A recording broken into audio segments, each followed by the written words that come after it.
Oh, that was good.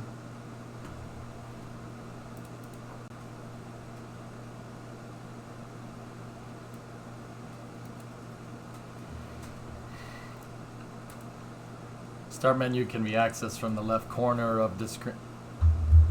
Havocs. Havocs. Don't do that again.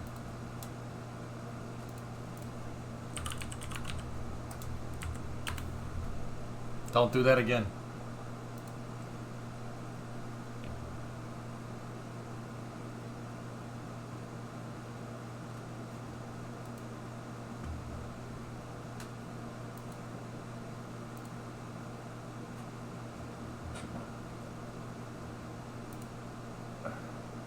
I thought you Fox smashed the end stream button after my corny joke. I thought you smashed my door.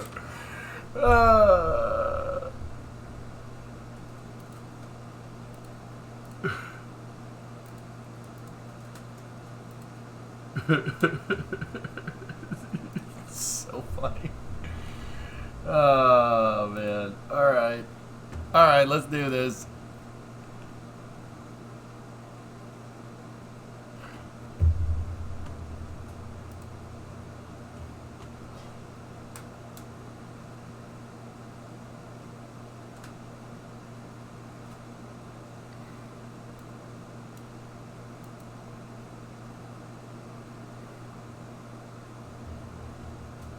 That's awesome, Hibbit. That's good. Yeah, it did the.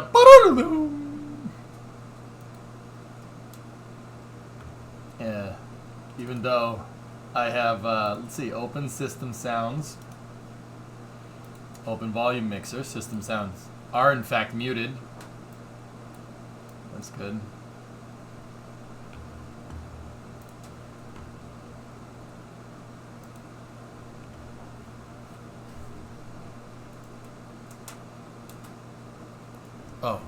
Oh, that's my cue. GP2 theme. There we go.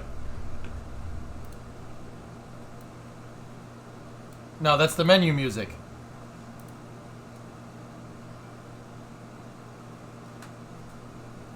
I don't know, Sparrow. There we go.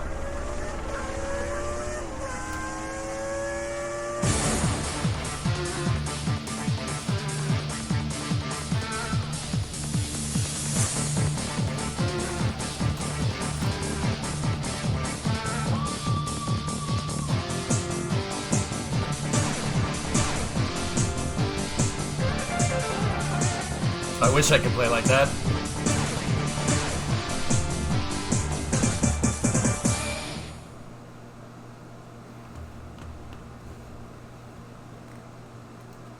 The book smashed my door.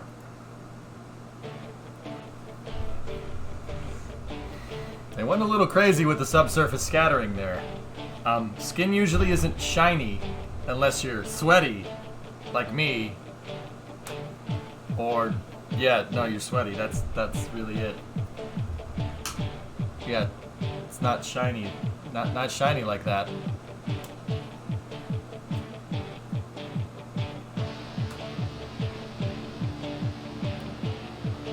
I'll just get a bass guitar, Tessa, and we'll go from there. That's one corny joke. Oh god. All right. You know what's also yellow and is edible? Bananas. Chrome bananas. Still don't know why this chrome is out. Even my colorblind ass can see that that's two different colors, but it's probably chroma settings on my part. They look like wax figures, right?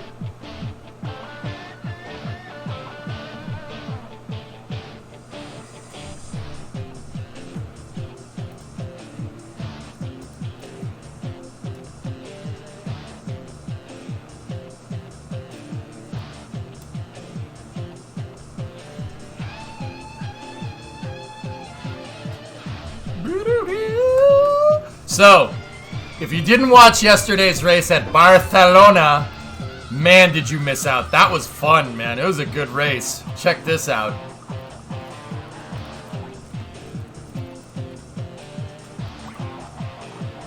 5 and 6, baby. 5 and 6. Ha ha. We look like a bunch of freaking rock stars, Gene.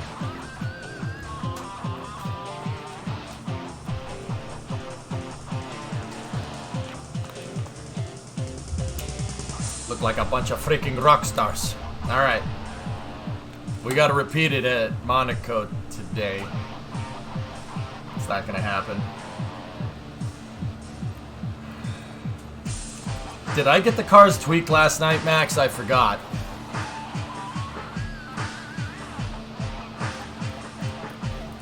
We have to check the car anal.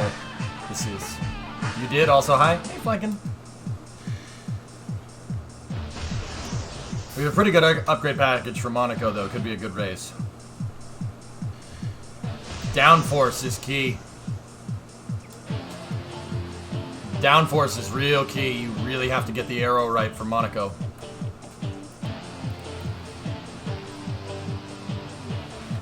All new parts are installed. Yep, we got the new side pods and we got super beefy suspension. All right. Mick, how you doing? He doesn't say much. Kevin? Okay. Upgrade complete.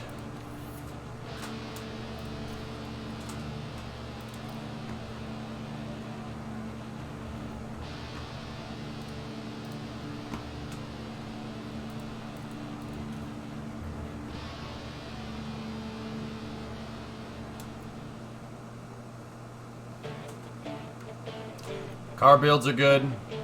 Performance targets. I know what the performance targets are. Circuit info.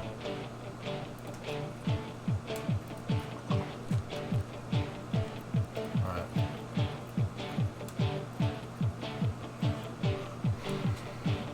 Are you doing anything to specifically offset the tire wear speed issue? Strictly running mediums, hards, in race? Yeah, Jigsy, that's what I've been doing. Not to offset tire wear and speed. We don't have the pace that the Red Bulls and the Ferraris or the Mercedes do, for that matter. So I've been running one-stop strategies and then micromanaging the ERS, which really, really, really, really helps. Just micromanage the energy recovery system and deploy it at the right times, and you can't lose. Get into Q2, Acton. And finish above 14th. How did the race in Spain go? Dude.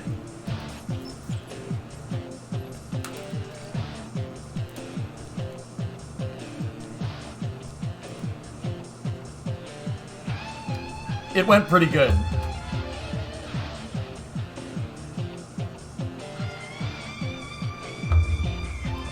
Kevin's 6th in the drivers' championship, dudes. Spider-Man, he's a vigilante. Do you mind explaining your ERS strategy very briefly? Yeah, sure. So chat helped me come up with this, Jigs. I wasn't totally on this. This wasn't totally me.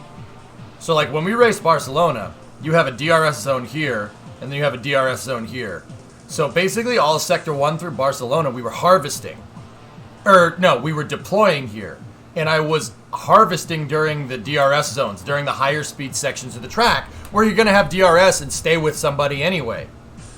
And we would keep pace, right? We would stay right with them. We'd stay in the tow all day. And then at the last second, I'd deploy ERS. And dude, the race that we ran at Spain was nuts. Kevin was duking it out with Checo, and Mick was fending off Lewis Hamilton. Hamilton used all of his ERS, I think, to catch up to us, right? And he was going to pass, and then right when he was about to pass, I had Mick just harvesting, so he got up really close, and right when he got close, I deployed his ERS, and he beat him by, let's see, almost a half second. I was like, let's go! Menage! Boop! Are you getting a Steiner shirt? I think so. I think that's a thing that we need. Do you use neutral at all? Sometimes. I'm still dialing it in, Jigs. We had like a We had a breakthrough last night with this, man. Like, we had a huge breakthrough with getting it right, or at least I did. Chat was trying to tell me, but sometimes I'm just too thick-headed to freaking get it. No! Monica! Steiner shirt or maybe a jean jacket. You know what? You don't get the cool music anymore after that. Alright. Let's see if we can dial these cars in. We got a new suspension package, new side pods, new front wing. What's neutral? Put in what you get out of the energy recovery system. 29, and this weekend is no exception as we get to watch the Monaco take over Monte Carlo. This is the Monaco Grand Prix. Hellfish with a Monaco PH is illness. famous for its many narrow twists. Hellfish, Max, all the guys that are into race cars. Treacherous sand of Oz. There are no proper straight. Hotbox, I got you. Extremely hard to overtake here. It sounds like simple advice, but getting up as high on that starting grid as possible is the best plan of attack. At this early stage in the season, there are still plenty of opportunities for things to change. In this sport, there simply are no guarantees. The competition is on. I've never heard somebody talk so much and say so little. Bonte Barlow. So when does the Russian guy with the electric whips come out onto the track? That's Mickey Rourke, dang it. That is this track though, Flecken, yeah.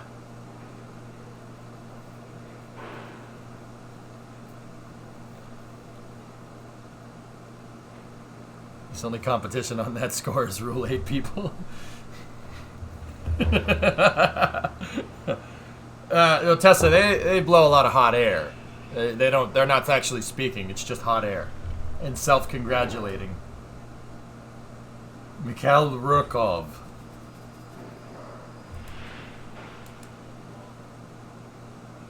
PY Kalashnikov is better.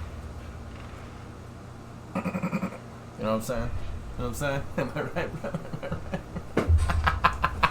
Okay.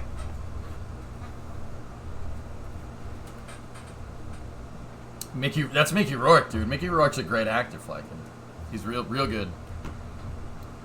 What's your best finish so far? I got Kevin and Mick to 5-6 at Barcelona Galaxy. That's my best. We didn't deploy ERS exactly at the right time, so I could have gotten Magnussen into 4th, but yeah. But yeah, I want my bird. Yeah, I want my bird. Yeah. I think Kevin got a P4 in Bahrain, Sean. Actually, I think you're right. The best team result was definitely Barcelona. I don't know how well we're going to do here, guys. Now, our cars aren't the fastest around, but the name of the game on this track is not necessarily top speed. You know why? There's no long straight. This track is really, really, really, really, really, really, really small. In fact, they have to employ, like the Formula One cars have to have custom steering boxes just for this track so they can make it around the hairpin corner right there. Because if they were used, like say they used the steering boxes that they had at Barcelona, they wouldn't be able to turn, wouldn't be able to get around that. They have more lock-to-lock travel with these with the steering on these cars. It's a custom steering ratio. Are you letting your rookie driver get some laps in during P1? No, Jigs. I saved that for the end of the season. I want to develop Mick. I really want to develop Mick. I want to get him winning races. I'm dead serious about that. Oh, I want to make sure that I'm giving Mick the best possible ability to win the freaking races, so he does not fuck smash my door. I always skip Monaco in F1 games. Oh, it's such a pain in the butt. Yeah, I don't want him to fuck smash anything, so we make sure that we give him what he needs to succeed. Be right back, going to go climb a mountain and make documentary on it. I did Monaco last night. Qualifying is the race. Bingo. The only thing that's going to bork you during the race with Monaco is pit stops. Ricardo, I'm looking at you. So let's hope that those suspension upgrades, because our car isn't necessarily the fastest, but we have suspension and side pod upgrades, which should help us. We should be able to go faster, Gene. I'm looking at the Ferrari pit wall. Oh no, the Danny pit stop. That hurt me, Frilled. That hurt me. Not even a Red Bull fan. It still hurt. I mean, Ferrari sucks, but they've never done anything like that yet. How's your cornering in the car's config? I tune the car more for the corners. Well, we'll have them set up. Yeah.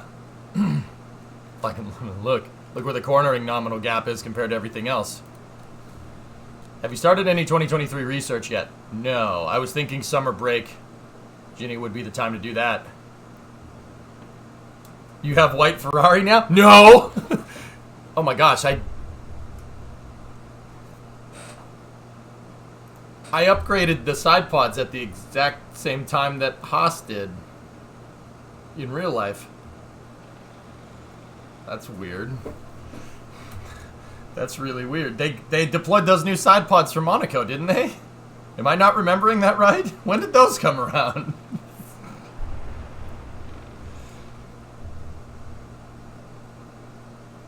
It was Hungary. Okay. All right. So it was a little bit later. I did the side pods a little bit earlier. Okay, cool. Hey, Sean, what's going on?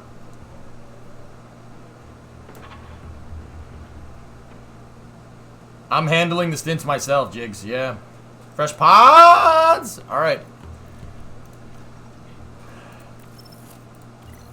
I manually simulate most of the things, Jigs, but I time warp. Radio check, Kev.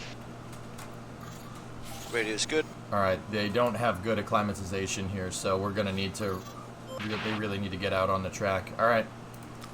Send them both!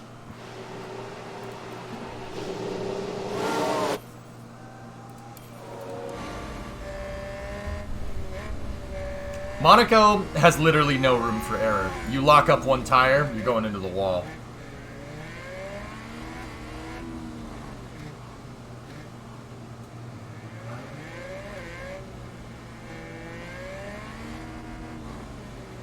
They're banned in 2024, Blacken.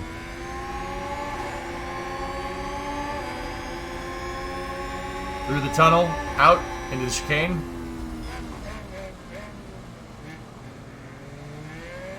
Hey, Slacker, what's going on? Into swimming pool. Legord bought it there a couple years back. Into Raskas.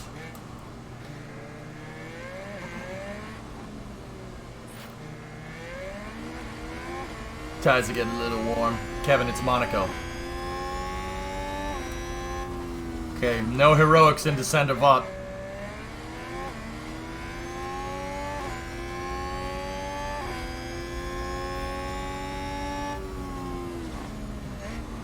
Yeah, Jigs, this game has tremendously good potential. I find it really fun, and I'll be honest with you, dude, it's a really fun game to stream. It's about the closest thing that I'll ever get to watching a Formula 1 race with chat, which is pretty cool. Monaco is a very difficult track, Slack. It's one of the most difficult tracks on the circuit. It's really hard to drive. You screw up once, anywhere. Bye-bye, that's it, game over.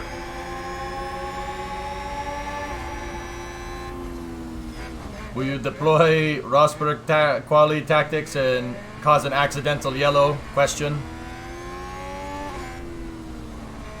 No, you're the crew chief. Nice. It'd be nice to have your custom team from F122. Agreed. GP2 engine.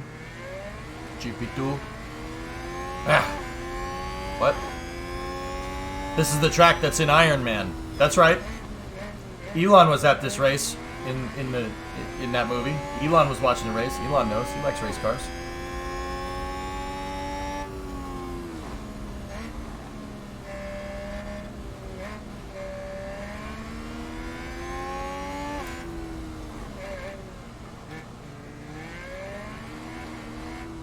Nice, Sneaky.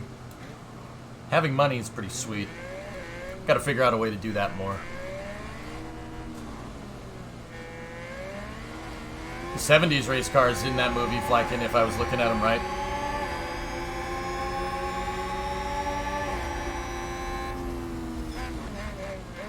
Yeah, Rainin, it's made by Frontier. Planet Coaster, Planet Zoo, Elite Dangerous. Frontier made this. That's how you know it's good. Yeah, that sounds like a Dassault Falcon acting, yeah. This is the part of the straight where Iron Man happens, right here.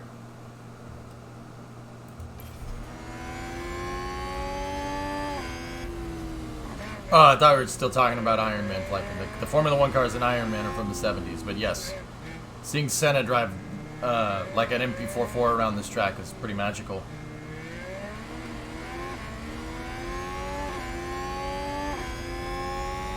Alright, let's sim it up. These guys have to get acclimated. How do you pass anybody on a tight track? You don't. You don't. So I know the next question. Why do they race this track then? They race this track because it's one of the founding tracks from Formula 1. They've been racing Monaco for like, what is it, 70 years? Yeah. The cars used to be a lot smaller because they were literally go-karts with V8s in them. And during that time, you could pass on this track, but now the cars are actually the biggest they've ever been.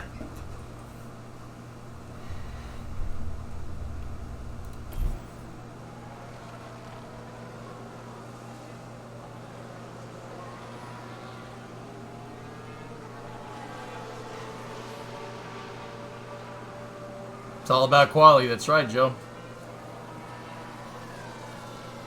It's Rainbow Road. Nice.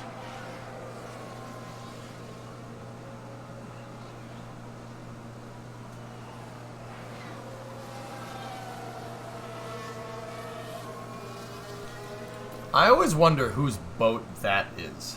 Like, I always try to find the biggest yacht that's in the marina, and I'm like, man, whose boat is that? The most historic parade on the calendar, indeed.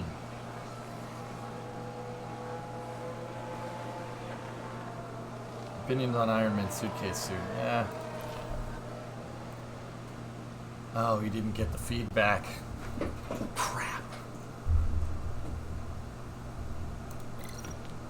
Did we waste a set of softs? No, it was just fuel. Okay.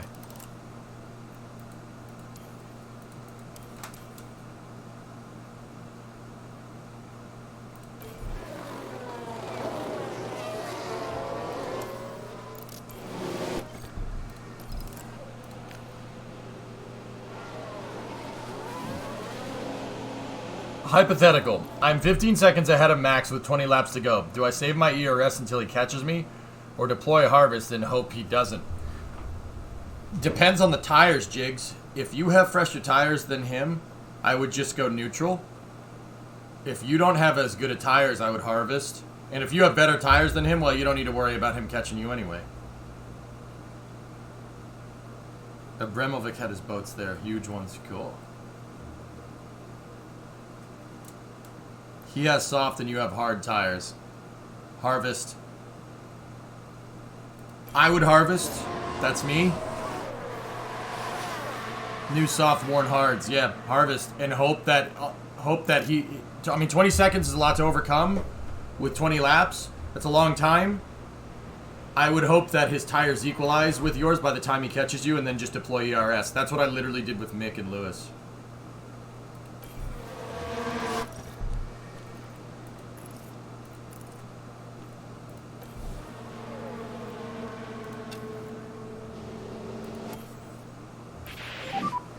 Kev, how's the balance?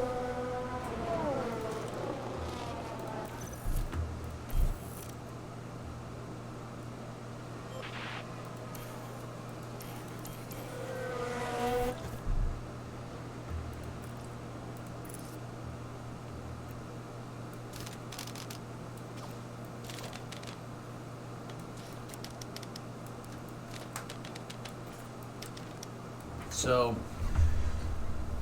let's start looking here. That's good, which tells me that optimal is probably somewhere right there. Like right in that area, if I had to guess. This is on the 50% of this side, so it's bad over there. So that tells me that optimal's over there.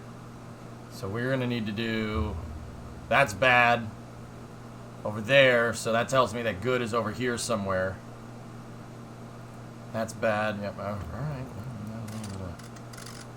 Got a little bit of tweakerinos to do here.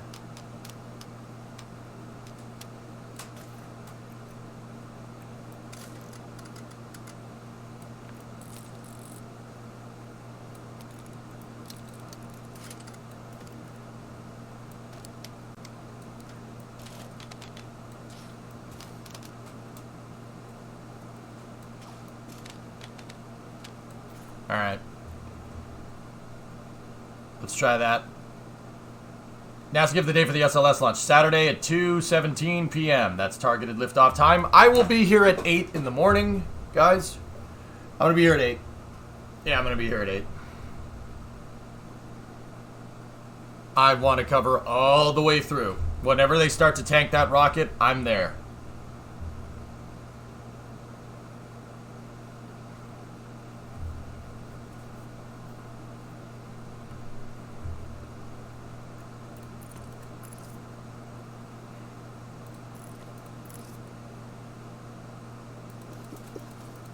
Okay. There we go.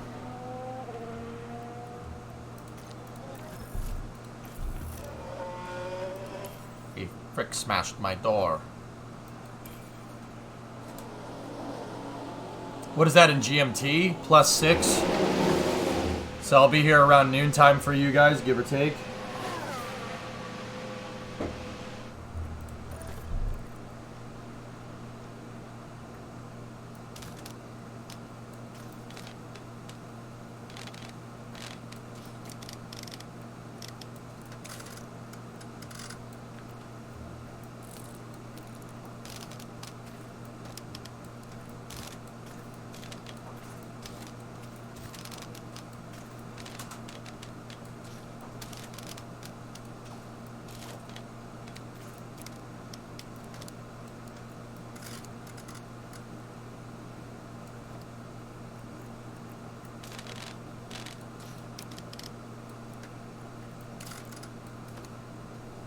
Well, that's erring on the side of bad, so...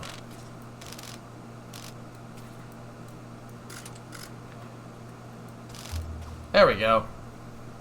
Found it was easier to adjust anti-roll first and move from there. So, I've noticed, yeah, details kind of like that. I've noticed that you have... Some of these are finer adjustments. So see how those move kind of more smooth? And these ones move in increments, and then that one has the most increments. Yeah. This is a fine, that's a fine adjustment. Toe is a fine adjustment right there. Front wing is a medium adjustment. And then ARB is the most, that one, you're right. Basically, what details, what I'm trying to say is that you're absolutely correct. There's different adjustments, you know? Hey, Smoked, what's going on?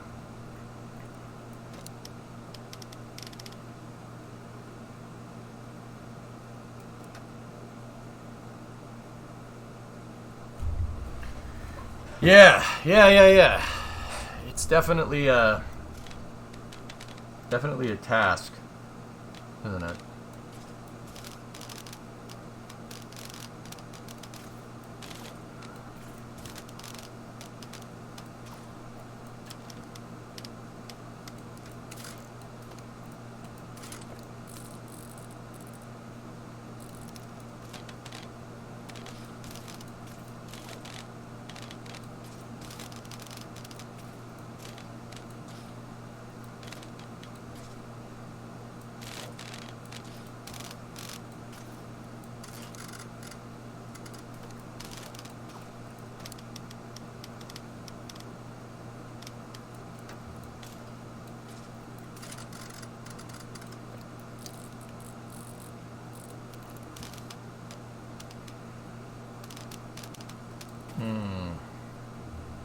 Does Starship static fire all engines?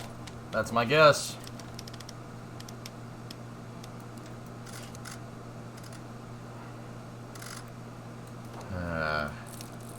This is proving to be a little bit of a challenge here.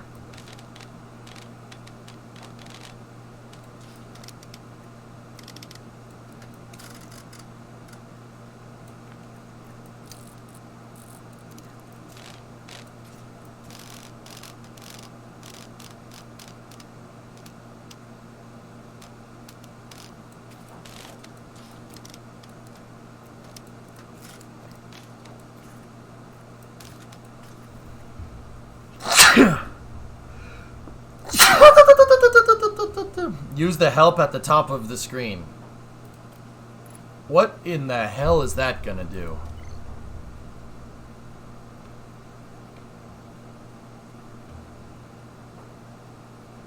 There's a turbo, guys. That's why it made noise.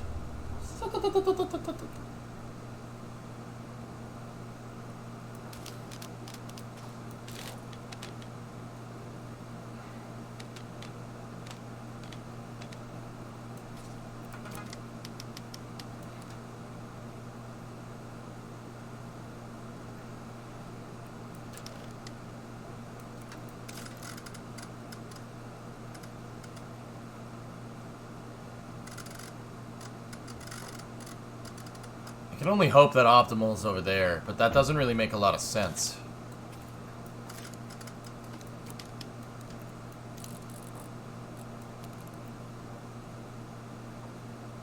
Let's try that. Oh, I forgot to reconfigure mixed fuel.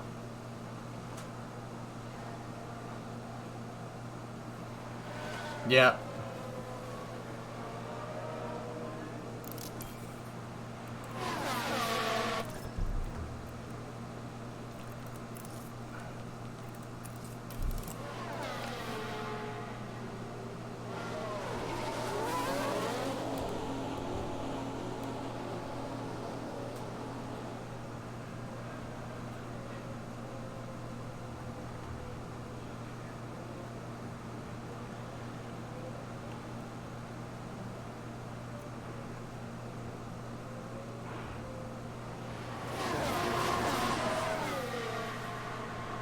No, Dead Crew, I didn't.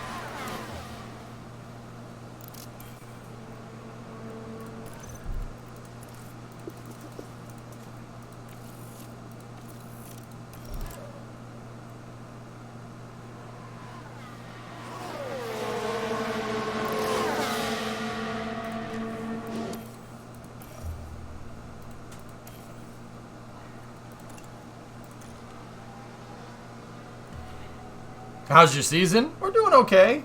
The board of directors doesn't hate me, so that's good.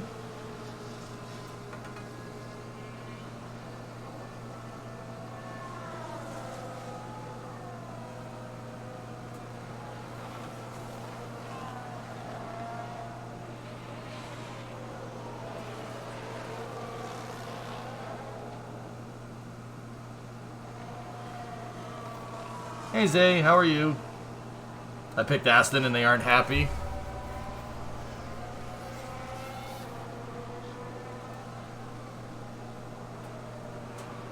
I like managing Nuffly, yeah. Hey Clayton, what's going on? Yeah, managing is fun. I like doing this. Raise I got. Yep, understood, Mick.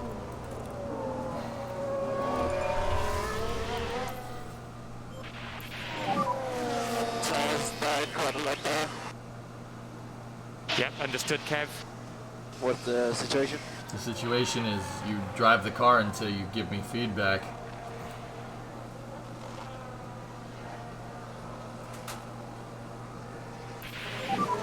How's the balance?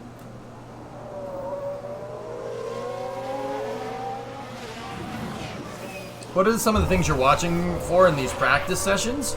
Oh, I use this to dial the car in to make sure my drivers are acclimatized to it. And then if I get them dialed in, I'll have them go for fast laps to check for race pace. That seemed to work really well in Barcelona. Keep in mind, guys, I'm not an expert. I'm still learning I'm still learning the game, you know? Mick, tell me how the car is, buddy.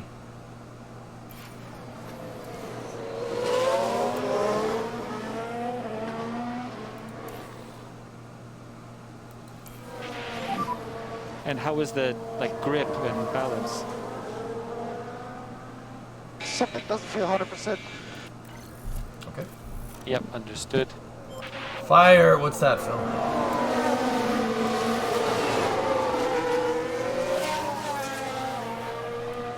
Well, that doesn't suck. Oops. I'm still more qualified than Okay. the And Ferrari Wi-Fi. strategy director. Oh, dear. Okay, now we're talking. Now we're talking. This will be a little bit easier to dial in.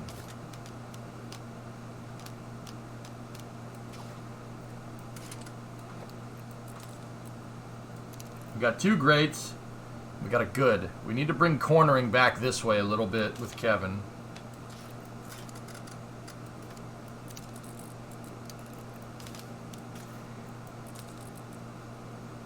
That's a little too much.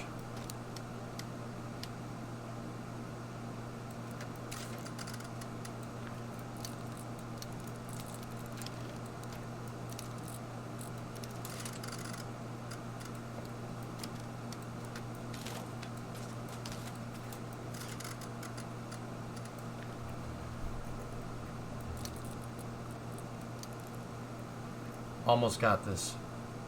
Except for that one. Shoot. Yeah, there we go.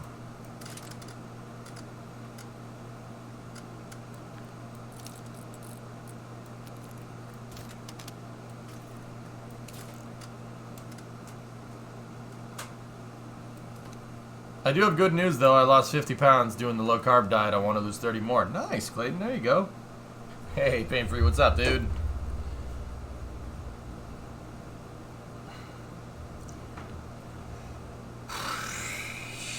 So that's good, Max. I want to get that traction a little bit that way, but I don't want to. See, here, this is what we're looking for. Let's try to keep those close to great. That one's good, and bad. We want the big margin on bad.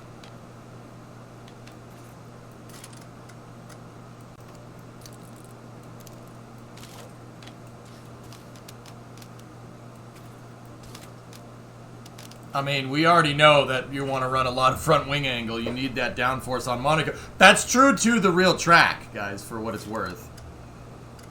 You have to run so much downforce to get around some of these corners. Extremely tight corners on this track.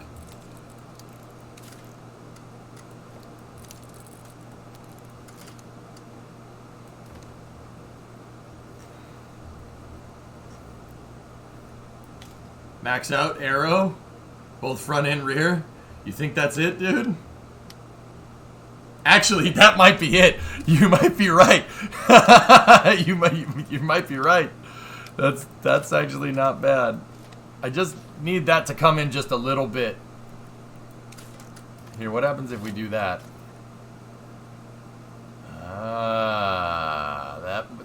That might be it. Hey, Dazarn, what's up, man? Thank you. It's not easy. Oh, yeah.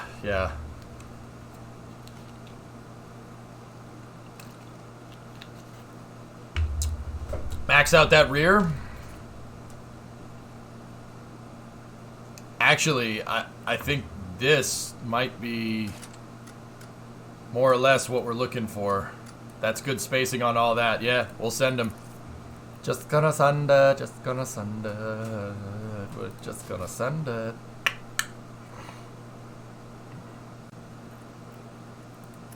All right. That one might do it. Yeah, all right. Confirmed. Now we got to get the kids' car figured out here. Oh.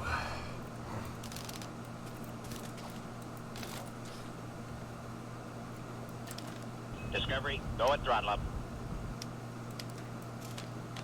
Mick wants something a little bit different. He doesn't want as much downforce over the back. I think.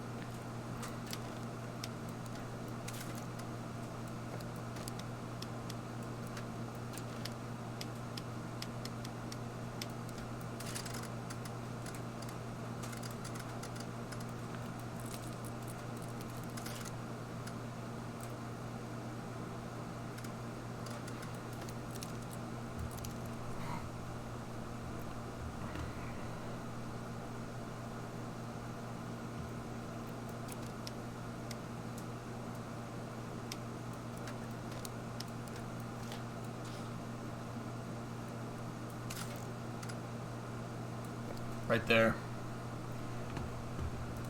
Why do you guys like to do this? A piece of Apollo of history faces demolition. NASA plans to dismantle the historic lunar gravity crane at Langley, Virginia. Because we suck. That's why.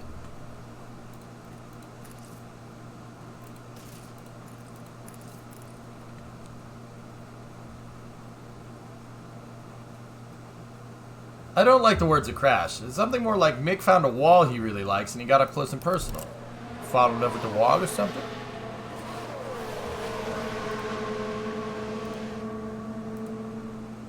Test tank has stopped venting, still frosty. Okay.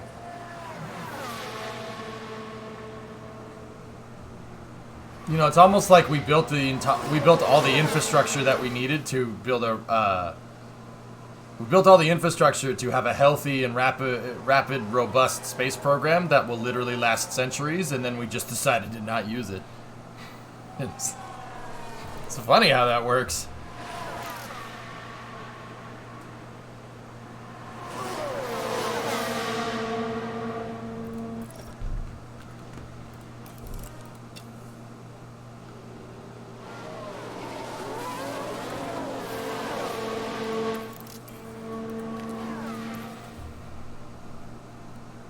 See if we can get, in the couple minutes here, see if we can get them to 1 out of 5.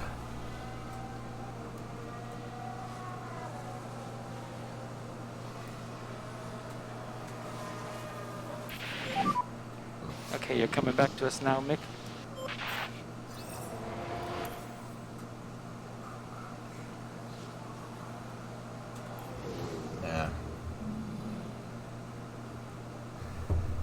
Based on the moon by Mars right now, not for relay. Yeah, I know. But also, relay is what gave us that program to begin with, Hellfish. So it's a double-edged sword, man. It always is.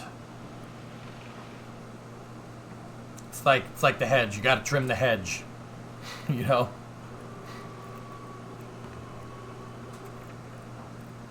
He got one max. Good. How the race has been so far, dude. We in Barcelona, I figured out a good way to micromanage DRS. That coupled with good strat and a couple of upgrades, we drove Mick and Kevin to 5 and 6. Yeah, I was like straight up dancing here. I was like, yeah, that's awesome.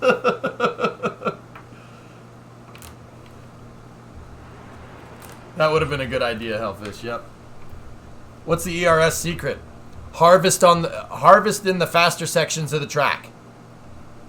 You're gonna have DRS to tow you, right? So you're gonna stay with them, even if they use ERS. The DRS will pull you right back in. Harvest in the faster parts of the track, and then deploy in the slower parts of the track. And you, dude, they just powered up the grid. It wasn't even fair. I didn't realize that you could. Like chat was trying to tell me, but. It's me. It always takes a second to get into my stupid head. Like, look at me. It always takes a second to get in my head, but once it clicked in my head, I was like, oh, this is easy. Click, click, click, click, click, click, click, click, click, click, click, click. It's like, we know. Boucher knocked the poop out of him. Last game of the year, Brent can't hold anything back now. If you're with someone, yeah, exactly. Yeah, if you're gonna tow, yeah. If not, if you're out by yourself, you need neutral. But you wanna. The idea is you wanna try to park your car up behind somebody to basically slow your tire deg.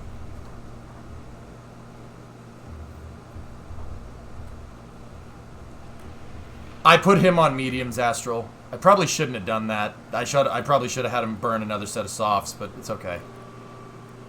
Or no, I put Kevin on softs. Oh, okay. I made a mistake with Mick. All right, I gotta focus, dude. I gotta focus.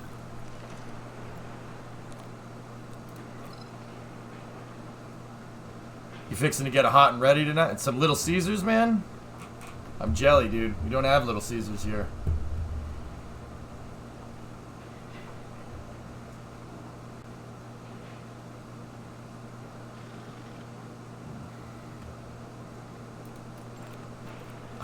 Now I want Little Caesars. But I will tell you this, fellas. This took me about 15 minutes to make. I made lunch for Brimo and I today. So I took ramen, right? Like, ramen. and I boiled it, right? Just so it gets soft, right? Brimo found this recipe on TikTok. This isn't my idea, first of all.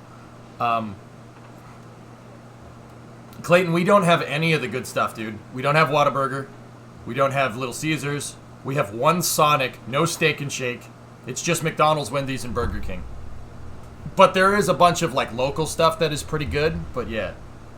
So, I'm not a TikTok. I don't use TikTok. I don't need to use that. That's another vice that I don't want. So I took ramen, boiled it just so it gets so the glue gets soft, just to get soft, and then you dice bacon. So you dice up some bacon. That's why I wore this shirt today. You dice up some bacon and then pan sear it. So just kind of make it like you'd make stir fry. So you put the spatula in and you take the pot and you do this, right? Just sear it up, cook it a little bit. Time it with the noodles, so by the time the noodles get soft, right, you turn the heat down on the bacon, and then you take the noodles, drain them when they're not all the way cooked, and then you pan fry the noodles with the bacon. I know. Hey, Edelweiss, are you a Haas fan? All aboard the Steiner ship. You could put a bit of onion in there too, Sun Temple. That actually wouldn't be a good idea. That would be a pretty good idea. So what I did then was I took Parmesan and an egg, and once again, this is the recipe. I didn't come up with this. Parmesan, cheese, and an egg. You mix it together. You mix it all up, and then you dump that onto the noodles and the pan fried bacon, and you just kind of mix it all up. Put it on low heat. And then pepper. Then you put pepper on it. It was great. It was friggin' delicious. A little bit of garlic. You could throw some garlic in there. You might want to be. You don't want to do like garlic and onions. That might be a little strong, but pretty much Hellfish. Yeah, dude, it was freaking delicious. Like, I'm not even mad. It's freaking delicious. That's some gourmet stuff. It took me 10 minutes.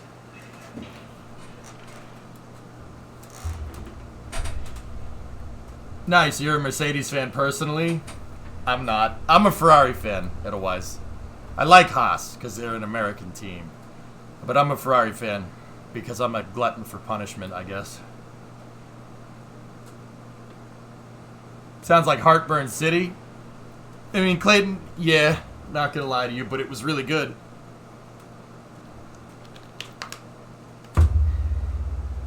The Balami lid. Garlic and onion and everything. Dude, garlic is delicious. Delicious. But the thing is, Joe, like, what I've learned about food is that if you just keep eating the same stuff, like, other things will start tasting. Like, you gotta, like, expand your palate. And this is the dumbest thing I've ever, like, it's like, oh, I sound like such a chef. You gotta, like, eat new things. And if you go and, like, expand your palate, the stuff that you like will taste better. I don't know what the hell that's about. Taste buds or something. Like, it's strange. You made the weirdest carbonara ever. Yeah, dude, it is. It's basically, yeah. Dude, that's what it is. It's carbonara. Yeah, ramen carbonara. It's so stupid. But Hellfish, it was freaking delicious. It was really, really good. Flavor fatigue is absolutely a thing. Yeah, you got to spread it out. You spread it out all over the place, and then the stuff that you absolutely love eating will taste better. Clayton's probably sitting there. Clayton, you're probably watching it, sitting there going, "Stop talking about food, you piece of All right, I'll stop talking about food. We'll go back to talking about cars. You can't eat those. You probably sit there and go, "Why? Why, EJ? Why are you doing this?"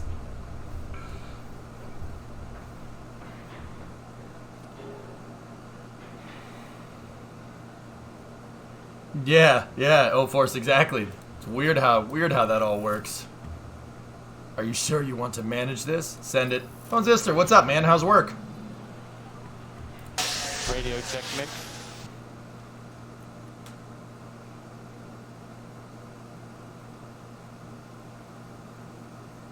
Yeah, he got 1 out of 5. All right, we gotta send the kid out.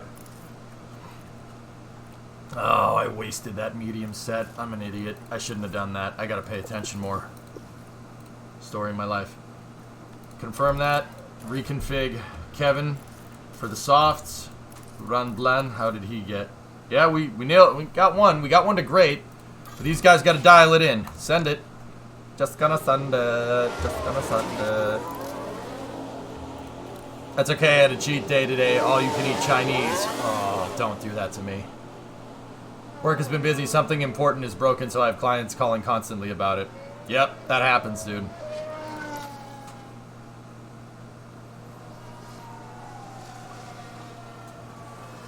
I come from a land that just sends it. You better run. You better take cover. Yeah.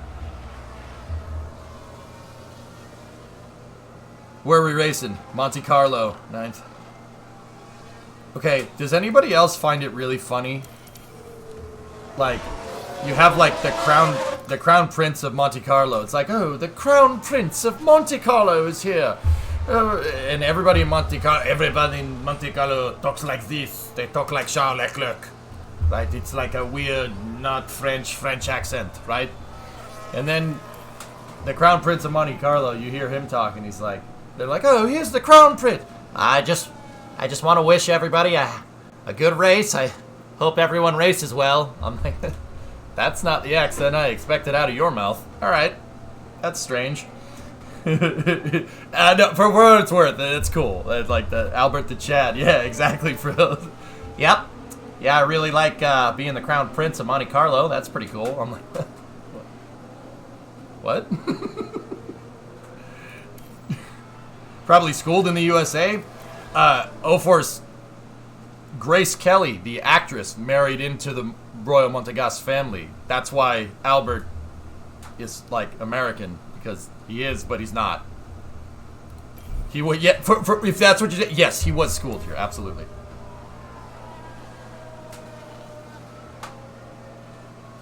Yeah, Prince Albert in a can, yes.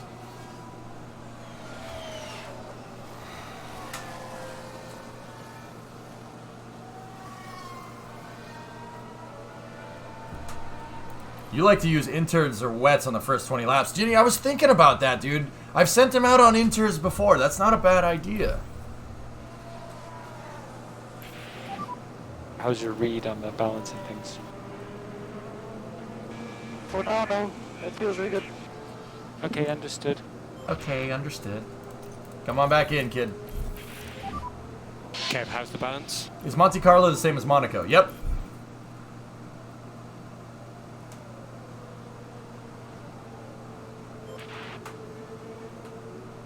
Kind of on topic, and kind of happy since yesterday, Vidiscitty dude. Spent a lot of time in my 20s near 120 pounds. But this month, I finally got over 150. K-Mag got perfect.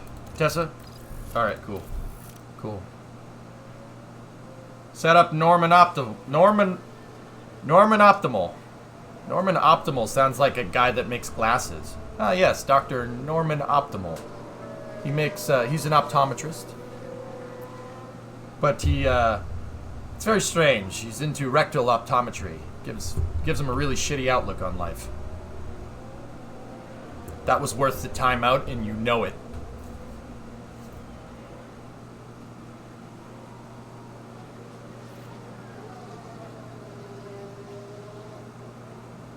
It was worth the time out, and you know it was! No! No! No! You ingrates! You don't even know talent! Yep, copy that. And white Rectilinear line. Bungholio orbit. Rectilinear Bungholio. Yeah. Alright. Kevin? Boom! Oh! Oh! Oh! Oh! No talent! No talent! It's still funny, SKS. Alright. You know what? We are A-okay with that. I am not touching that. Yep, we can just kind of sit here and do nothing. Kevin's got it dialed. Leave it to the Viking. The Viking Fury. I see why you like this. Save it, screenshot it. Actually, that might not be the worst idea. Yeah, Max, it's actually pretty accurate, dude. You want a lot of downforce. You're running a lower ARB. You want body roll on this track so you can get around the damn corners. Actually, no. I mean... actually, yeah, you'd want the car to flex around some of these corners. That's actually right.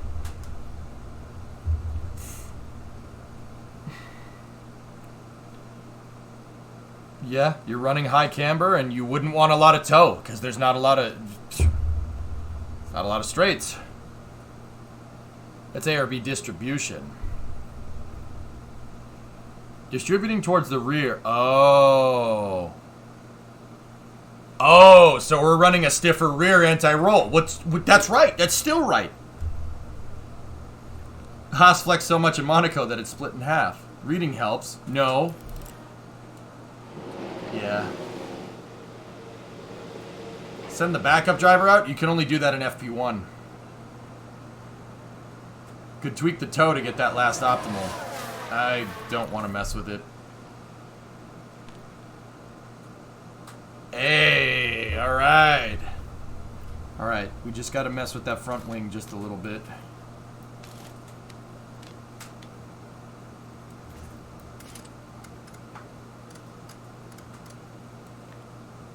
I think that's it. I think that's it right there. Get him on the softs. Get him on those scruff set. Run bland. Go. You can actually. Toe only changes braking stability.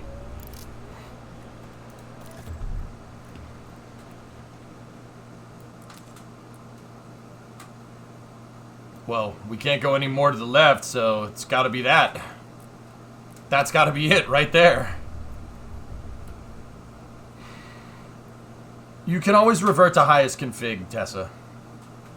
It's got to be that. That's got to... We're great, so optimal's right there. Let's send him again.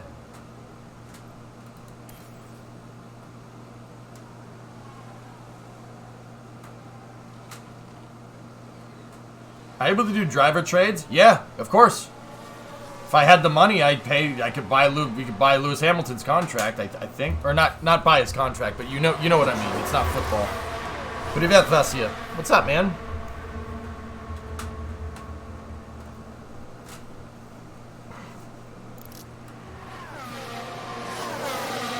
Just gonna send it. Alright. You need to sign Bono? Yeah. I don't know. I'd only do that if I have a driver that complains a lot. Life is normal. He makes mistakes, Astral, but what I've been doing is I dumped a lot of money into the driving simulator, which gives him experience modifiers. So he gets a lot of XP per race because he spent a lot of time in the simulator. So he's gotten better. He's gotten way better. Yeah. Supposedly, if you do that, he gets really good by the end of the season, which is quite nice.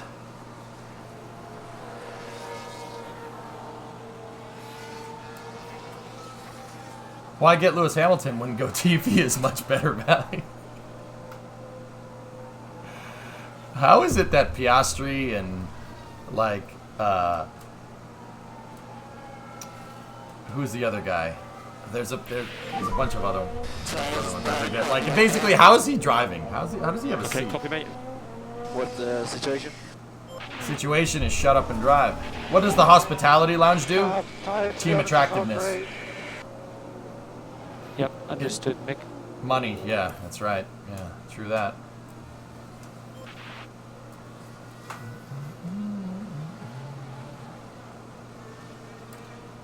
Haas isn't my favorite team in real life. Yeah, it's not my favorite. It's probably my second favorite. I'm a Ferrari guy, so you know I hate myself. But yeah, I like Haas. I want Haas to do good because they're an American team.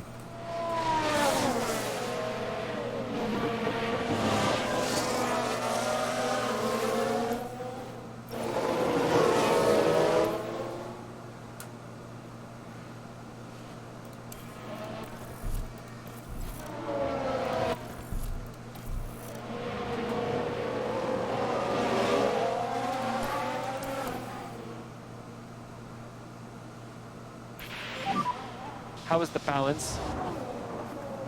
The car was great. Totally good. Understood.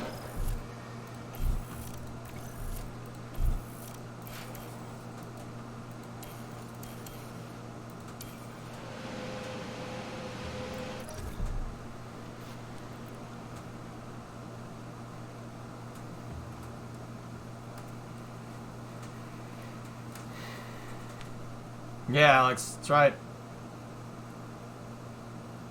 Haas needs an American title sponsor like Lockheed. That's actually not a bad idea. Did you hear about Beverly Hills Cop 4 to be announced next year? Oh, really?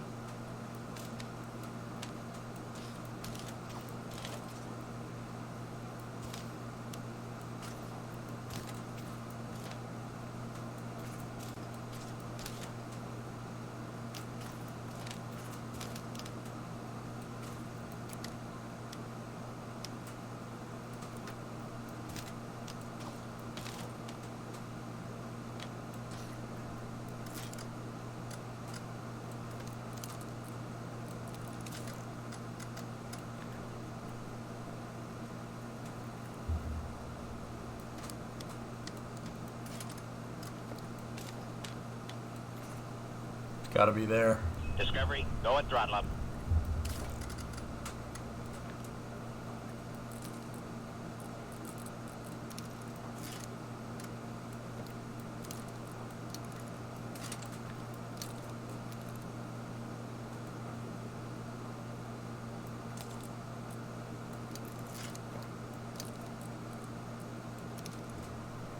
High downforce setup seems appropriate. Dude, that's Monaco. Hey, Sour Patch Adult. That's a 3-month resub. Thanks, buddy.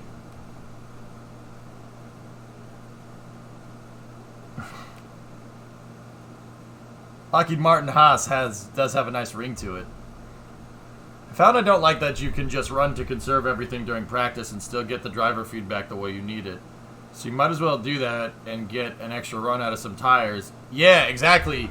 Yeah, JDG, I'm with you. Just run inters. It really doesn't matter. But then again, you don't need to push in practice to figure out. Okay, this is coming from sim racing, from doing, if you would call what I do sim racing. I don't mean that's a knock on Friday Night Racing. I mean that's a knock on me because I freaking make a fool of myself in there. You don't need to push the car to dial it in. You do not need to do that. Like maybe once you get the setup dialed, then push it to the limit. Now I'm not talking the game. I'm talking in real life. Just drive the car around the track. Like if this was real life, what I'd have my drivers do, I would start them on hard compounds in FP1 straight up. Like I don't watch a lot of practice for Formula 1. I usually watch quali in the races. I would start them on hards to get used to the tire. Get used to the tire, use the track. I don't want them pushing in FP1. No. Just get a feel of the track, get a lay of the land, figure out the tire. Go from there. You don't try anything dumb. Don't do anything stupid. Just get the car out, get around the track, figure out where the apex of the corners are, figure out how to drive the track a little bit better. And then maybe by FP, like at the end of FP1, right, I would switch them for FP2 to like mediums and maybe still even hards. And then go softs for FP3. Like, I don't know if that makes that big of a difference. FP3 is where I'd want them to push. But here's what I would do. You don't want to show your hand in FP3. That's a really stupid thing that Ferrari does that really pisses me off. They always show their hand in FP3. They show their race pace, which is the dumbest thing you could ever do. Like, you're giving the other teams a datum to improve upon. Okay, so like let me put it this way. If Ferrari's right here, we need to be right here. If you didn't show your race pace, right, and went here, they went here, but your actual race pace is over here. Like, they do that every freaking time. You do need the data on tire degradation, though. Yeah, of course, Skip. That's why doing what I just did there gives you all, provided the weather stays the same. Now, if that's taking into account nominal weather, so the weather stays the same all 3 days. If it doesn't, then yeah, you got to be careful.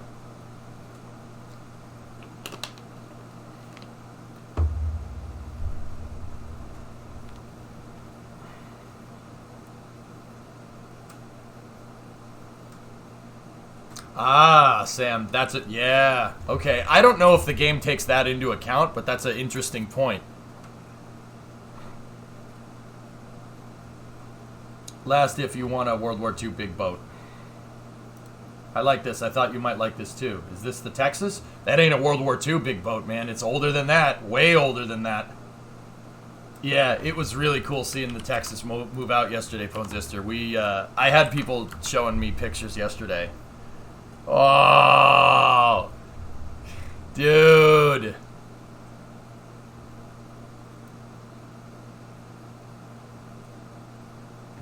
Yo, that's cool, man.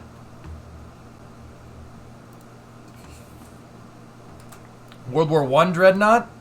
The Texas represents a design, Ponzister, that's basically from the interwar period. So it's not, it came in at the tail end of World War I. It's got 5 double barrel 14 inchers on it. That is a lot of firepower. This is basically pinnacle of World War I design. Just like the Iowas are pinnacle of World War II battleship design. It's a Tejas, man. They moved it out of San Jacinto. They're gonna fix it because it was sinking. Was it made in Boston? The Texas? I don't think so. No, I think it was made in Brooklyn or something.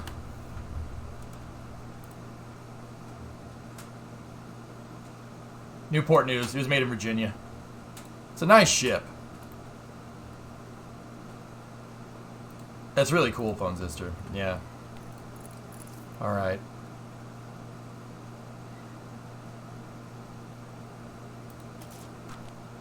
I'll have him...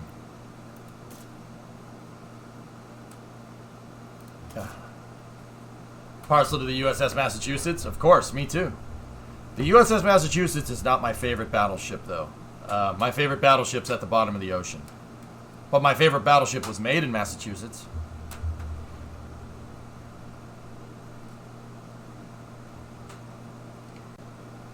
What they need to do is put the Texas in a permanent dry dock. Yeah, Hellfish, that would probably be good for it. Personally, I think there should be a heritage fleet.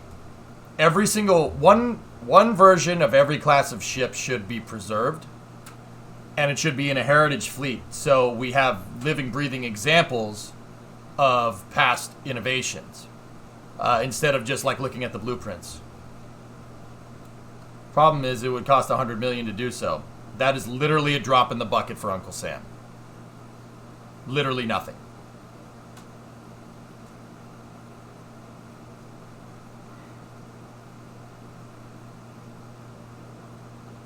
Texas still looks better than the Kuznetsov. Yeah. No, to permanently dry dock the Texas.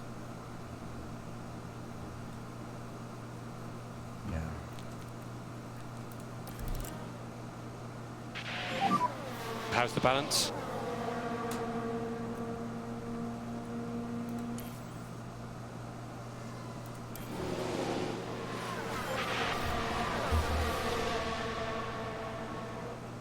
Retired?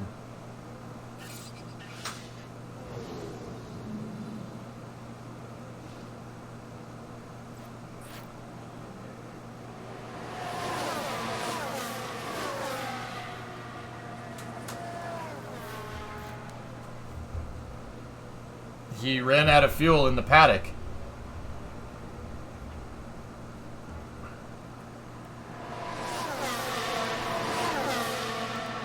I think.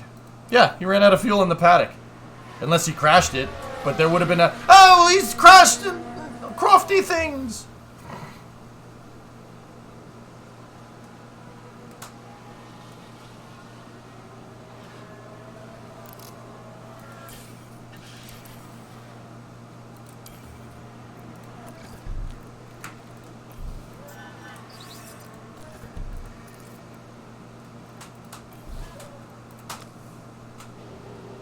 And they touch Martin! Oh, look, Hamilton and Vettel. Oh, so close! Yes! Oh, so close! Oh, and they touch Martin! Hamilton and Vettel! Yeah, he's optimal. Kevin is dialed, man. We nailed it. Car is perfect. That's really good. Really good set of confidence. We're getting better at this, man. We're getting better. We have the car dialed in by FP2. That's 2 times in a row. All right, Mick. Get out there, do your thing. See if we can get one of those things ticked in. Okay, you're coming back to us, Mick. I'll see you back here. It's bad enough we have to listen to Crofty. Do we have to hear him twice? Well, Tessa, I take solace in the fact that you say we have to listen to Crofty twice instead of your Crofty impression is terrible. So I'll take the compliment. Thank you very much.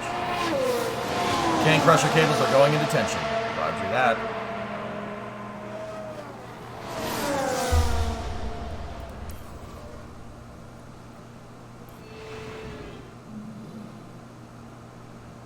Yeah, JDG. Yeah, they keep the that's the other thing that I'm doing. I send them out for a third time for a third stint, even though I know they won't get full. They'll get like 1 out of 5, maybe even 2. That helps a lot.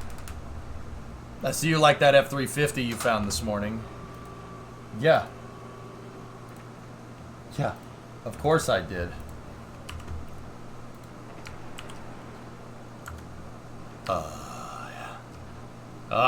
Yeah, that's very nice. I like. Very nice. You want to know what's crazy, dude? That's, no, actually, no. I'm looking at, 4x4. 4x4 F350, extended cab, long bed, dually. You have sides for you? Wait, what? See, my truck can have side pods, just like a Formula 1 car. Just saying. Could have side pods. You like my hair? What? Yeah, Transistor, what's left of it. Very nice, Panta. Yeah. Your Texas is missing a turret. You put a torpedo launcher on the barbette. Nice. Yeah, see, I have, Sun Temple, it's side pods. What else would it be? Am I right? Am I right or am I right? It's side pods, man, obviously. Kevin, on the softs with no push. Into the top 10. Kid's right behind him. Discovery, go and throttle up. Honey piston smooth 40. Do you have 12.2 million to buy a 747 SP?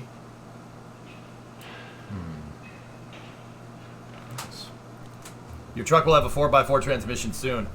Dude, Sawyer, I need the ZF5. I need the ZF5 with the transfer case flange on it. Or just find a transfer case flange and rebuild the transmission. Because I've decided Tough Enough needs 4-wheel drive. We need 4x4. The twin eyes are cool, but I'm thinking F350 front axle on the front of that thing would do us right.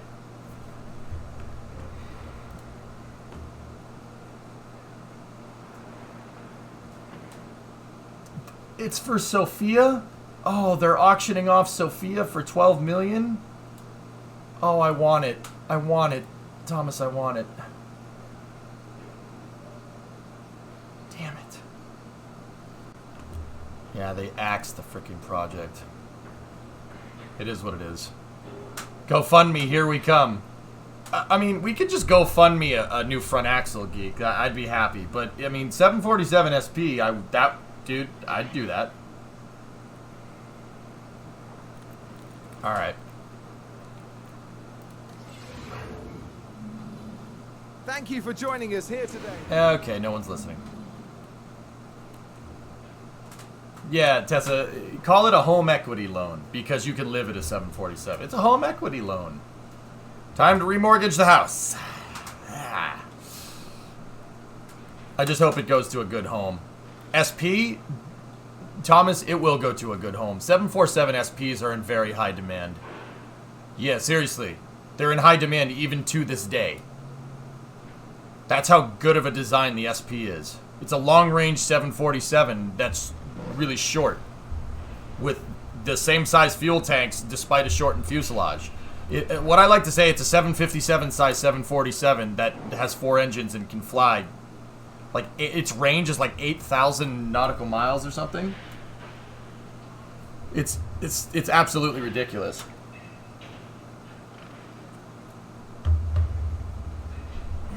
Alright.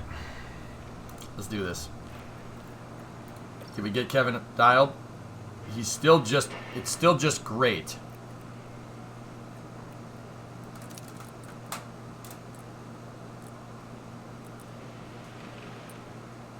That's where it was before.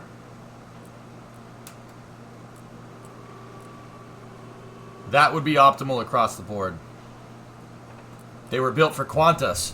Qantas, that's right. Qantas. Yeah. Qantas. They were built for Qantas. Yeah. Mm-hmm. Because flying to Australia. True story. Yep.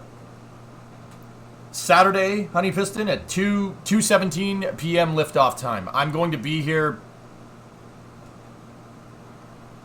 When did they start fueling for an 8 o'clock launch? It was about 8 hours before that. Yeah, I'm going to be here 8 hours before that, so... yeah, actually, I might need to get up at like 6. My favorite commercial plane is the MD-11. Change your mind? Okay, I can change your mind.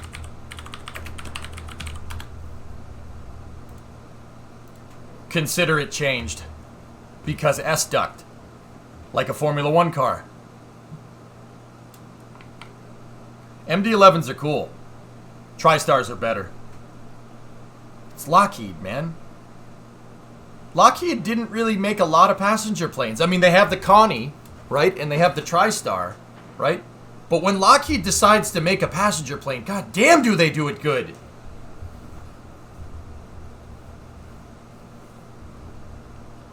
Yeah, S-duct, fly-by-wire. Dude, this thing is... TriStars are hooked up, man. When Lockheed tries to make something, when Lockheed says they're going to make something, they make it, and it's usually really freaking good. They rarely have a dud. They, like, rarely have a dud. 990? Yeah, TriStars are better. TriStars are better than MD-11s, but yeah, exactly. Convair 990 is my favorite. The Coronado is my favorite airliner. And you're going to say, why? Why is that? What? That just looks like... Why is that your favorite?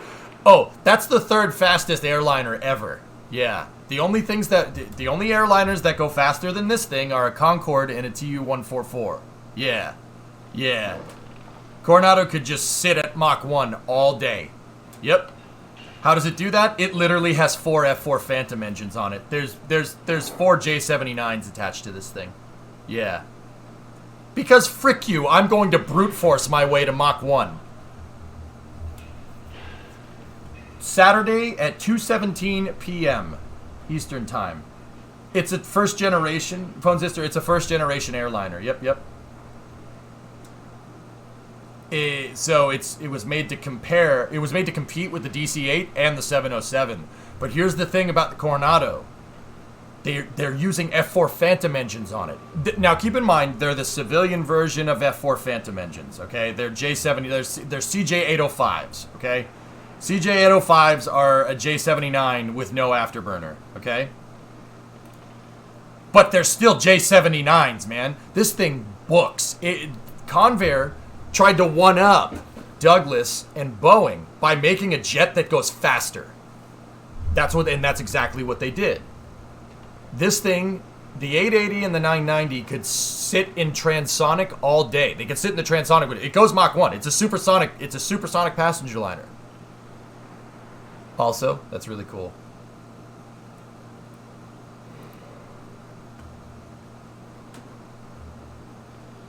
Yeah, man. CJ805s are just J79s, dude. That's an F4 Phantom engine. It's just a J79 with no afterburner on it. Oh. Staged axial compression makes the EJ very happy. I bet with the afterburners it'd sit at 1.5, no problems. Remember when I said it's basically brute forcing its way to Mach 1?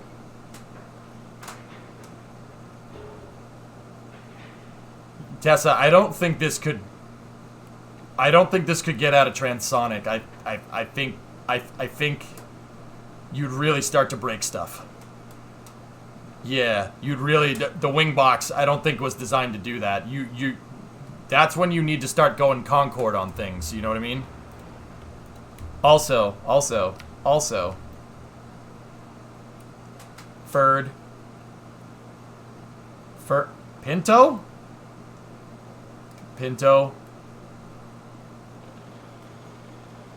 Pinto?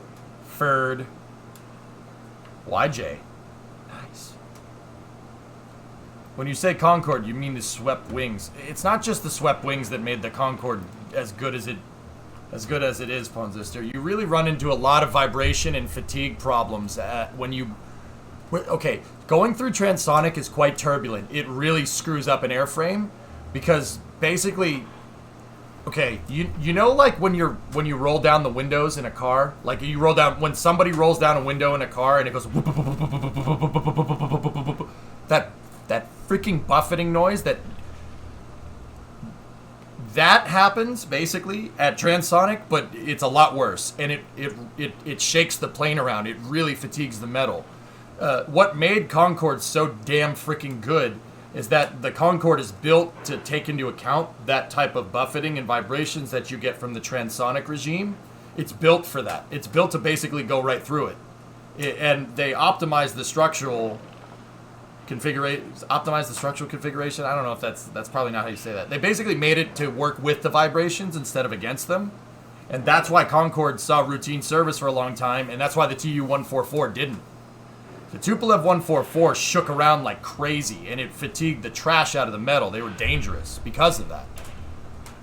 If you really want a little bit of a plane kick there, but we got to get back into this.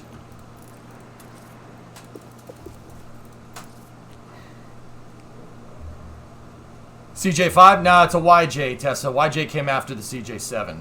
It's a nice Jeep. They're cool Jeeps. Anyway.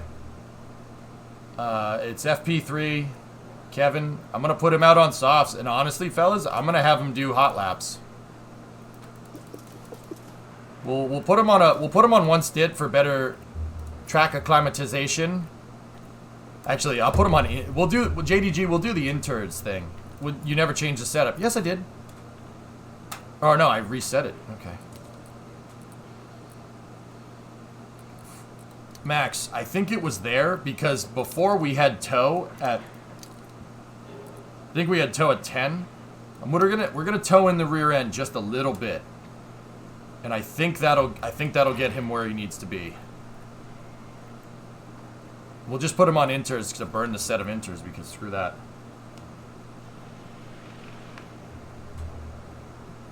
Yeah, 0.15. Alright. Yep, okay. What about the kid? Oh, he was untested. All right, we'll leave him the way that he is. I'm gonna put him on inters too. Screw it. Inters on Monaco in the dry because, you know.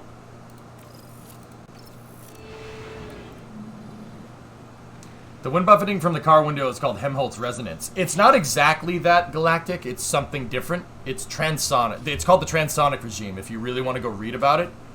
Long story short, aerodynamics start doing weird things when half of your plane is breaking the speed of sound and half of it isn't. And now don't get me wrong, it's not like, oh, the front of the plane is breaking the speed of sound and the back of the plane isn't, even though that kind of is something to do with it. The speed of sound is basically dependent on airspeed, all right? It's not, you don't use relative speed to determine Mach number. It's all about airspeed, so it's how the air is physically moving over the aircraft, right? Think about a wing. A wing uses differential airspeed to create differential pressure, and that's what causes lift. So when you get into transonic, like the underside of the wings can be breaking the sound barrier and the top isn't. Or no, the top is breaking the sound barrier and the bottom isn't. That's what transonic is. So stuff starts really getting funky. This is what they figured out with the X1. Radio check, Nick. They figured that all out with the X1 and stuff. Like, yeah, you gotta take into account all that boop, boop, boop, boop, boop stuff.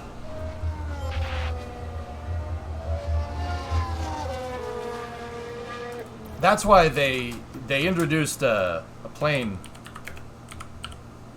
the Stiletto.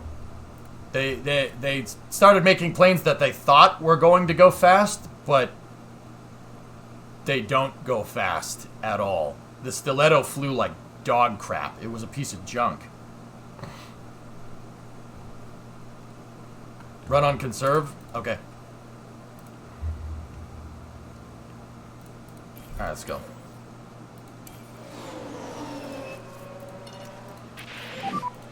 We need a back off. Copy. Okay, back off. Yeah, copy.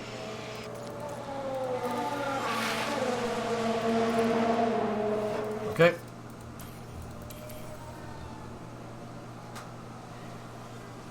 Scuffed F4, yeah.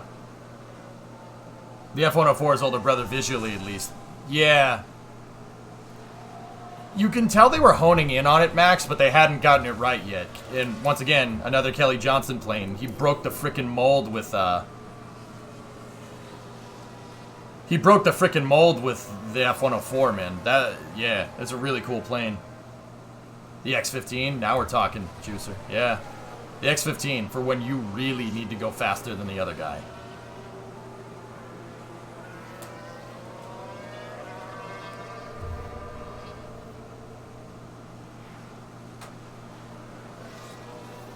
Yeah, Sam Carr. I'm pretty sure Frontier made it low cost because they, these are Codemasters assets. They're Codemasters. These are all Codemaster models, but they, and the Codemaster circuits too.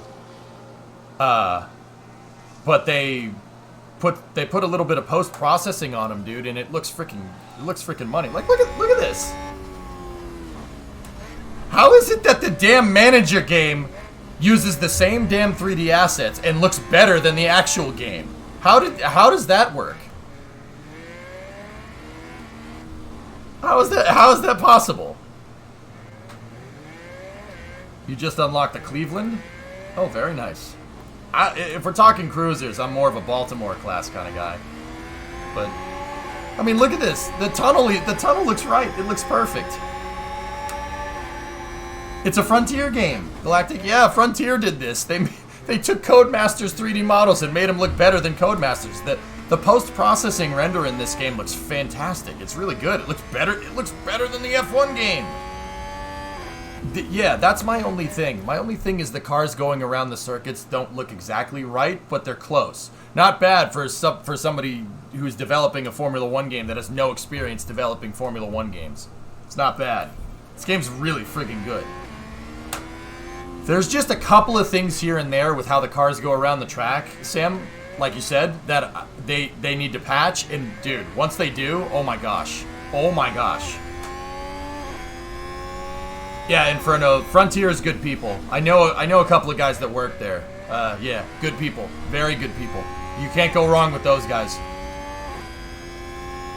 And girls. You want to develop an F1 game? Exactly. Algorithmic AI because they don't use physics. That's right. Inters weren't good enough. Alright. Oh no. No, they were. We just didn't give them enough fuel. Alright, just go out again till we get the final feedback.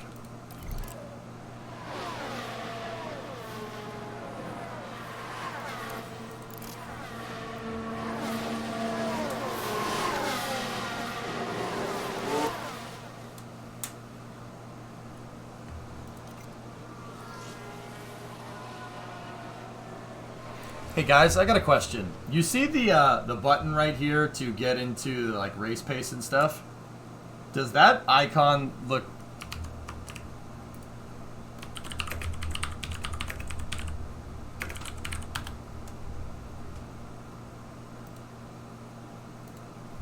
all I can see is the screamer.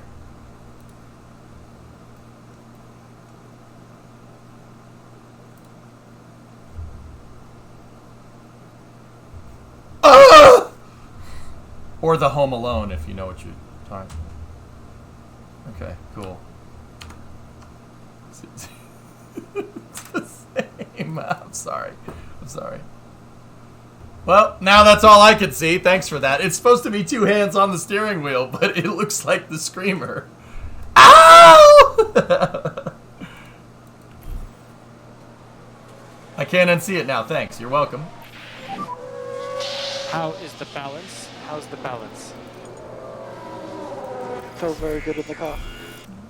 Okay, understood. Art DMCA. Yeah, right.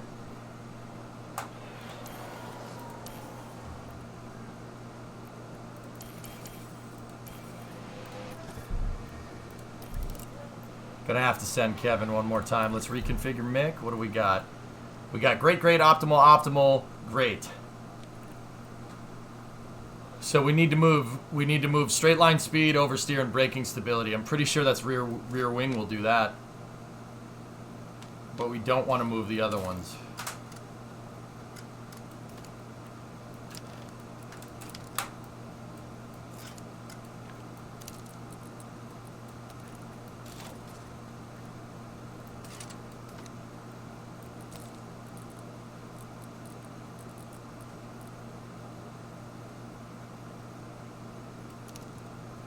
Leave rear wing at 16, move front wing 0.5 to 9.5. Here, let me revert, Max, and we'll make the setup based off. We'll make the changes based off of that. Hey, Joe, what's going on, man? Is this Marbles 2.0? Oh, speaking of now I can't not think about it that way, Snickers. Although Marbles is a physical simulation, so that's kind of cool. I mean, let's be real, guys. This is just kind of numbers. It's just crunching numbers, kind of like Hearts of Iron, almost. But I will tell you, if this game physically simulated the cars, one, this would be like all-time great, all-time GOAT Formula 1 manager game. And two, it would require a lot more processing power. Not much working through the early semester. Right on, man. Max, you think that's good? Tig, I think this should be built into Codemasters. It would be, that's like, can you imagine, like, me, like, crew chiefing, like, Max driving the car, or Max crew chiefing me when I drive? Like, you know, we get the guys from Friday Night Racing, and we, you know, I think I'm better in the role of a damn crew chief, because I suck at driving, but I think less tow, that would be sick, man.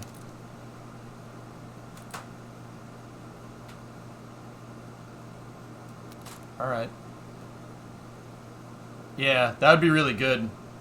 That'd be really cool to have a crew chief like that. I wonder if there's like a mod for Assetto where you can see the telemetry of the car. Think like Telemachus from Kerbal, where you can see the telemetry of the rocket on the way up. And, there is. Really? That's how I do dev on cars. Interesting. Okay.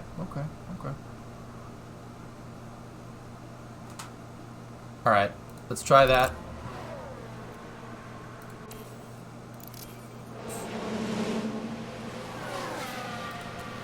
Kevin's just got to go out real quick. Kev, how's the balance? Car setup is perfect.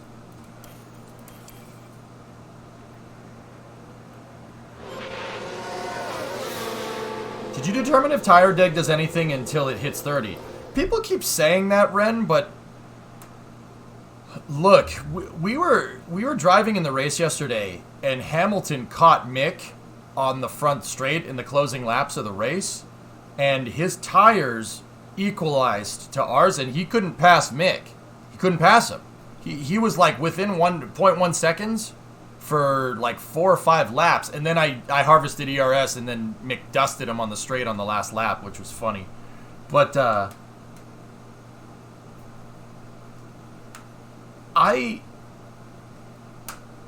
people keep saying tires don't matter until you get to 30%, but I haven't seen anything to suggest otherwise.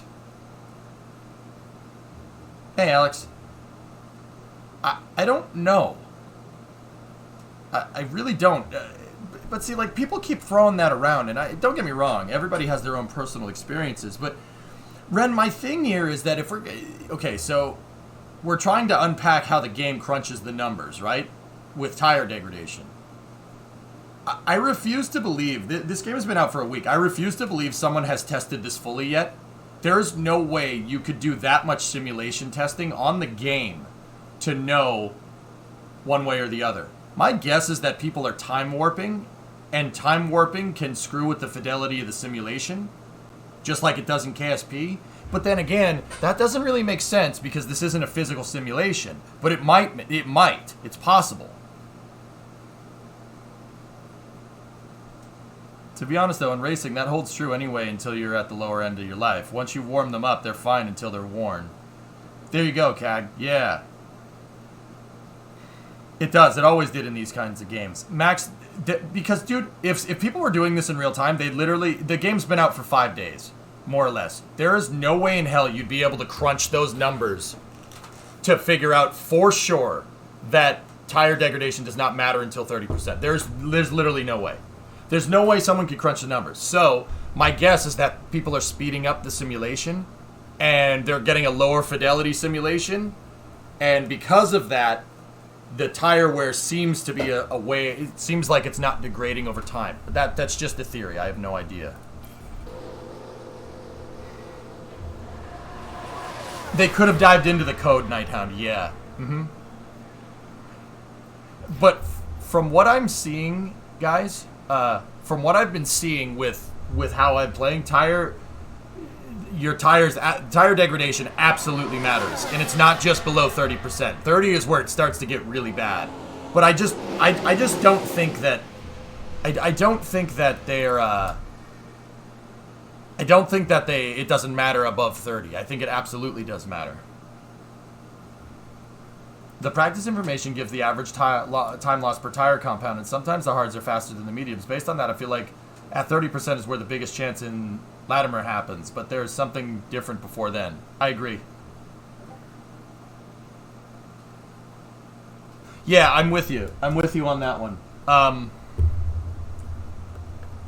It also depends on track temperature. Yeah, Elios, exactly. People are making blanket statements like that. If it's one thing I know about engineering, keep in mind, this is not like a super, super high fidelity simulation, right? If it's one thing I know about stuff like that is that you have to crunch numbers. Or they could just take the back-end code out of the game. But even then, you're looking at the back-end code. The back-end code of the game is only going to give you degradation statistics. So, like, how could you possibly conclude by looking at the code that it doesn't matter unless it's below 30%?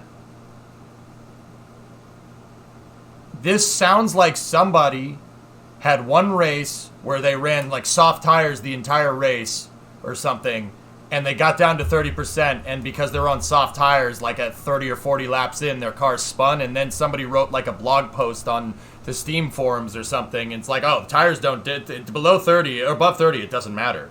There's no way you could scientifically crunch the numbers in the amount of time that the game has been out to conclusively prove that. There's no way. If tires below 30% do things, yeah. But Foo-Face, how I would code that is most likely a modifier on the tire. You don't say if tire deg is below 30, do this. I would have a degradation modifier on the tire, and then I would have another degradation modifier on the tire that if the degradation is higher, your chances of locking or spinning out is higher. It would be inversely correlative, right? Degradation is inversely correlative to chances of spinning out. And there's no way they have the cross at 30%. There's no way. If I was developing a Formula 1 game, I don't even know that much about Formula 1. If I was doing a Formula 1 game, I wouldn't do stuff like that. For sure, right? Like, that doesn't make any sense. Like, I don't believe that. Like, I don't think that makes sense. I'm getting very like, we'll say plausibly realistic tire degradation here.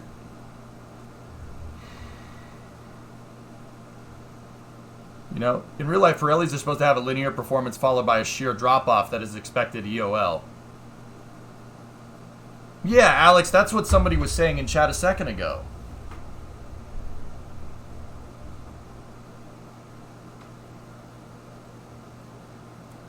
So that could be where people are getting that from. If the game is designed to mimic real performance, then people will know that, oh, below 30 or above 30, it doesn't matter. If the game's mimicking that, then you could conclusively test that pretty dang well. Because now you're not comparing game statistics to game statistics. You're comparing the game to real life, which makes a lot more sense. That's probably why people are saying that. If gravel sands equals no.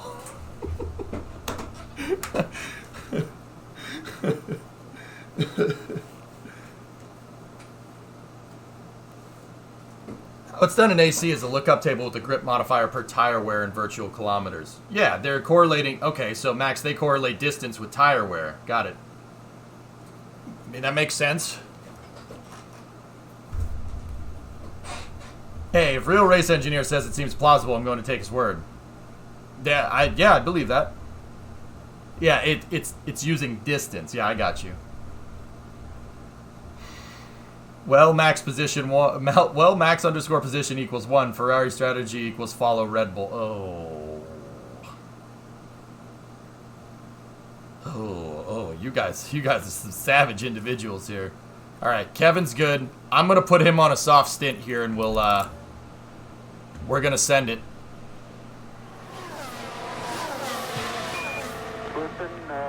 Hey, Diagonalizer. The Eagle has landed. Thanks, man. After watching you play F1 Manager for a few days, I ended up buying it myself. I'm not a fan of F1, but I'm loving the game. Right on, man. It's a fun statistics game.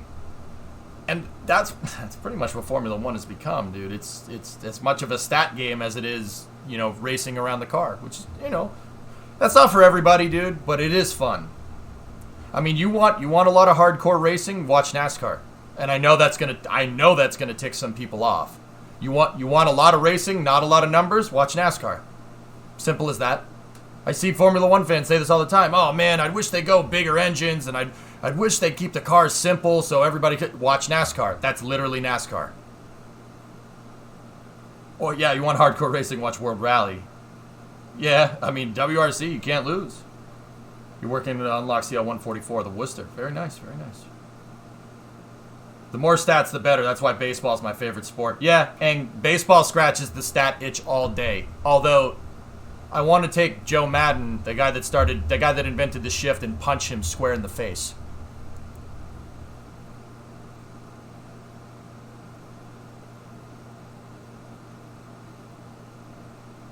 I hate the shift, man. Dude, outlaw the damn shift. No, don't do that. I mean, if you're a lefty hitter, it's terrible. B7.1 from above. Nice. Best option to me is Indy. A mix of NASCAR and F1. Yeah, Indy would be a better option for Formula 1 fans. Indy is fun to watch. Scratches the same exact itch as Formula 1, but more race-oriented, less telemetry-oriented. It's fun. And they have twin turbo V6s, not single. No hybrid. Those cars go fast. They go 240 miles an hour. You and me both, man. The shift sucks, and MLD is banning the shift next year. Damn. It's like the equivalent of the neutral zone trap. Yep. I hate the shift, man. Sorry to say it again. Hard for 100% track instead of soft for a longer run.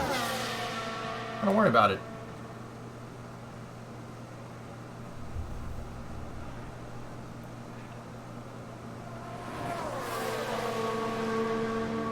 What is the shift? Tessa, the shift in baseball is where your defensemen are basically shifted all to one direction, and it's designed to combat, they're shifted all to the right, actually. So basically nobody's on third. So, you've seen a baseball diamond, right? You have home plate, you have first, second, and third. They shift everybody towards first base to combat lefty hitters. Because if you think about it, if you're a lefty hitter, and lefty hitters are more likely to hit towards their power arm. Lefty hitters are more likely to hit opposite power arms. So if you swing, lefty hitters hit to the right. Righty hitters hit to the left. And in baseball, you have an extra position between third and second base called shortstop. Shortstop is basically by default you're shifted that direction. Lefty hitters actually have an advantage because they can hit between second and first base. So they started a defensive meta right? In baseball, it was started by Joe Madden, who was he was the coach. He was the coach of Tampa Bay, I think, at the time, the Devil Rays, and they shifted everybody so nobody was covering third base. And lefties, basically, if you're a left-handed hitter, you can't hit the ball. You'll hit it right to somebody every time. That basically makes it so left-handed hitters have to. It basically makes left-handed hitters useless. You left-handed hitters actually have to. Basically, they have to favor their right hand in a shift, and you have to pull through when you're going to swing with your off power arm and hit it down the third base line. It's really difficult to do. Really difficult. That's like, think about like trying to play golf, but somebody's throwing the golf ball at you and you have to hit it Happy Gilmore style. It's really, really difficult. Unless they hit, the only option is to get a base hit into the outfield, right? Sac fly or a home run. That's it. Yeah, it's dumb. It's a stupid meta that happened. It's like hybrid systems in Formula One. It's a stupid meta and it needs to go away. I have no idea what any of this means. Yeah, that's fine. Yeah, the shortstop can play right field too. Yeah, it's just, ridiculous. But anyway, let's back to Formula One. Rockstar can't keep getting away with this. At this point, serious, I'm pretty sure that like GM, Ford, and everybody else is like, yeah, just make it because that's good. It's free advertising.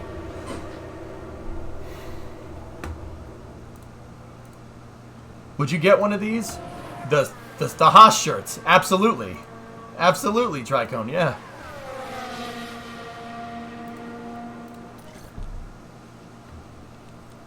JDG, you think we should run that stint on the hards? I don't know. What lefties need is to start bunting more. Yeah. I guess. Max, it's basically a stupid meta. Pick the sport that you like. There's a stupid meta that everybody starts doing, and it basically ruins the sport, like turbo hybrid systems in Formula One. Yeah, it just makes it not fun. Turbo hybrids are cool, like, don't get me wrong, but they're not V10s. You know what I'm saying? Flopping, exactly. Offside rule in soccer, it's dumb. It's dumb. And the learning curve gets better the longer you go out. All right, we'll save it for race pace then. I think that's right. How long did those hard tires last? They last 72 laps at Monaco.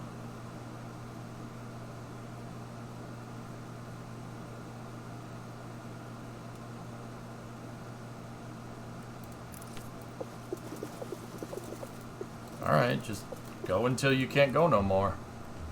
Yeah, but where's a hard compound going to get you on this track? It's going to get you nowhere.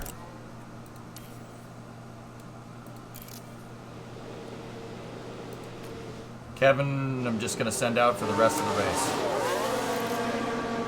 I mean, you could run a hard Actually, you know what? That's not a bad idea. Kid's got some time to... He has to dial his setup in. He's untested. Alright, so... I'm going to put Mick basically on those inters again. And then give him enough fuel to get 5 out of 5 so we can hopefully get him dialed in. Yeah, exactly, Tessa. If you qualify hard, you qualify the fastest, just put yourself on hard tires. Great. Oh, great. Everyone's going to catch you. So what? What are they going to do? Pass you?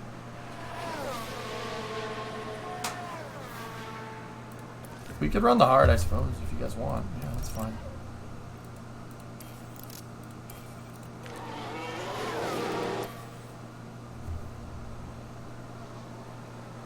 You missed the purple Ultra Softs? Yeah. Ultra Softs would really, really make a difference on this track. Put wet tires. It means win.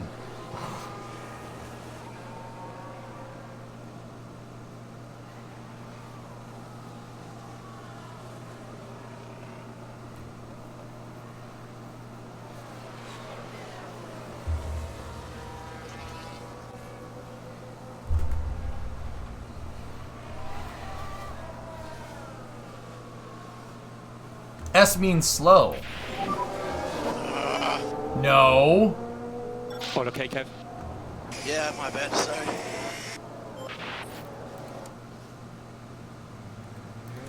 What'd you break?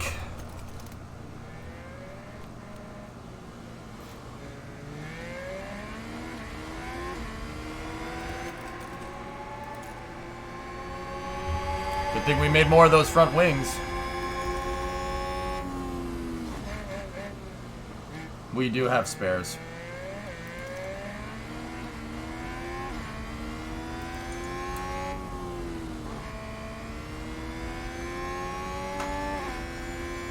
Yeah, he's testing he's testing a new design.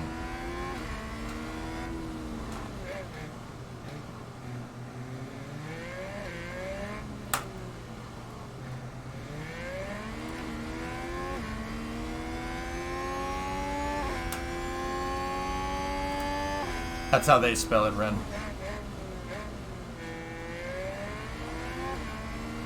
Yeah, I'm with you, Diagonalizer. Yeah. Yeah, man. Thanks for the tip, dude. I do appreciate it. You know what? You could stay out. Enjoy driving on your crappy front wing. We gotta get his track acclimatization up so he doesn't do that during the race.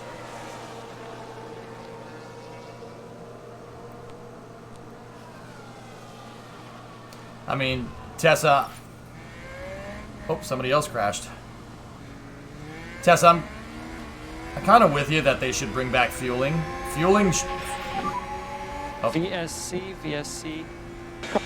Fueling would be really, really cool with these downforce cars. That would be really cool.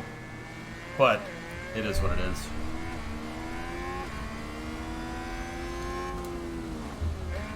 They wouldn't do it. It's not safe and... or whatever. I don't know.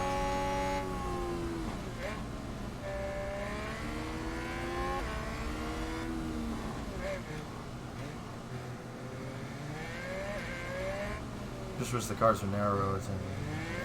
Tessa, I think it's... They're as wide as the cars were in the 80s and the 90s and stuff, you know, like...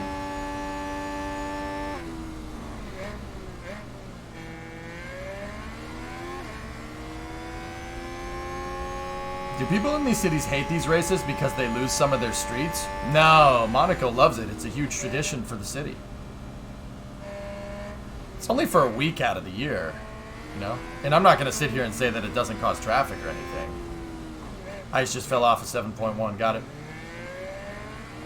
Yeah, it's the length of the car. Exactly. Yeah, the cars are really, really big. They're really long. I wish they'd shorten them up. I really think the cars with the smaller fuel tank look way better, but that's just me.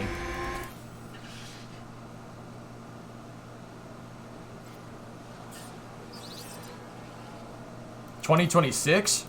Wait. No, it's one tank of gas the entire race. Wait, Max, they're going back to fueling? Wait, when did this happen? How did I not know about this?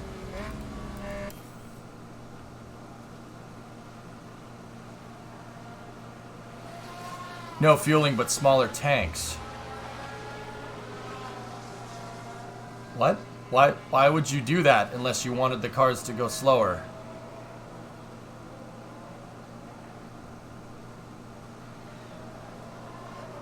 Yeah, serious, exactly. See, you're looking at it the right way.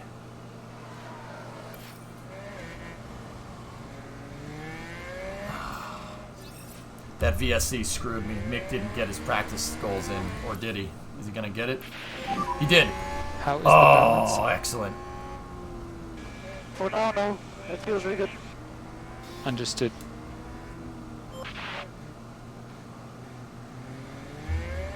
They want the cars 25% smaller in 2026, and they're going for a 75% electric engine. So the V6 is going to get nerfed a bit, but hybrid gets bigger. The same total power, but much less fuel usage.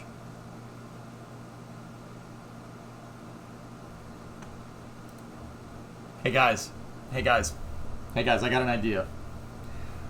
Our sport is supposed to represent the pinnacle of motorsports, going the fastest and the hardest around the corners. You know, it's supposed to be the cutting edge of car design and technology. Supposed to go the fastest. Supposed to be able to go around corners the best of anything. No one's able to go around corners better. You know what we're gonna do for our sport? Make the cars go slower. My God, you're a genius.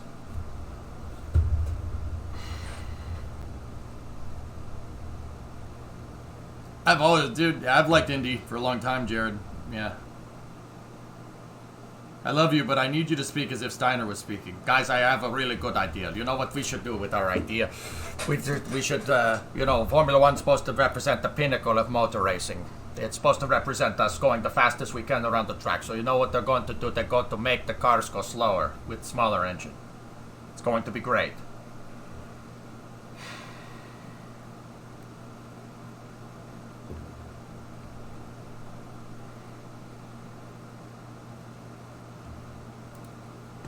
And I'm sure the racing will still be good, but you know, it's like they're almost tone deaf. You know, they want to do all these things to keep cost capping down, so they make the propulsion more complicated. Yeah, but we want, we gotta implement a cost cap spending thing, but let's make the engines more complicated.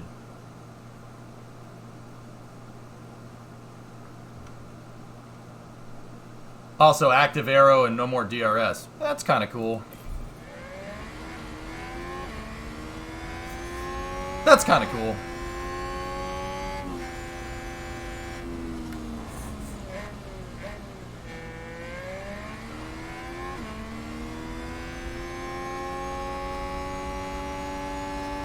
Yeah, Storm, it's like they're tone deaf or something. Like, it's almost like it's not actually about, saving money. What does active aero mean? The geometry of the wings on the cars can change shape depending if you're accelerating or decelerating pixel. Think F14. F14 has the wings. The wings go back when you go faster. They come forward when you go slower. Stuff like that. Yeah.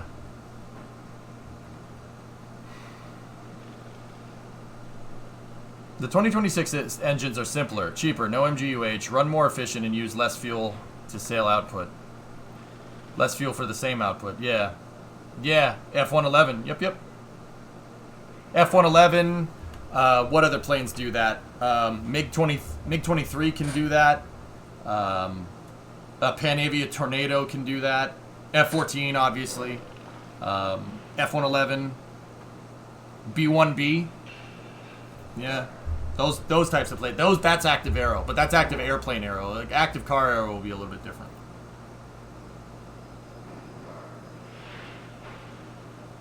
$2707. Yeah, I wish.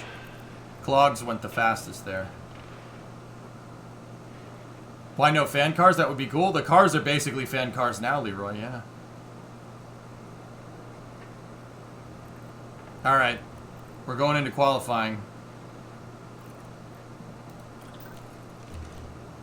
Setup confidence 97. We got Mick to 97. Hell yeah. Kev had that little crash there. He's not fully acclimated, but they'll finish that up during qualifying. Do rotors on Ospreys count as active aero? No, that's collective.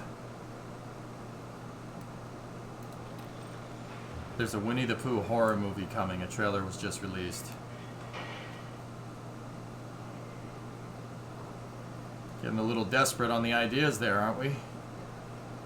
The bone. That's right, man. Yep.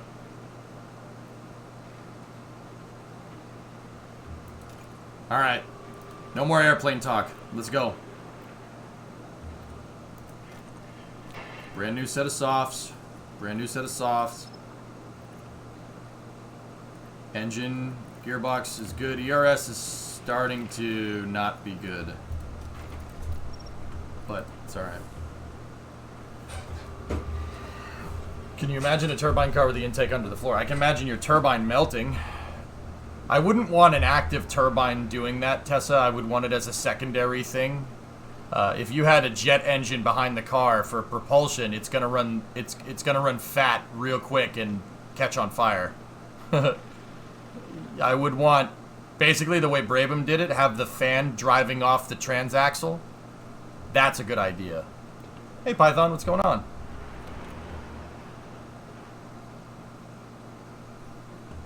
All right, let's do this. No more plain talk.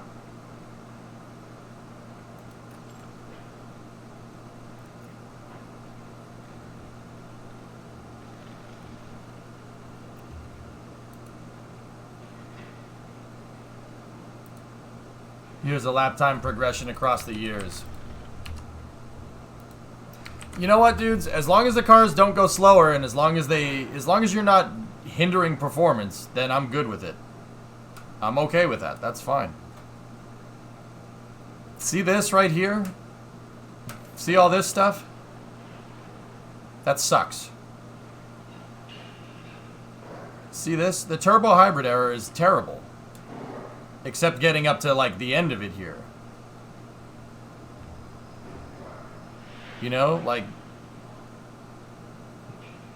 This is all fine and dandy, but that line should have been down here. And it should keep going down, and it should have kept going down this way. But... See, this is why I didn't watch a lot of Formula 1. Like, I watched a lot of F1 from, like, 97 to, like... basically 05, 06 into 07, and then 2008 I didn't really care. 2009 it was all bronze, so who cares. 2010 was eh. I started really getting back into it in 2011, 2012, 2013, and I really stopped watching like right in this area here. So Turbo Hybrid started in 2013. It started right here.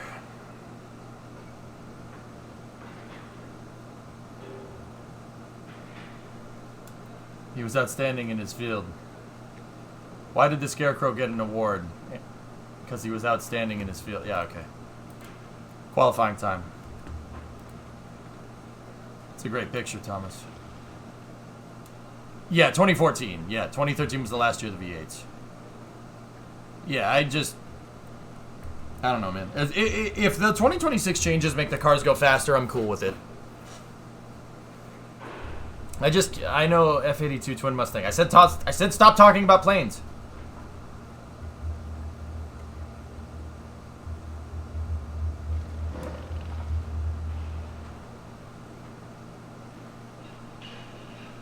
Yeah, Neo, of course they did. Because they got to develop their engine before everybody else did. Oh, you guys don't remember that?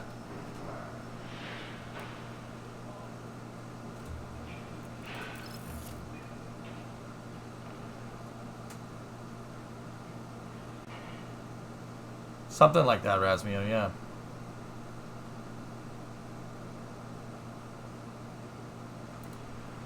Alright. Focus time. Come on. Ready check, Kevin. Radio's good.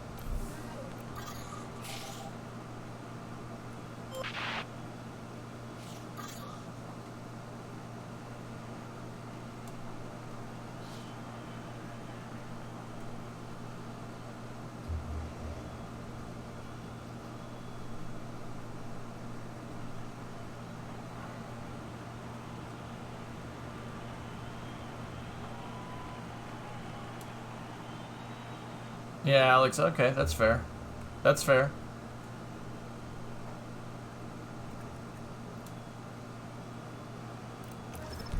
Where did we get mixed setup to?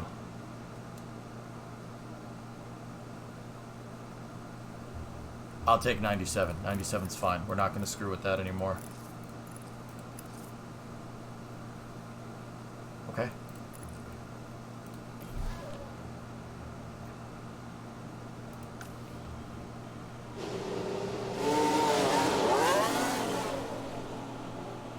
I'm gonna run with it. 97 and 99.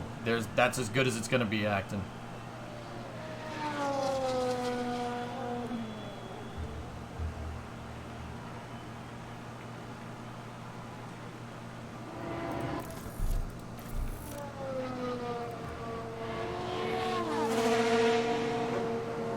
It's qualifying up there, like Q1.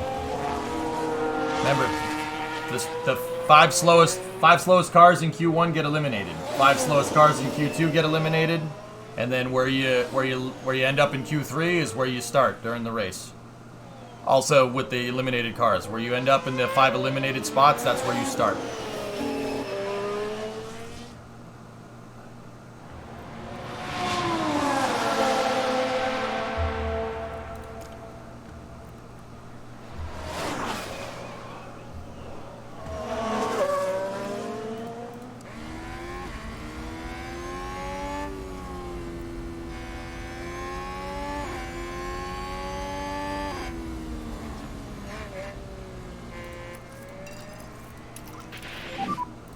Okay, perfect. Let's get back up to pace. Copy.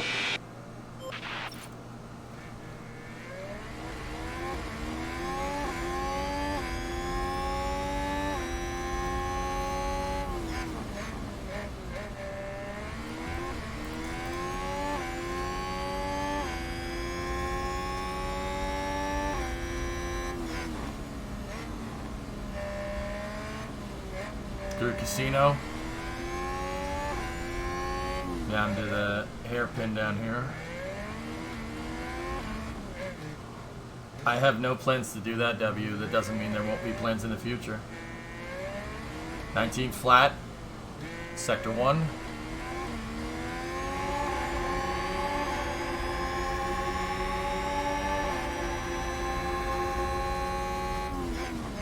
Oh, you obviously went purple. He's the first one out on the track.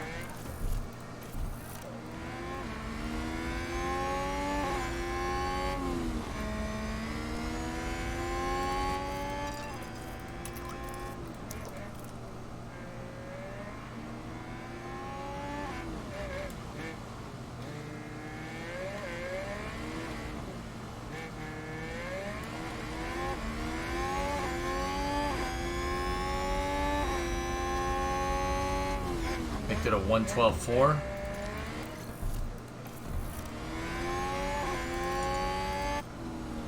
Oh. Kevin's stuck.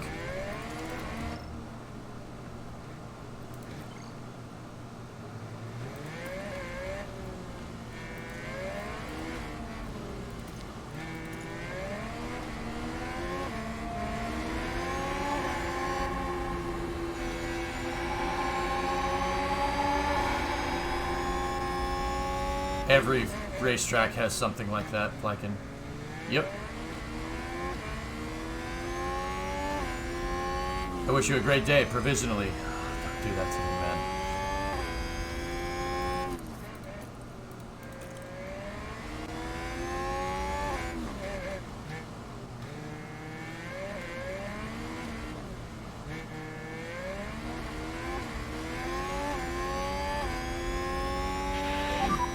Good entry.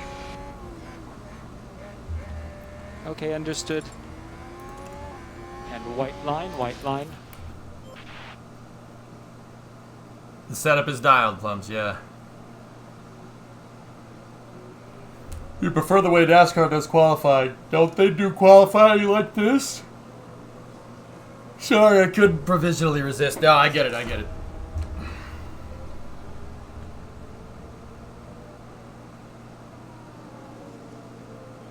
What would you do if NASA asked you to be a test pilot for Artemis 1? It has no life support systems, Linus. They wouldn't ask me that. If it did, I'd probably go, though. So Kevin's definitely going to get bumped. For sure.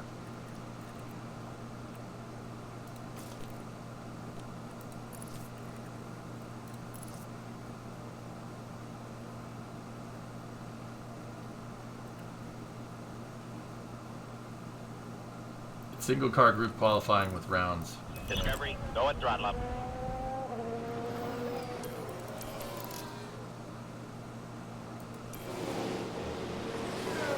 Yeah, Numfiddle. The distant retrograde orbit. Yeah, pretty intense. Hey, Pie Guy. 62 months. What's going on? Why do you let them push on the in-lap? Because chat keeps distracting me and I'm trying to focus on qualifying all of them.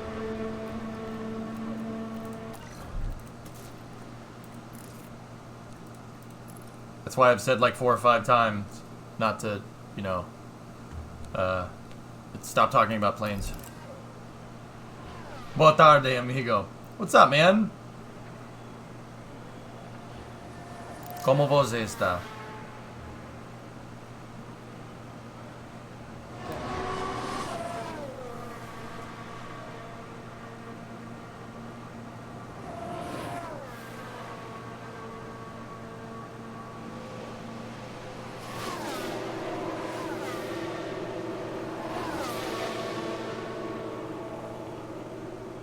What W?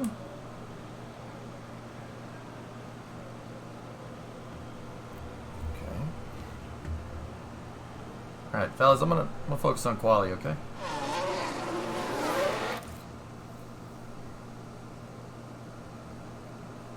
Hey, someone.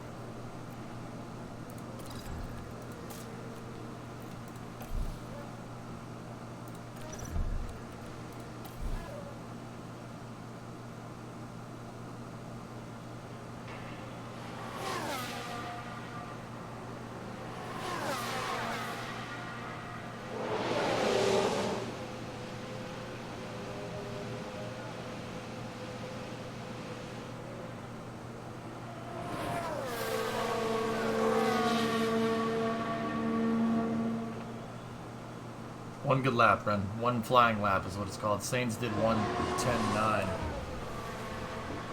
Did the Steiner ship get a berth in the harbor? After last week's performance, or last race's performance, I'd say yeah.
I mean, helping with the first astronaut with a disability. I don't understand what you're trying to get at. Why would I help? I would be the first one to help someone with a disability? I'm confused. I don't understand what you're trying to say.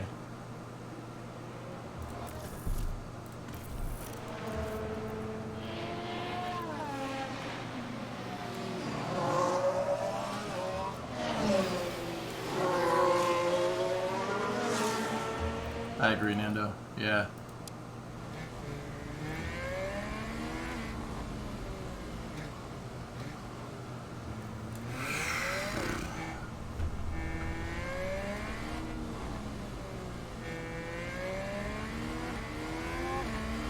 I don't know if I can.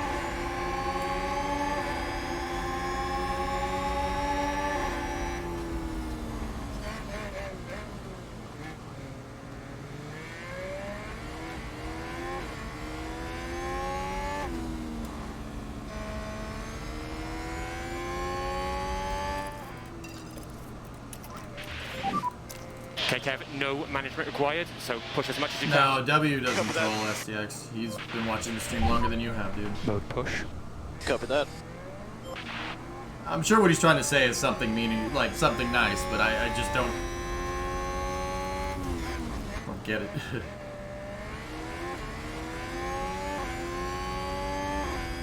Yeah, Inferno, it's cool. Discovery, go at throttle up.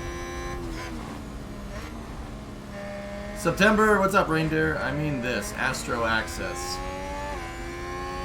Oh, you're talking, yeah, okay. I could help the first disabled person to spin. Yeah, I got you. That would be cool. And of course.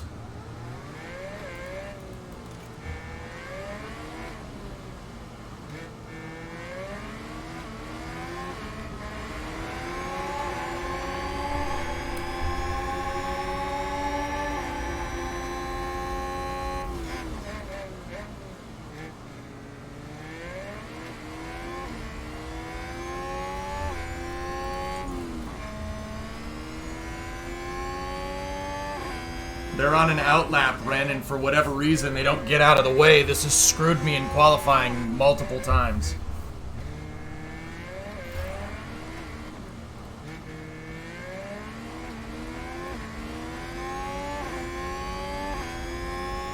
Slower than the first time.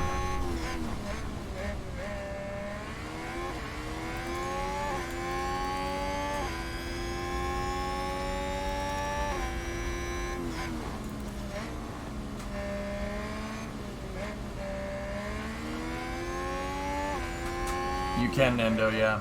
I'm pretty sure tow works. Pretty sure.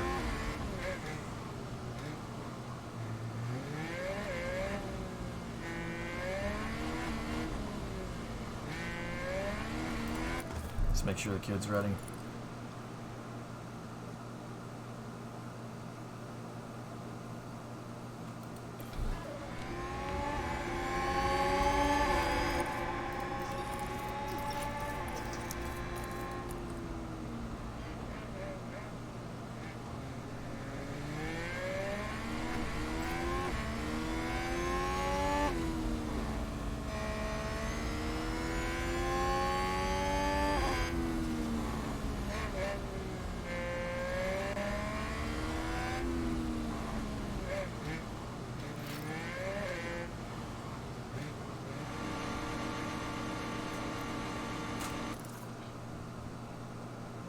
Okay, so we figure a time here is about 1:15.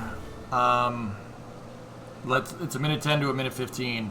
So if we send them, I'm thinking send them with 1:30. Let's be the ones that fricks up everybody else's laps, not have vice versa. You know what I mean? Yeah, Max, we got to really go down low with this. So I'm gonna put Kevin on those new tires. He's going to have enough there. Setup is good across the board. Send Mag now to get a good lap. No, if we send him now, everyone's going to go out on the outlap in a minute here, and he won't be able to go. He'll get stuck again. Let's look behind us here for a moment. Who's come on. No. If I wanted to click on that, I would. Verstappen's definitely going to bump Mick. Yuki possibly could. I don't think Vettel will. George will.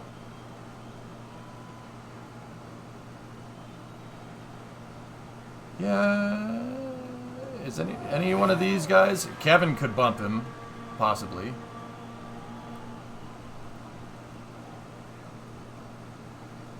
Max is definitely going to bump him. Vettel, I don't think so. Yuki could, so that's 2 positions down. George could, so that's 3 positions down. Mick, you could probably let it sit like that, but I'm not sure, and I don't want to take the risk.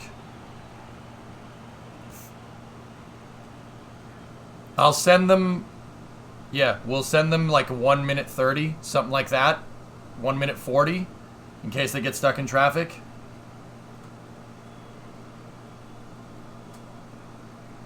No, Ish, that's way too... Dude, they'll get stuck in traffic.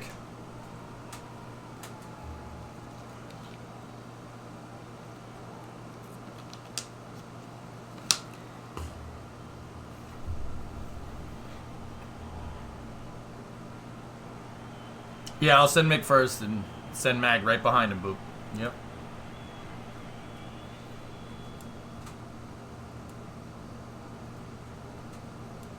If you send them at 4:30, they would have a clear track now.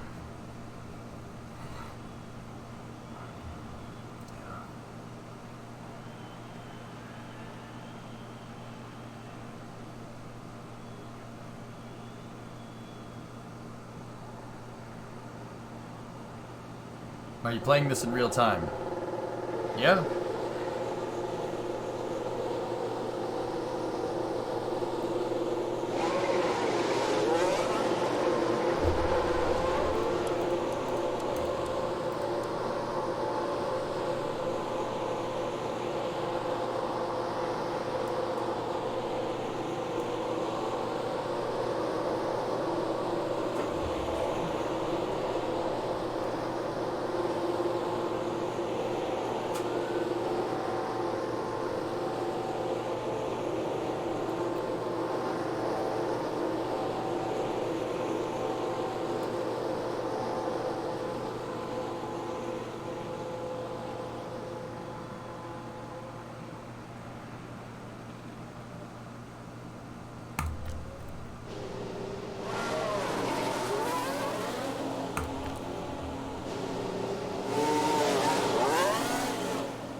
He'll make it.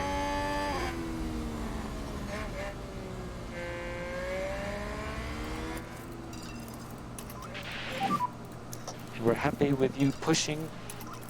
Copy.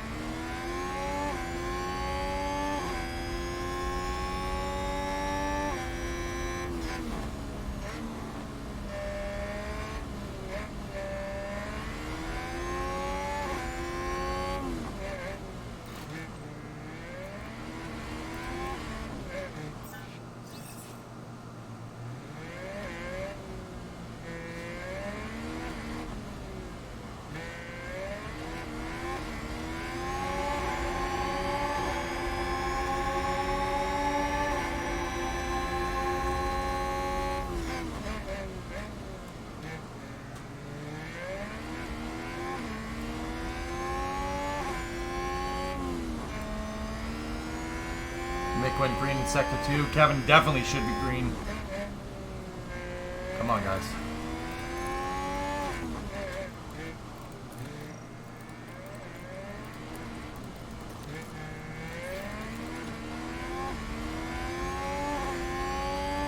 Boom!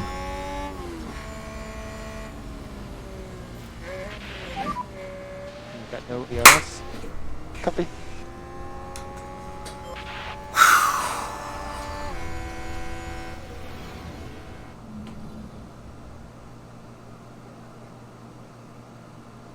Okay, JDG, I got you. But yeah, we got it, dudes. We got it. We made it. Barely, but we made it.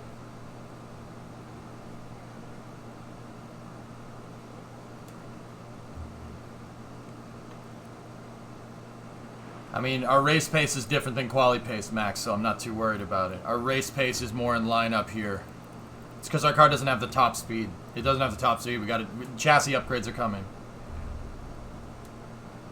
Max looks like he ate a banana sideways.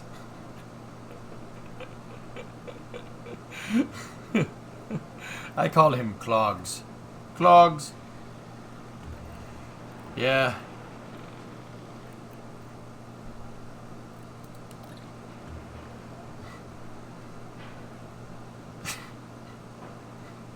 Eating a banana sideways. That's good, man.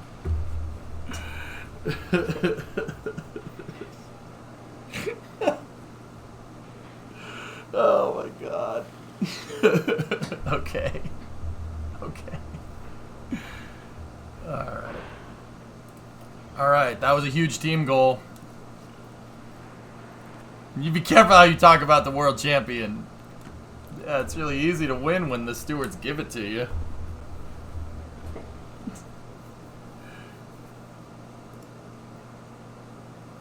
Jesus, Keith.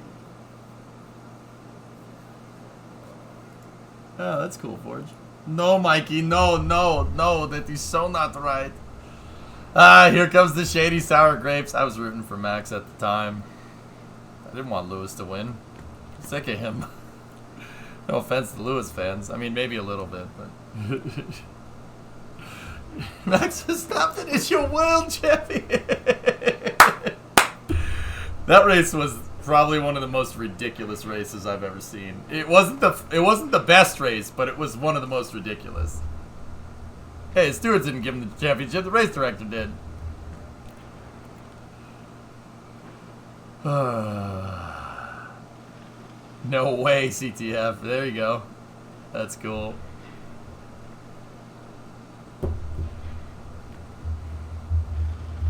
The only worst one was Spa last year. Alright, dudes. I don't think we need to change anything on the car. I'm going to put them out on the scruffs for their first out laps. And then we'll put them on that nice new set. Latifi's the MVP of that race.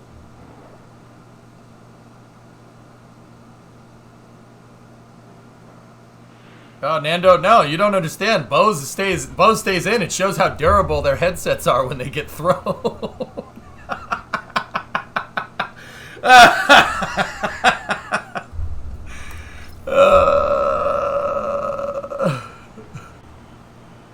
Yeah, no, why did it is. It was just, yeah, it was funny. They've been much better about the rules this year, to be fair.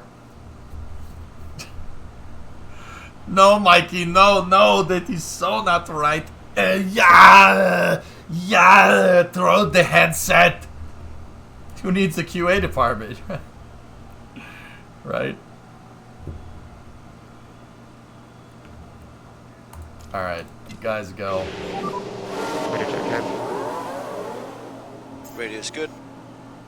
It's just that nobody ever replaced Charlie Whiting, guys. That's the problem. 35% chance of rain.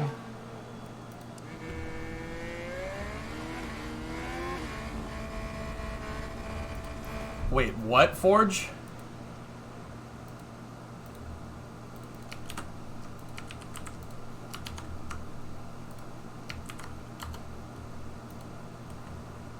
Alonso to join Mercedes at the end of the season. No.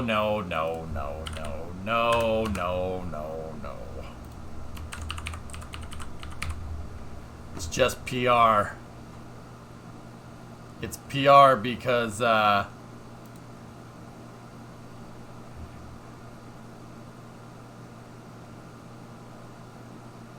he got a signed hat from Lewis.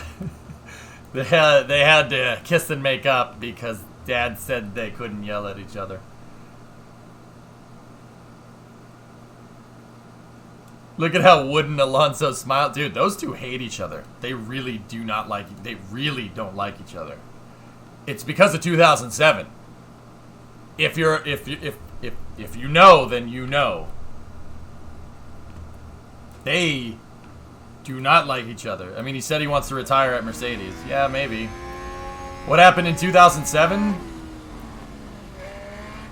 In 2007, McLaren had Hamilton and Alonso on their team. And Alonso didn't want to play second fiddle to Hamilton, and you could be damn sure that Lewis didn't want to play second fiddle to Alonso. So whenever they would do something to favor Lewis, Alonso would get mad. And whenever they did something to favor Alonso, Lewis would get mad. And then Ron Dennis ended up going with Hamilton, and Alonso told him to go frick himself and left. True story.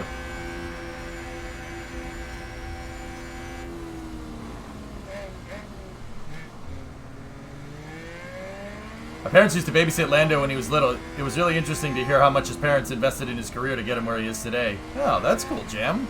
Neat.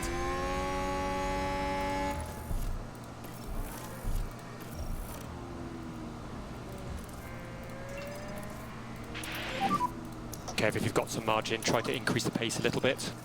Copy that. Okay to push. Copy. Road push. Copy that.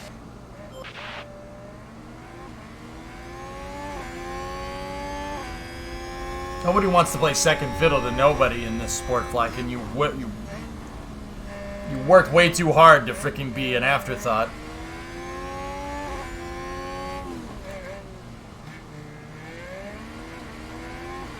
Kevin did 18.9.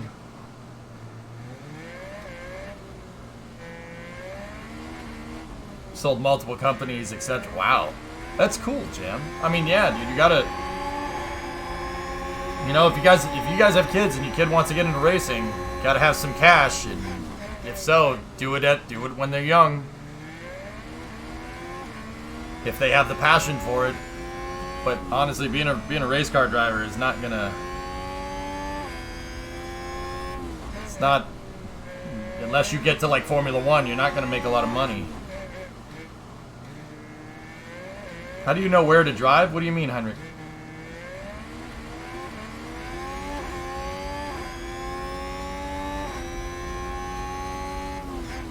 Mac did 111.8.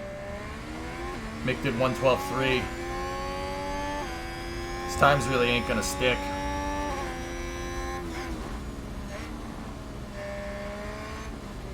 Keep in mind, in 2007, Alonso was the world champion and Hamilton was a rookie. Exactly, Forge, yeah. It would be like Mercedes favoring Russell over Hamilton right now.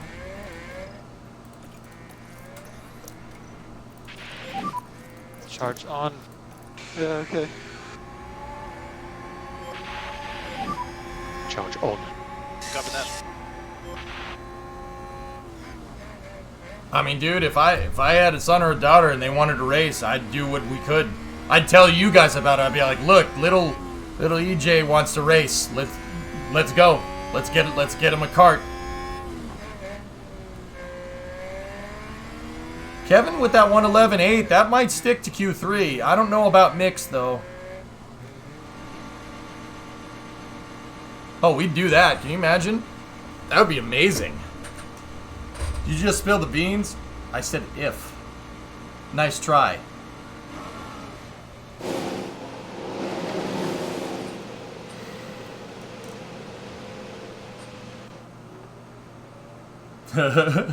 Nice, someone. Gina Lisi sold his F40 for his son, didn't work out at all.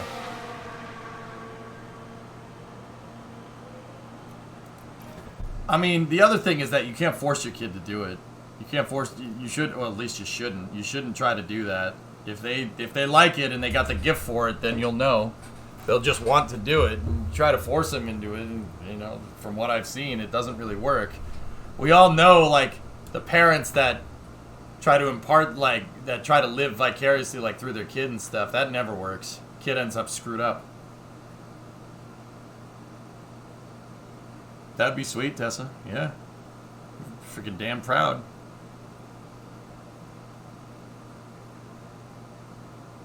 Yeah. Just comes to mind. Hey, some people just have the gift, man. Like, I'd like to think that what Just did is it basically told Max all the things about like all the subtleties to driving and the stuff that he couldn't do. You know, he showed Max like the way to do it, and when Max was learning it, he learned. I mean, dude, he definitely fights like his dad. That's for sure. On the track, Joss was pretty hardcore on the track. I watched him race when I was really, really young. Yeah, that's why I said he fights on the track, Doxy, because he also fights in other places as well. But yeah. Nothing, just an incident. Nothing, someone, just an incident. Yeah, the reality is that Max drove into Leclerc in that karting race, and Charles is too much of a good person to say anything.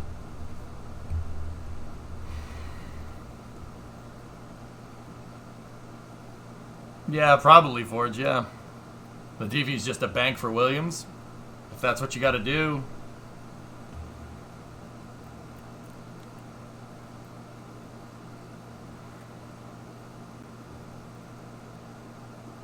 That's right, Storm.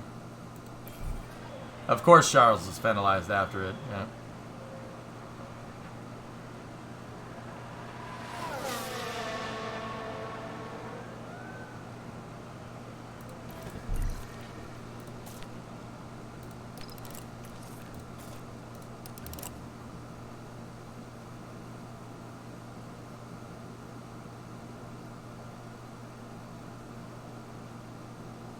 Charles is too good of a man for Ferrari. Watching his soul depart him on the track this year was tragic. Yeah. Italians, man, what do you want? Wait, why now? What do you mean, why now? I'm just reconfiguring, dude.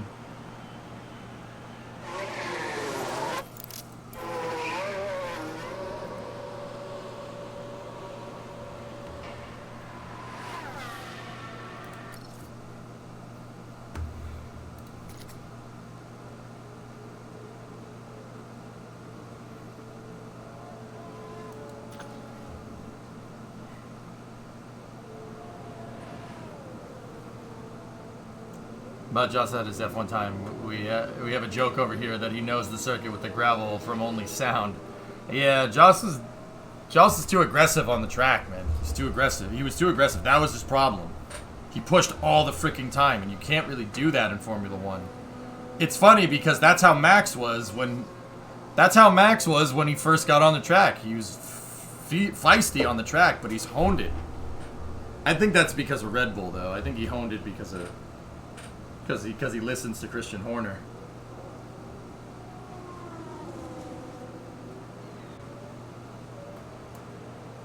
I mean, me and my dad called him Joseph stupid. Because he always crashed. Let's crash the car. It's like Ricky Bobby.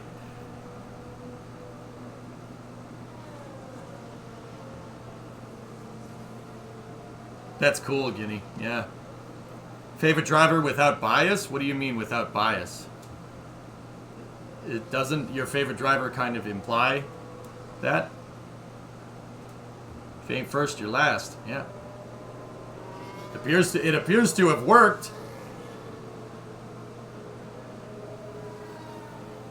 He crashed more often than Latifi? No, he drove for Benetton, if I'm remembering right. They had a fast car. It's more like, I wouldn't say Pastor Maldonado, because Joss is a better driver than Pastor. Way better. But it's kind of like that, yeah. It's kind of like that. It's kind of like that. It's close.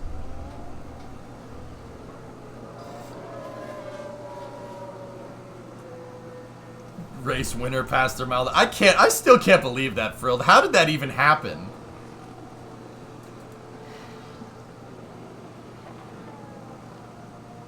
He never had a junior formula career. He went straight from karts to F1 almost. Most other drivers who go through a junior formula career iron out their issues before F1. Max had to do it all in F1. Yep. Pole plus race win. They were cheating. They had to have been cheating, Balky. They had to have been. There's no way they weren't. All right, our cars are configured, right? We're good to go. Yep. JPM. Yeah, kind of like that, VY. Montoya would push the car. He pushed the car. Yeah. I mean, he's a good driver. That's when Williams and BMW were a thing. BMW was an engine supplier for Williams for the longest time in the 2000s. BMW Williams, those cars were fast, man. Real fast. The fact that the garage burnt down right after is sus. Dude, they were cheating. They were cheating so hard, man. It's still funny, though.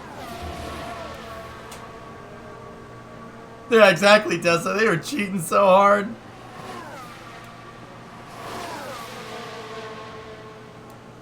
Joss also used to change... He also used to change something on Max's kart and then send him out on the track and had Max tell him what changed, just so Max would... That's pretty freaking cool, dude. It's one of the best advantage Max has today. He understands the mechanics of the car perhaps better than any other driver. That's what I mean, dude. Helps when you have a Formula 1 driver mentoring you. Schumi's your all-time favorite. Yeah. Well, no, I mean, like, I like the Eagles because I'm in Pennsylvania, but I don't like players. Schumacher's the best driver. He's the best.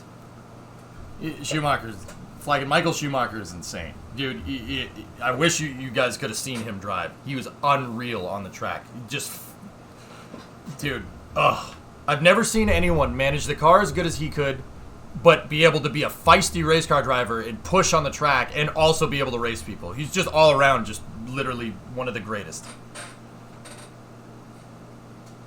Schumi drove like somebody stole his lunch. 40% POV on SLS. Latest weather. Got it. Yeah, Schumi. Ask Damon Hill. Wasn't that David Coulthard? Almost punched him in the face. Senna is up there, dude. Senna, if he didn't pass away, if he didn't leave us for the big racetrack in the sky, man, he probably would have been just as good as Schumi.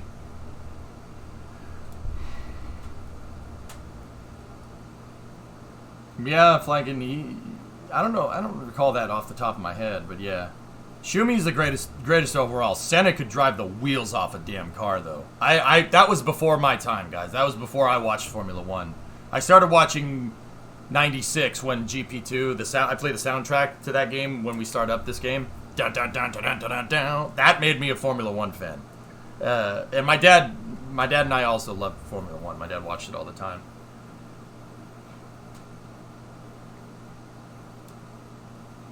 Yeah, that Benetton car was wicked fast, dude. If I remember correctly, Schumi crashed in the hill and became the champion. That sounds like Senna. Senna did that to Alan Prost at Suzuka in 91 because Prost did the same thing to him in 89. Senna flying through Monaco one-handed was hard. Yeah, dude. Those cars had a manual gearbox. Can you believe that? A manual on this track? Are you nuts? Like, how can you clutch and shift? How do you even do that? It's insane. And excessive. It's not only that. Those cars during qualifying were running like 1,300 horsepower. 1,300 horsepower. 1.5 turbo. Like, how do you control that car? How is that possible? That is the late 80s Formula 1 was nuts in a good way. It was crazy. Like, okay, so what do I mean? Like, okay, so on top of having a manual shift, guys, I'm gonna send them at 140. By the way, I'm thinking about it. Okay, they have a manual transmission. They got a shift, but you have to be very careful with your throttle control with those cars from the late 80s. So from like 1985 to 1988, those cars have turbos on them that are the size of a soccer ball. There's 2 of them. They were twin turbo 1.5s. They had a turbo on each bank, right? And those turbos, they take a second to spool. So when you step on the gas, right, you know, it's just the engine doing the work, and it's just this little 1.5 liter V6. But then the turbos kick in, and your horsepower goes from like maybe 300 horsepower to like 1,000 horsepower when the turbos spool up. So that time it takes for the turbos to spool is called turbo lag. Literally, you'll step on the gas, the turbos will hit good compression, and the thing will immediately spike. So if you just kept your foot on the gas, right, and you know, it would VTEC just kicked in, and then you just spin the tires, and the car would fly into a wall. You have to feather the throttle, and you have to modulate the throttle up to get through the turbo lag. So like, you put your foot to the floor, get to the turbo lag, let off to compensate for the boost, and then get on it again. How do you do that going around Monaco? How do you modulate throttle like that around Monaco? How does that even happen? I mean, if it was me, I'd always try to keep those turbos spooled as much as I could. Yeah, he keeps the turbos spun. I know about Senna in 88. He crashed right going into the tunnel. Yeah, you have to really, really heel and toe that car to keep the turbos spooled. It's impossible. Try it. Try it in Assetto. Try it at Project Cars. Try it in I don't even know if iRacing has it. Try it in Assetto Corsa. The Lotus 98T, his Formula 1 car, Senna's car from 1986 is in there. It's one of my all-time favorite F1 cars. Dude, you try to drive it around Monaco. You'll crash. Guaranteed.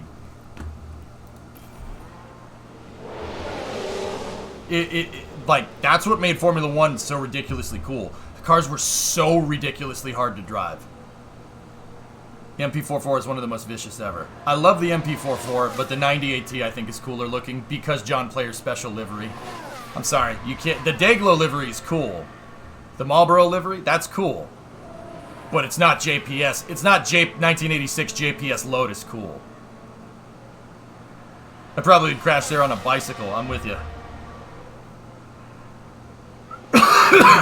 Yeah, dude, you have to rev match. You have to keep those turbos spooled. It's so difficult.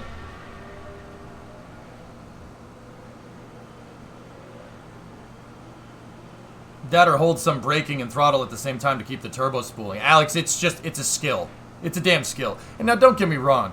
These guys know how to drive too. But, I mean, ask Lewis. Freaking remember that episode, that special of Top Gear where Lewis drove around, sent his MP4 forward. He's like, dude, it's totally different. It is a total that is nothing like it is nothing. It's a totally different beast. He's absolutely right. JPS, you mean the Rich Energy knockoff? Yeah. Lotus, that reminds you of Jim Clark. Jim Clark is the GOAT. That's way before my time, Jenington, but yeah. How is that possible that a farmer from the UK, just some random farmer, just like, dude, I don't necessarily believe in like God-given talent, but holy crap, dude, Jim Clark, fellas, for the people that don't know him, he could literally drive anything. You could put him in a car randomly, and he could drive it faster than anybody else. That guy did Formula 2, he did Formula 1, he did Indy, he did everything. And he won everything. Like, I don't know. What do you think about the Jordan 197? That's a nice car, W, yeah. Make a 2-stage compressor until 2.5K revs and then let the turbo kick in. Yeah. Let us, yeah. That's a twin scroll. You just described the twin scroll's turbo. Yeah, rally, stock cars, he did everything. He won the Indy 500. Jim, you could put Jim Clark in any race car and he'd be faster than you. I don't know how that's possible. And guys, sometimes he would do cars cold turkey. He would just, like, and I'm not, like, it's not like, oh, you know, give him some time to practice. You just go cold turkey into a race and win. Like, once again, it's just God-given talent. Like, some people are just naturally freaking good at this. I don't know how that happens.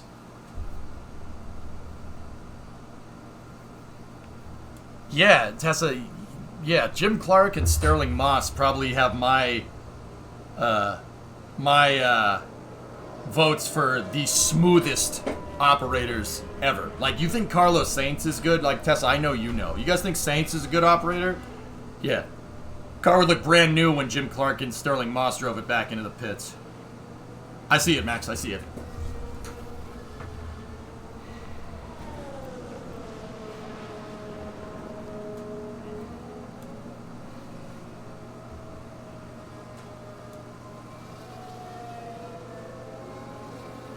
I'm going to send him out at 150 and 145 because there's 5 less cars on the track.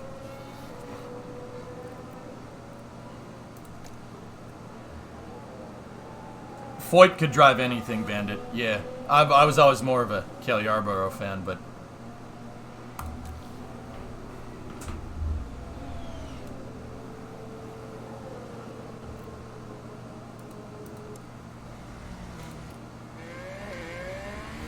Alright, hang on, fellas. Let's go. Mix out in front.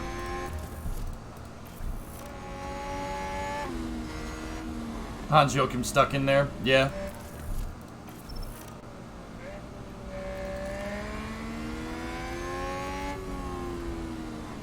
Yeah. What's the ERS on both of them? So Kevin's got 70. He'll have 100. George has a penalty. What kind of penalty are we talking about here?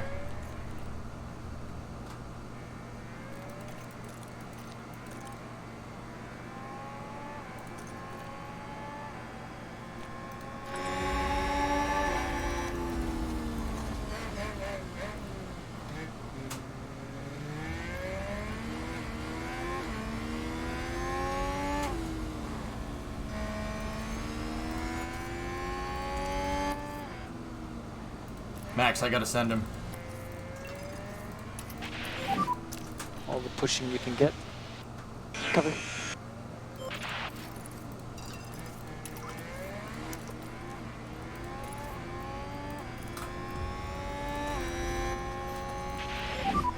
If you've got some margin, try to increase the pace a little bit. Copy that. Leclerc has a 110.7. If we can get into the low 11s, we got this. We don't have to worry about anybody out on the track. I think we're good. I'll see you back here.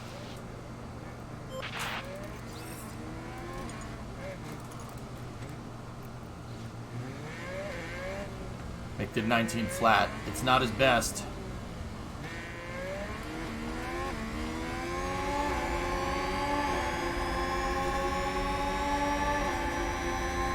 What the hell's going on? Why isn't Kevin out?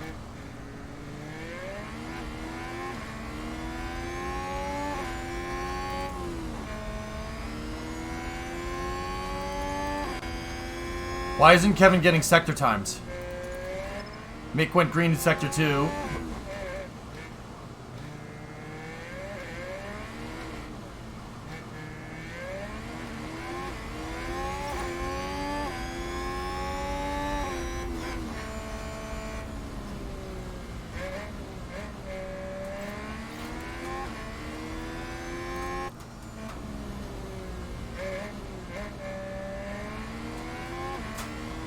He fuck smashed it.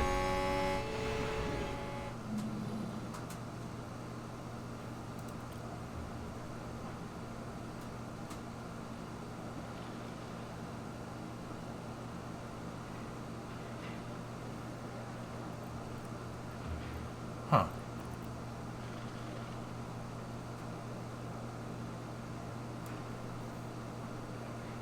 Mick had a terrible sector one time, Max. I'm not exactly sure why. It was yellow. He didn't even go green.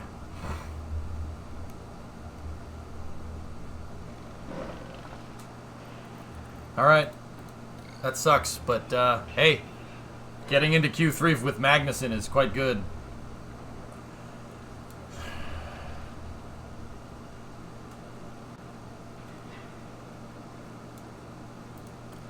Yeah.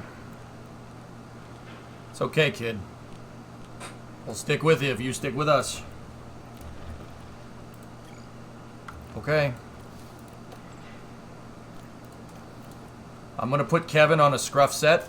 Whatever set is the best that we have. And we'll do that to set the first time. And dude, we have an opportunity here to not be 10th. Why get eliminated? He wasn't fast enough. So, Ren, how Formula 1 qualifying works, there's 3 qualifying sessions, okay? 20 drivers on the field. During Q1, the 5 slowest drivers get eliminated. And wherever you place, you know, so 16, 17, 18, 19, 20, wherever you place there is where you start in the race. Then there's Q2. Q2, same idea, but there's 15 cars instead of 20. So 11, 12, 13, 14, 15, those guys, so the 5 slowest cars again, they get lopped off. And wherever they finish there when they got eliminated is where they start during the race. And then in Q3, you have 10 cars, and wherever you place in Q3 is where you start in the top 10. Making it to Q3 is a big deal. We made it with Magnussen. I wanted Mick to get up there, but we didn't get it. Hey, Aiden, what's going on? Yeah, Spotulous, I watched that Bald and Bankrupt video. Yeah. Imagine his exploration would fascinate you. He has good urbex, but he's not the urbex that I usually watch, but yeah.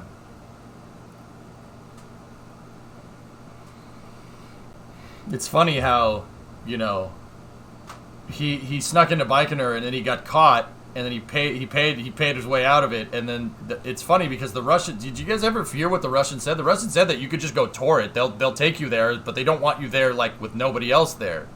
They literally said we could take you there if you give us cash. I'm really struggling with Williams. Got any tips? I think the car is garbage. Well, upgrade it, man.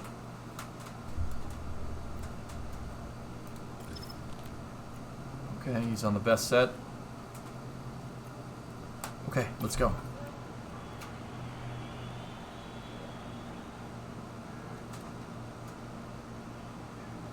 You can change the set of tires. You don't have to start on the tires that you used in quali. You don't need to do that no more.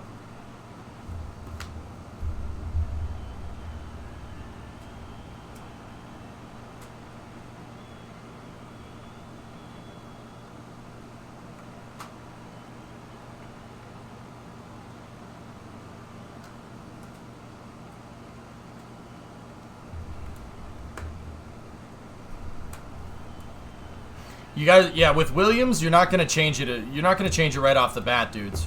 That's the thing. You're not gonna change it right off the bat. Let's go, Kevin. It's gonna take a couple of seasons of fixing. It's gonna take a couple of seasons to fix Williams' problems. What I would do with Williams, fellas, is bank as much freaking money as you can and put that into research and development. Bank as much cash as you possibly can. Put it into R&D, upgrade facilities in the background, but build up a huge bank of cash to research. Literally, so build up enough money so you don't need to have Latifi and sign another driver.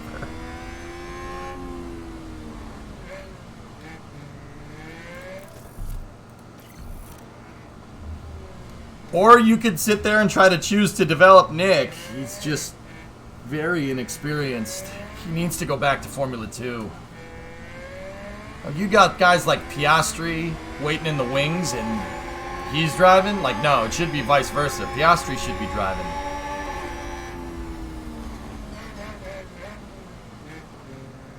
Yeah, money keeps him in F1 100%, which is why I say build up as much cash as you can, Research next year's car and just time warp through the damn races. Nick is F2 for Nick was in Formula 2 for 5 years and I would say it's the car, but Albon put that car into the points, so it's definitely not the car. Okay, Kev, no management required, so push as much as you can. Go for that.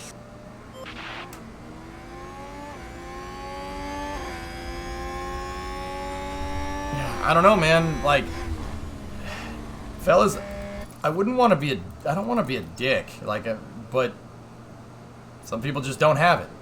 Some people just don't have it. You know, some people don't have the gift. Some people don't have the drive. It's just the way it is. Like, Formula 1 can't be for everybody. You really have to be feisty to freaking race these cars. Like, you know, I knock Lewis for being a jerk all the time, but the truth of the matter is that you have to be like that. Look at all these guys. Look at Lewis. Look at Alonso. You know, Max. You have to be like that. You have to. You don't win Formula 1 races by having a timid attitude. That's the truth.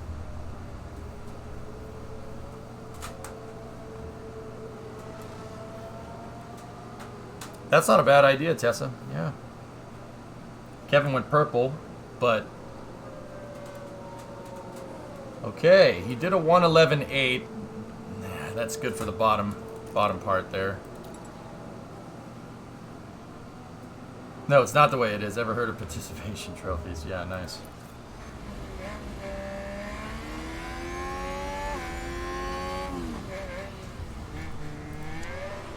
I think Mick, Neo, I think Mick has it. His Formula 3 and Formula 2 experience racing tells me that, you know, dude, you don't win a series in your second season both times. That's not how that works. But then again, it's not just the driver, it's also the team too, you know? The team has to be able to conform to the driver's style, and the driver needs to be able to conform to the engineering style of the car. They all have to work together. That's why it's a good idea to have good affinity in this. This game simulates that. I think Mick's good. I think Mick just needs to get comfortable. He needs to get comfortable with that car. But then again, Austria, he came in 6th. Silverstone, he came in 8th. He's put that car into the points. He can do it. That's not an easy thing to do. What was Schumi's attitude? Relentless. Relentless. Dude, Airbenis, that's why I would say he's the best Formula 1 driver I've ever watched. I'm not trying to knock Lewis. Lewis is definitely in that company. I think Schumi's better. But Lewis is definitely up there. You can't deny the skills. Like, even if people say, oh, it's the car. It's a team sport, guys. Sorry. I want to dump on Hamilton just as much as the next guy. I don't really like him, but he's a good driver. Like, you can't not say that.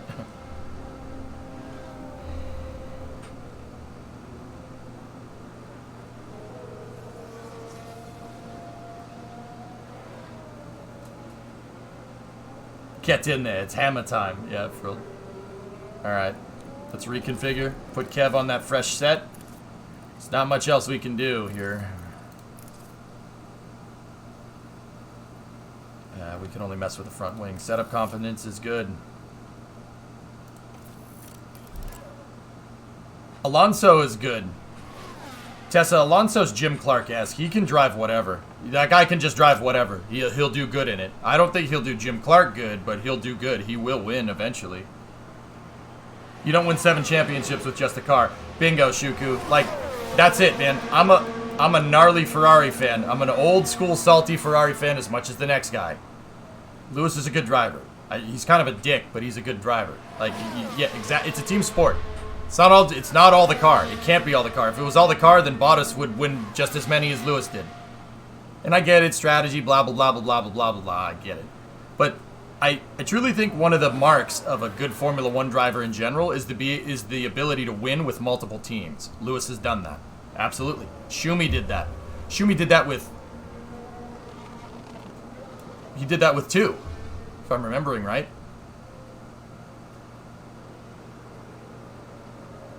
You know, Schumi won with Benetton, then he won with Ferrari. A lot. You know, Senna could drive anything. He could drive any car. He drove that piece of junk Tolman's on this track into the... Like he was going to win in a crappy Tolman's. That would be like that would be like somebody winning a race with a Williams right now. It's just not... That's just not happening. Schumi also developed the Merc that Hamilton won with. That's very true.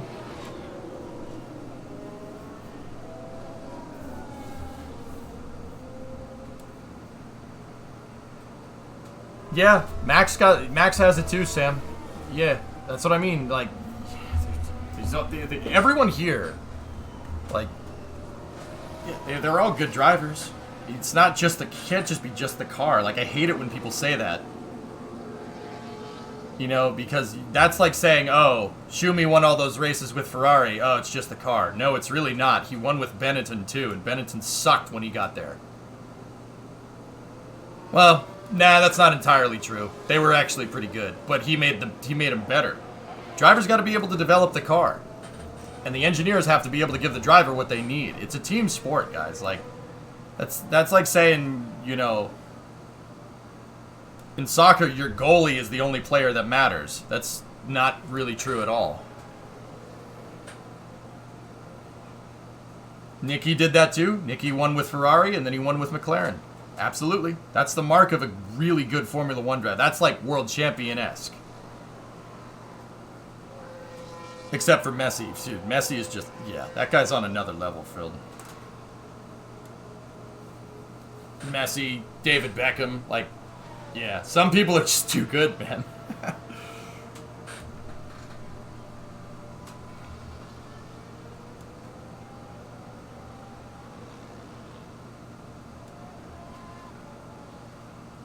What's the most important thing? What's the most important skill for a driver? Reflexes, intelligence, and composure. And I think the biggest thing is to be able to give your engineers feedback on the car. Your driver needs to be able to speak somewhat engineer. Every single Formula 1 champion, every single one of them, is very good at communicating what the car needs and what they need to do to be faster. Look, Seb was that way with the Red Bull. Max is that way with the Red Bull. Lewis was that way with the McLaren. Or not the McLaren. Well, the McLaren and the Mercedes. Nutty Buchan? Who's that? That's not right. Oh, soccer player. Yeah. Mm-hmm. Kimmy knew that he wanted the drink. Yeah. Alright.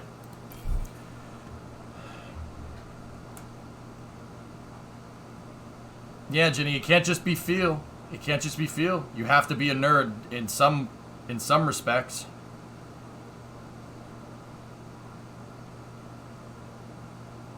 Roy Byrne. Yeah, that's true, Ian. Mm-hmm. All right, dudes. Let's get into it.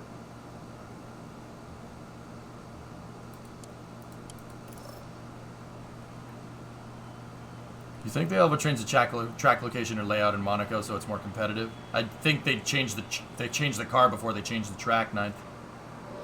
Okay, cars are going out. It looks like I think that was Sainz.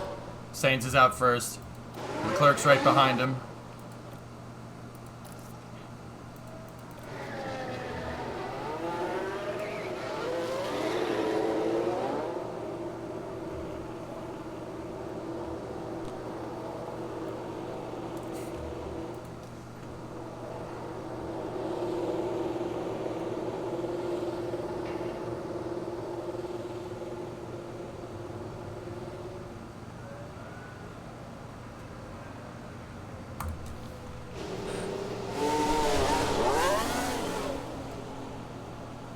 They've gotten into the points multiple times, Breakneck. I think that that Mazepin money definitely into developing the car definitely paid off.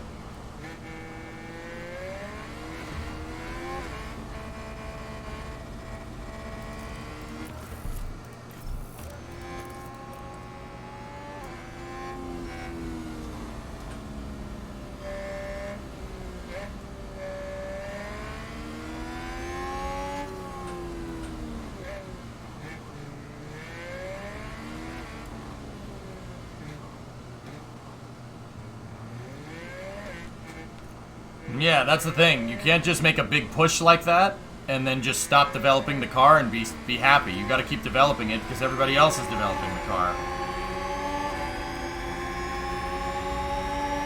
99 and 97 confidence hit it.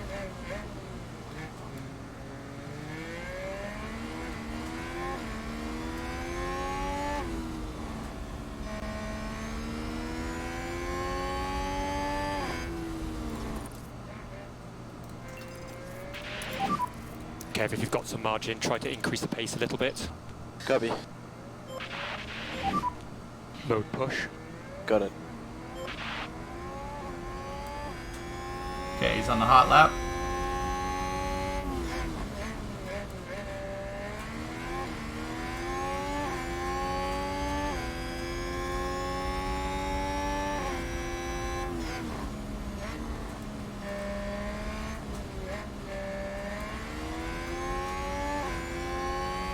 .9, he's yellow. I'll see you back here.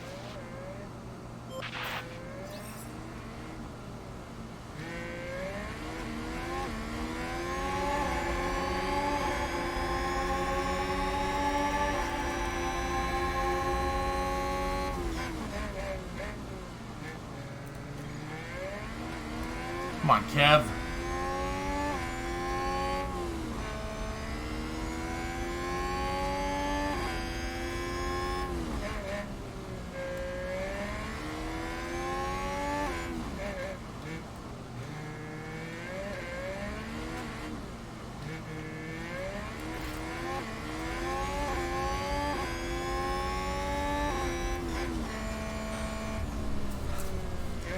We beat George.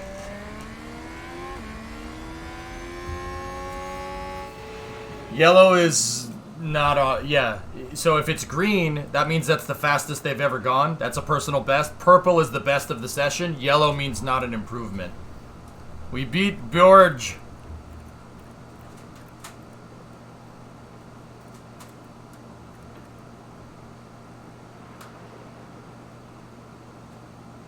All right, we're gonna dump into the race here.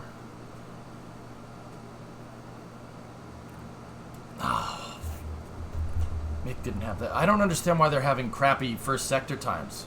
Kevin's first sector time was junk. But that... Oh, I think I know the reason. Hold on. The time has come for these drivers to fight it out wheel to wheel. Race day has arrived.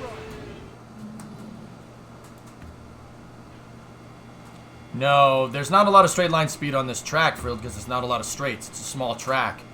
I think they're still... Here, let me see. Let me see. Here. Where's their confidence in the car? They're confident in the setup, but I don't think they're used to the car completely.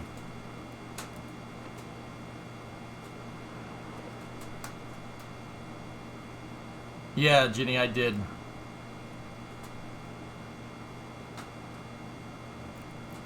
There's car confidence, and then there's...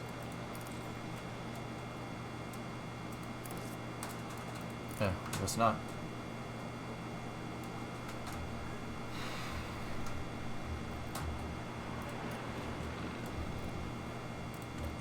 Discovery, go at throttle up.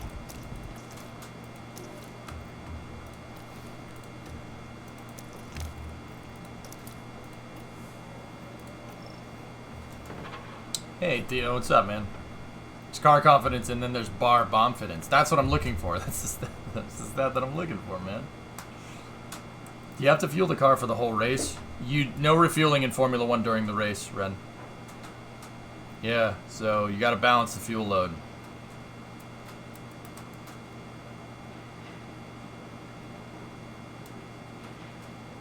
Yeah, Ginny, the idea is that you want to deploy it in Rascasse so they get a good run onto the main straight coming out of Rascasse. But, yeah. Okay. Let's look at the track.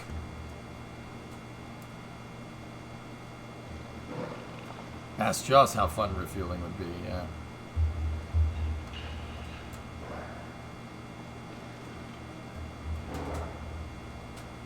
Tessa, we ain't gonna pass nobody.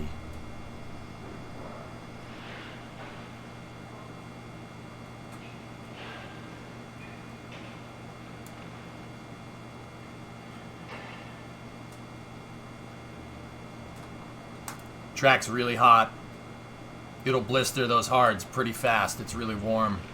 It's 22C, but the track's 48, which means we don't have clouds.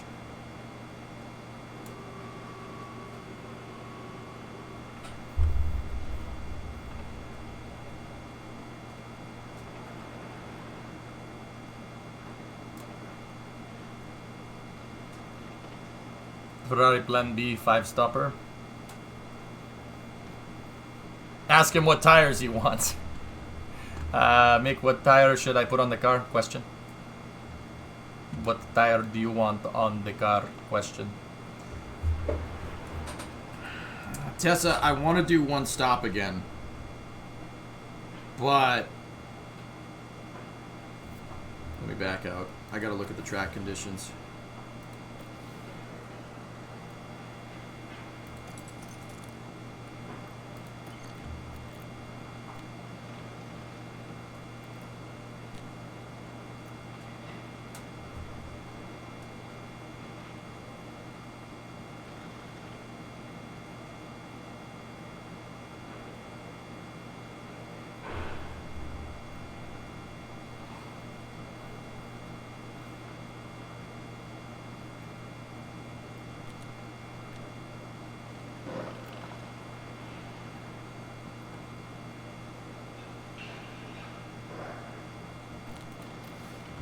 Where's that damn weather report?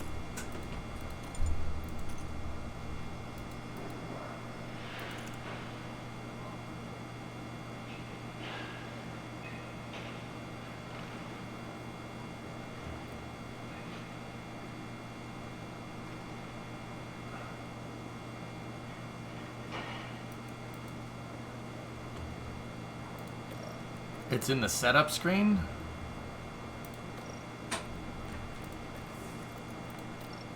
Oh, yeah, it's right there.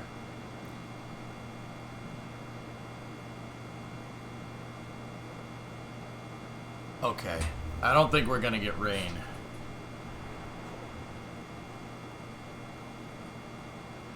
Storm, you out? I'll see you, buddy.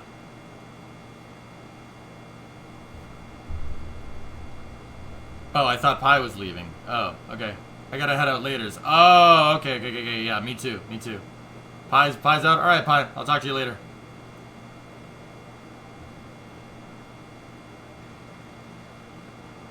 I like, guys, a sound strat that we have here is starting on the hard tires, because where you lose grip with the tire compound, you gain because the car is heavy at the start of the race because it has a full fuel load. I want hard to soft, honestly. No one. What are you gonna do? Pass us? But you can lose position off the line with the hards.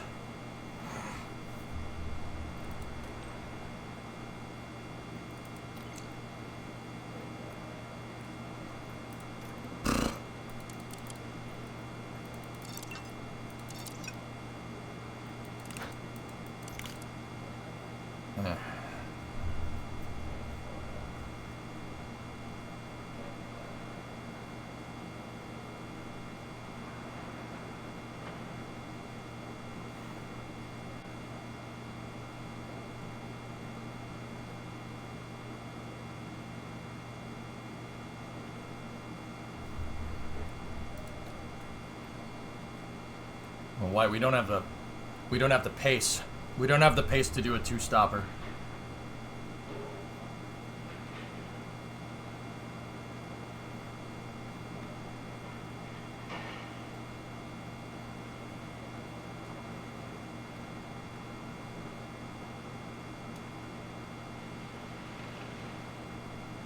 Just do a Ferrari and stop.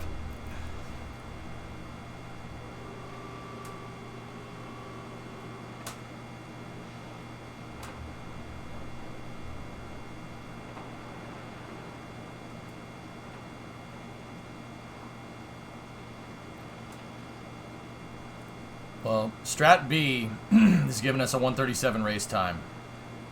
Strat A is giving us 137.55. That's 137.56. 137.53. It says that hard to soft is the quickest. Let me go in here. Oh, no. Let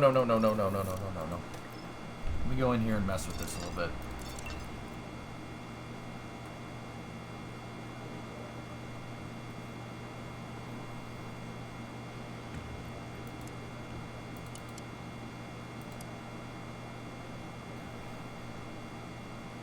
How about no stop? You have to do one pit stop if it doesn't rain, RC. Yeah, you have to do at least one pit.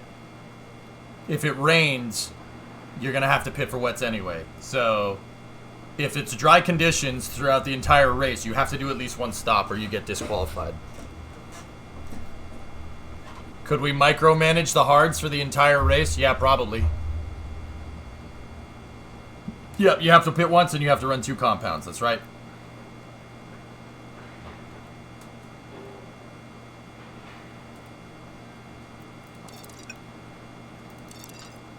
Yeah. I'm doing this. I want strategy C for Kevin. And then for the kid, he needs to gain track position. I'm going to do the flip. I'm going to do the flip of that. I want Mick to try and get up there. Try to get some track position. I know you can't pass on this track, but maybe the kid can make it work.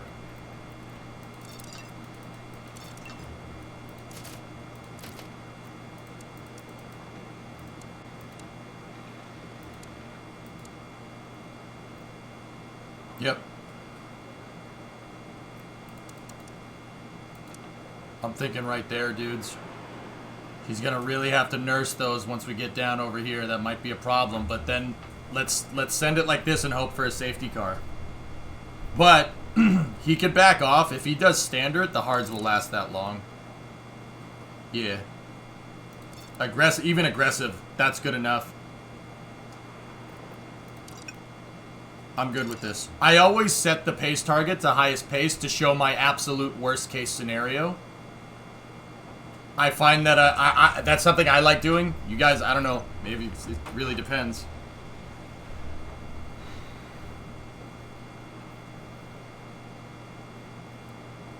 By the way, there's a bug in the game regarding tires. Always make sure you use the tires set aside for the race, because otherwise the game doesn't recognize 2 compounds being used. Never seen that glitch, Ginny, but alright.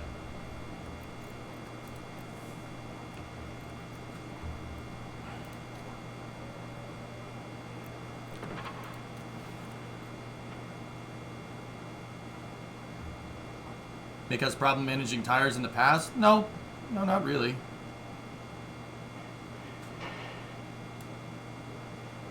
Okay.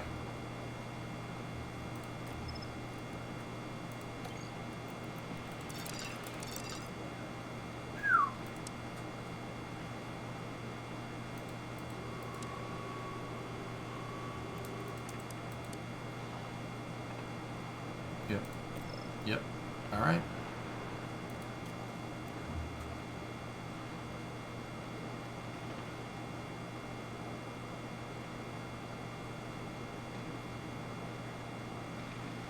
All right. Did I tell them to push? Tell them to push off the line? Yep. All right, let's do this. Brim the tank so you can push longer.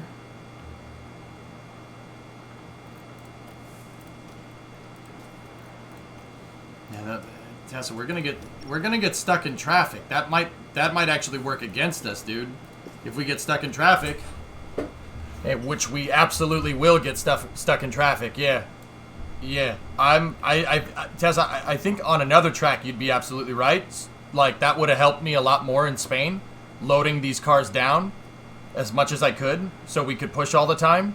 But on this track, I don't think that's a good idea. What is pushing in F1? Trying to go faster, Clayton. In that case, short the fuel. I'm going to run right at 78. Tessa, without, like, the traffic I can be absolutely sure of, right? Because it's Monaco. But shorting them on fuel, I'm not 100%. I need to do a trial test. We probably should have messed with something like this during probably should have messed with something like that during practice. That would have been the time to do it, but we needed to dial their cars in.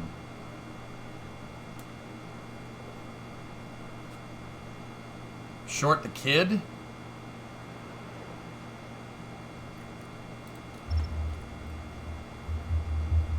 I'm not comfortable making a change like that.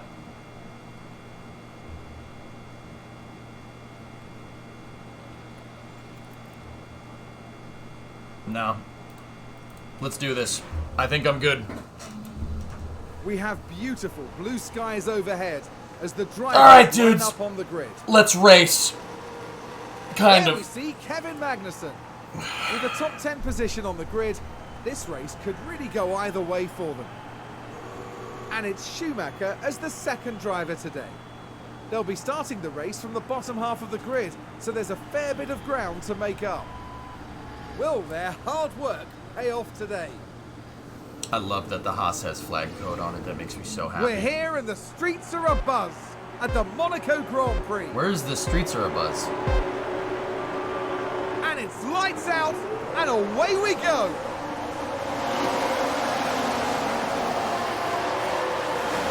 Schumi lost the position. Got it back though. Stuck in traffic.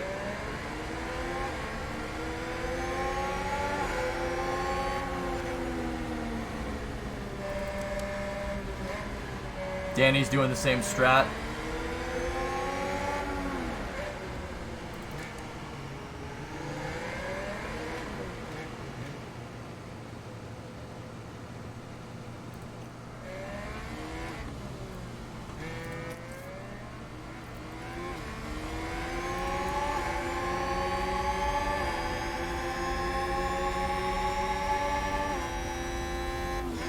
Nathan, that's kind of the plan.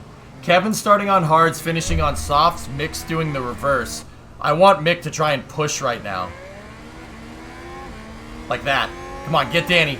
Get Danny going into swimming!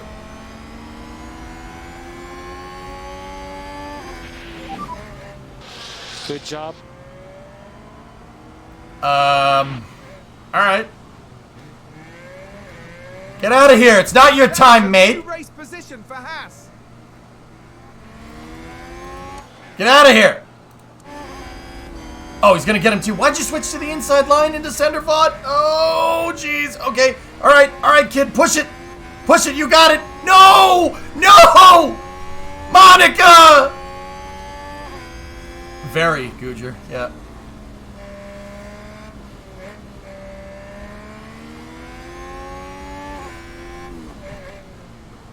I think the pathing is a little bit off for Monaco.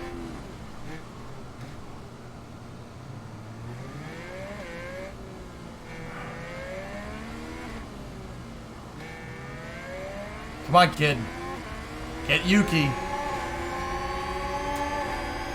It's Monacoff.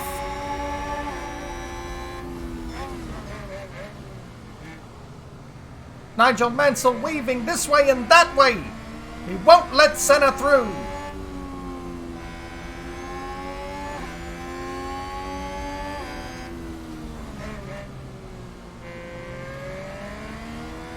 Virtual barriers, yeah. Monocorn. Got DRS.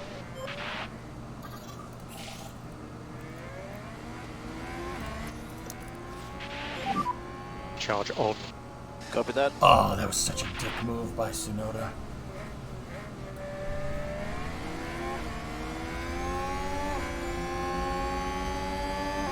Oh yeah, Senna won't let him through. That's right, yeah, sorry. Don't go outside into casino. What are you, dumb? You're gonna wind up playing Baccarat.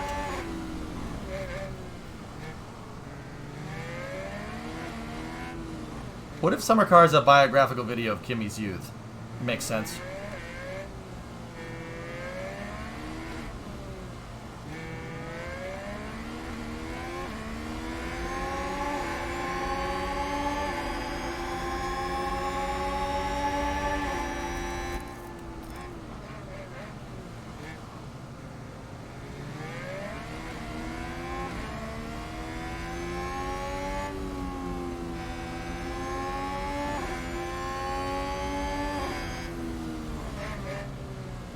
complain about the commentator, who would you like to hear? Murray Walker.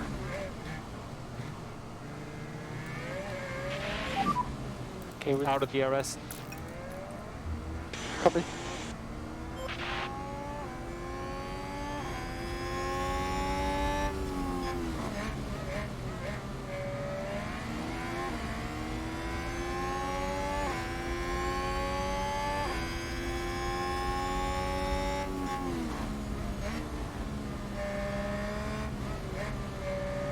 What are apexes?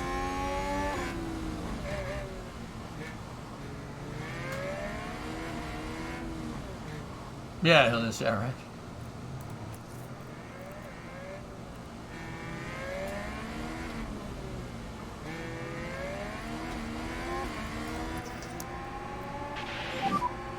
Charge on, charge on. Copy.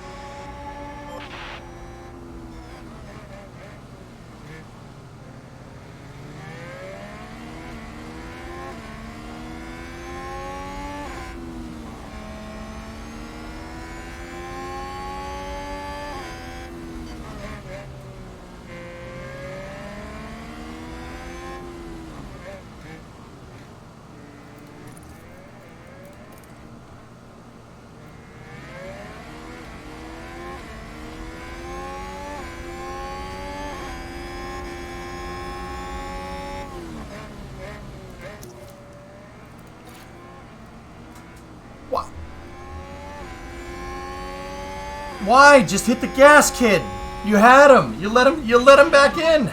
So overtake is available if you need it. Copy.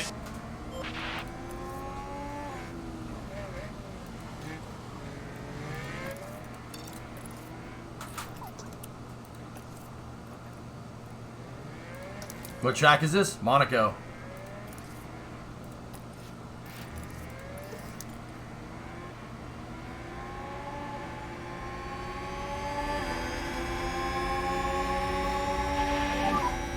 Okay, charge on, charge on.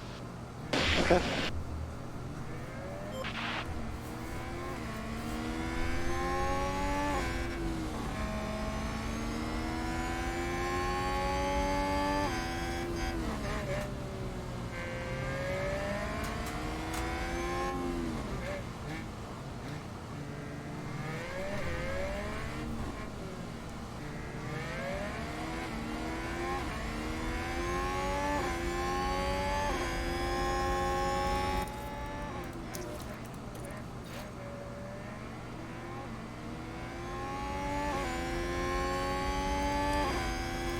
Good pass, kid. Okay, good job. Haas with an overtake.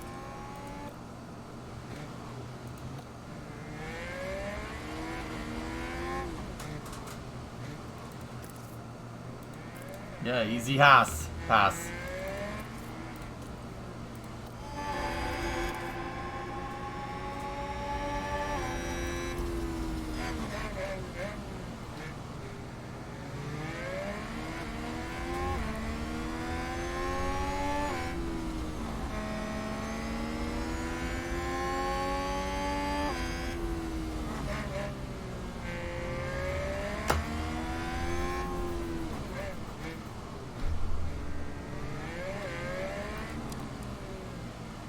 Yeah, you're probably right.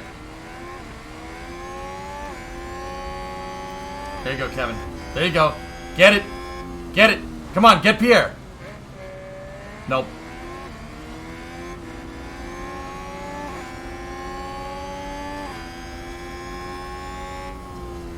He really likes the overtake when you hit it into center plot. Charge on, please. Copy. Charge on, charge on. Okay.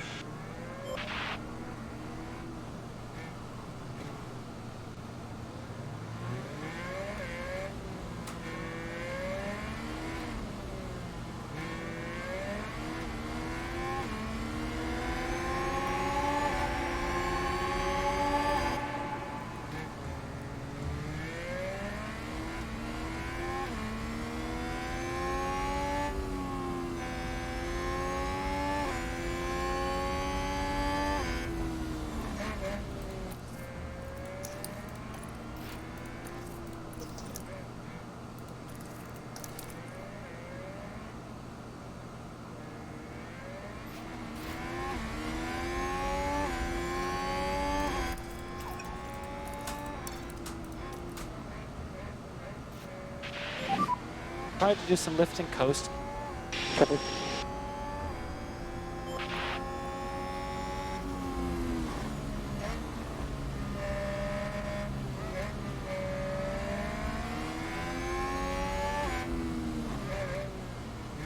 Yeah, I see it, Tessa.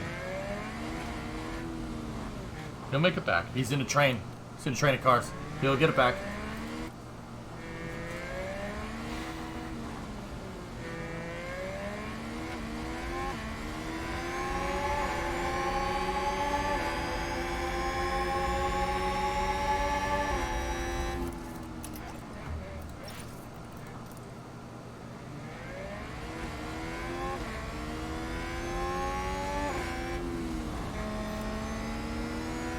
Which is why this is a rate, Max. It's at this rate, we're two laps over, right? At this, if he kept burning fuel at that rate, that's the rate number, not your actual, I don't think. But then again, if it was like that, yeah, no, that seems right.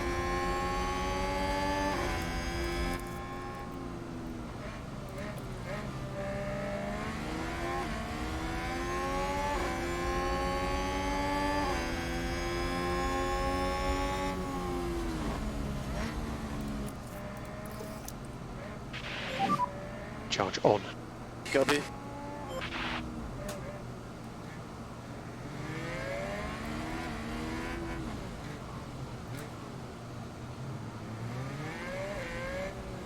Well, you got to understand that these cars throughout the track have a dynamic rate of burn. It might not always be linear. We might not always burn the same amount, and I think that's why that number doesn't change right away.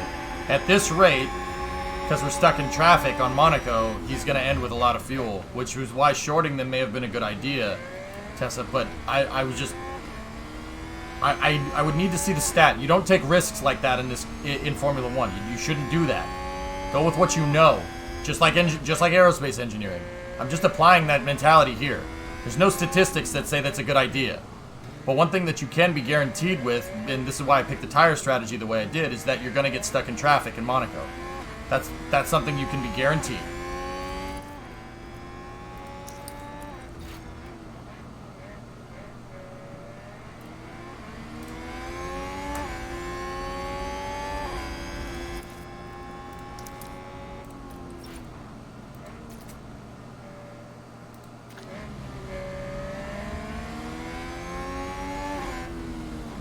Yeah, Deathcore, that's basically what I'm saying.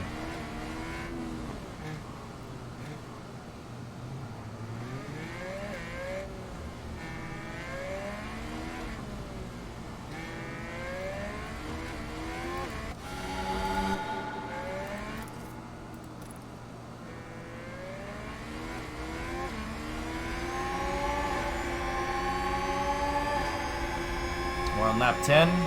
Shumi's +2, which is good. Kevin's kind of where he is, but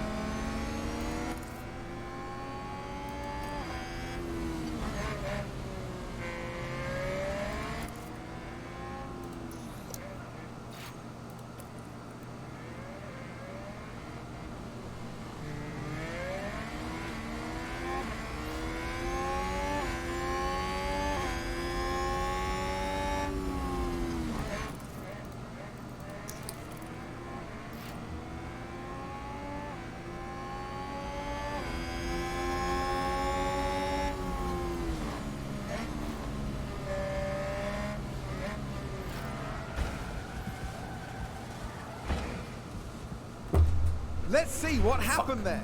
All eyes on Kevin Magnussen here. Dear me, they won't have been expecting that. yeah, because you're expecting the driver to crash, you bozo. They'll be questioning just what happened out there. He's got a puncture. All okay, Kev? Yeah, my bad.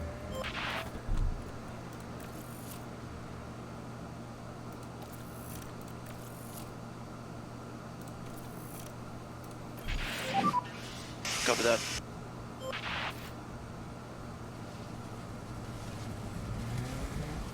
We don't have another set, Max. I don't have another set of hards, dude. See another set here? I could use that. No, that's what we have on, right?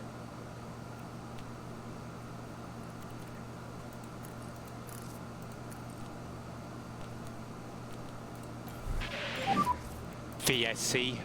Copy that.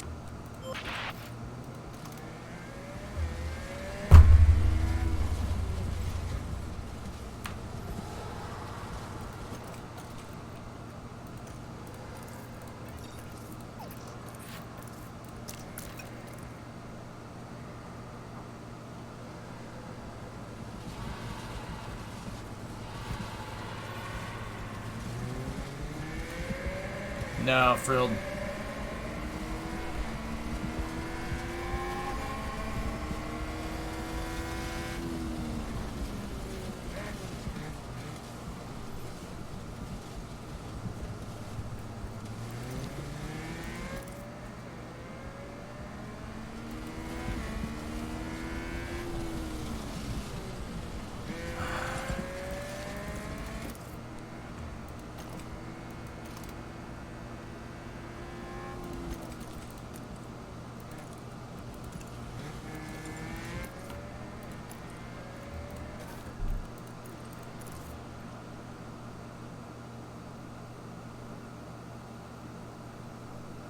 Can't repair the rest of the car. Yeah, we gotta retire him.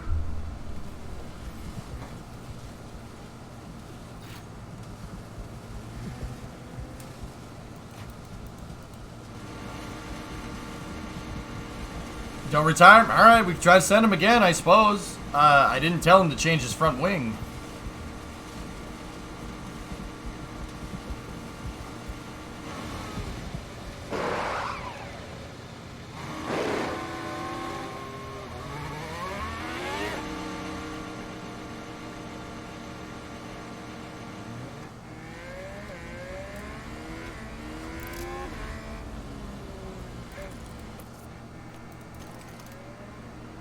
Yeah, actually, no, they have no damage on the front wing, yeah. We just gotta send him, if we're gonna do that. We need a back off. Back up. Alright. +1 position to Shumi. I mean, you're not wrong. That's a shame.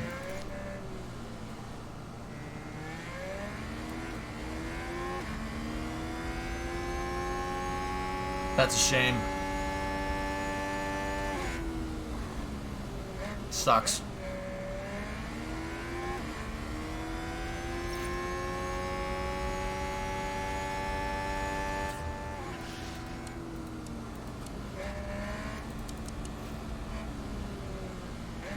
Yeah, he was gonna get up there. The VSC is ending.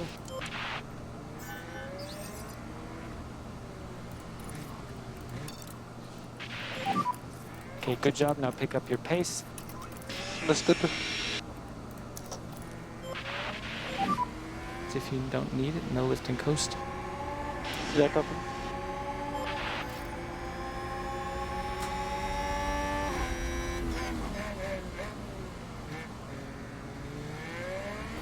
Yeah, Buck, but that was for like everybody here, like when we go and mess with the sim races. I'm paying Kevin Magnussen an exorbitant amount of money to not do that. Yeah. You gotta understand, this isn't Friday night racing. If I'm the team president, you know, like, I like playing the game, I like getting into the game, it's fun.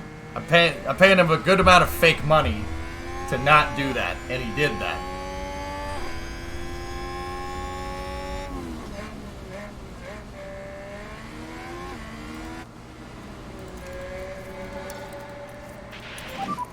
If you've got some margin, try to increase the pace a little bit. I had him set to conserve because I'm an idiot. He's getting lapped.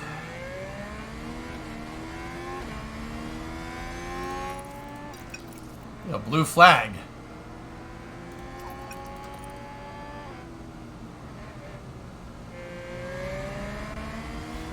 To be fair, he was rear-ended by Ocon. Did Ocon hit him? It looks like he just spun from what I saw.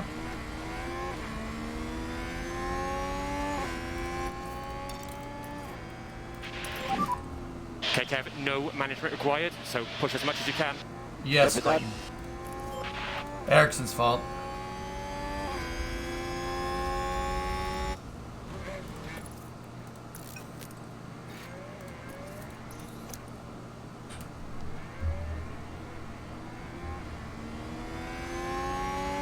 It's early in the race, Sam. Okay, charge on, charge on. Okay, copy.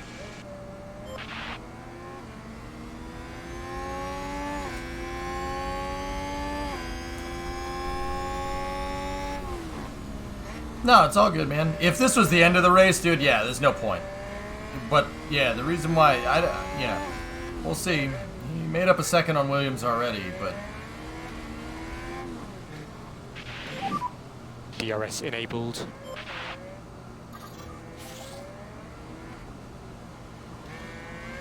Hey, RB.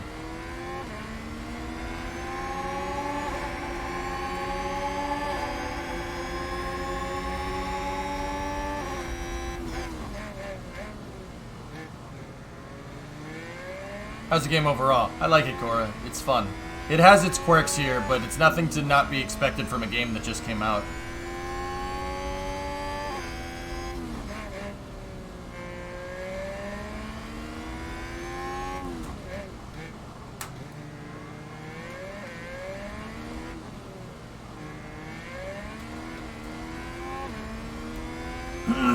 How'd Spain go? 5-6 breakneck.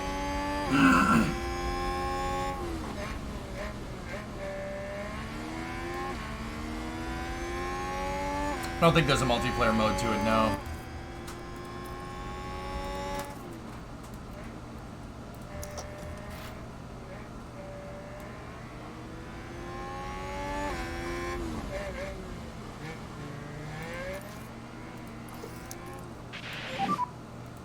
Charge on, charge on.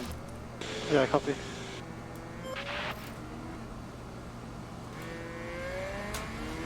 Yeah. White, I'm with you.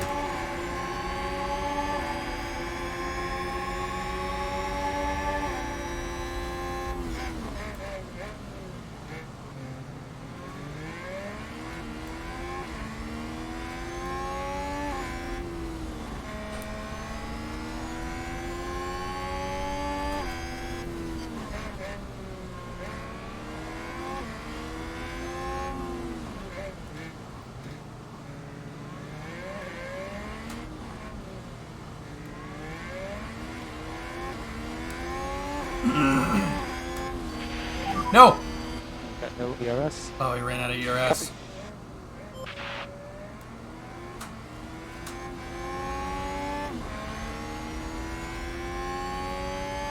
It's not multiplayer, no. Okay, charge on, charge on. Copy.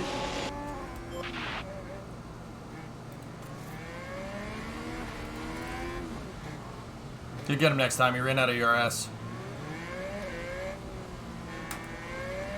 Kevin's made up 6 seconds on Albon.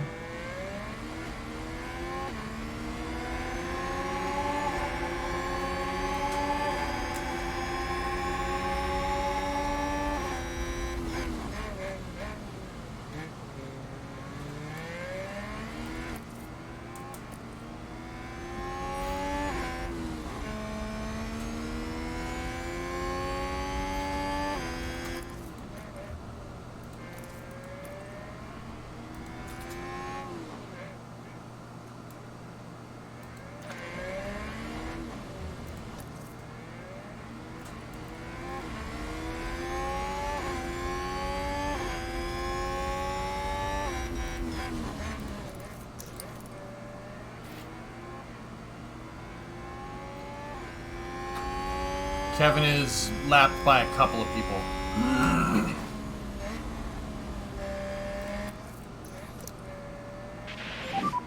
To charge on. Copy.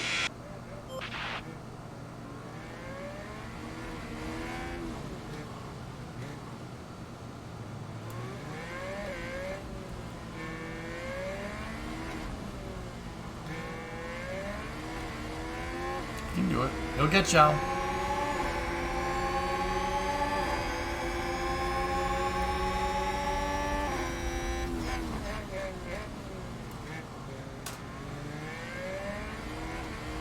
Hey Dak, what's going on, buddy?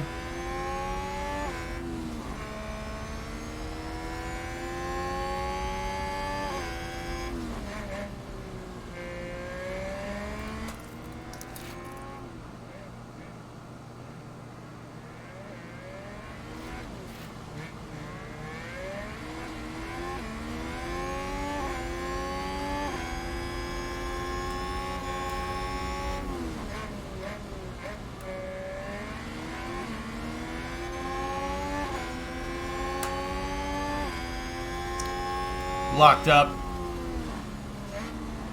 Hibbity locked up. It wasn't looking good, White.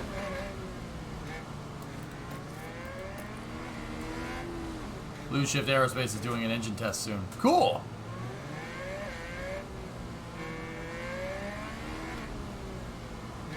It's Saturday, Metrics.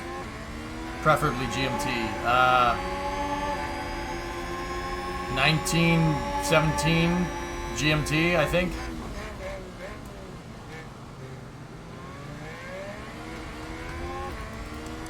He's on hards.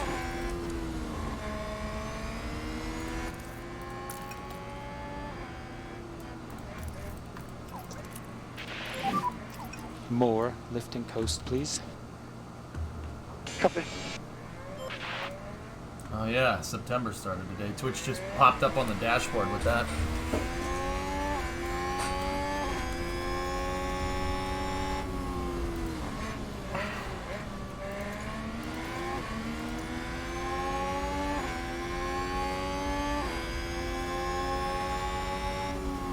Yeah, Alex, I know. Yeah, I got you.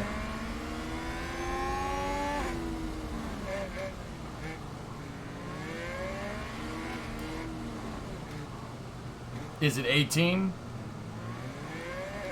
I'm sorry, I'm watching the race, guys, so I'm not converting to your time zone. Well, I'm trying to watch this. Sorry, I can't do those. My brain's trying to do two of those things at once. I guessed. It's 2:17 Eastern time, and usually, you know, there's like a couple of different time zones in Europe. It's like 6 hours after that, or 5 hours or something.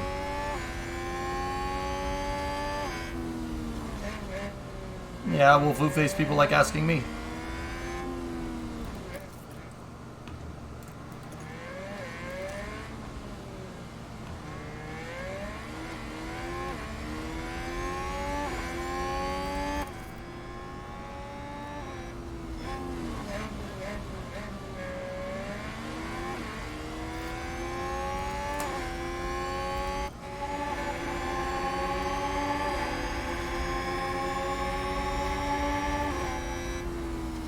Yeah, I mean, Tessa, I'll be honest with you, I don't really have the brain bandwidth to be able to remember every viewer in every single time zone, like, nor the time zone conversions. I'm sorry, guys, I wish I was that good.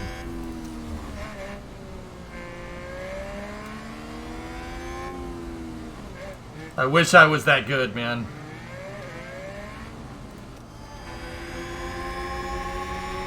Alright. I'm watching everything here. This is tough to manage all this in your head.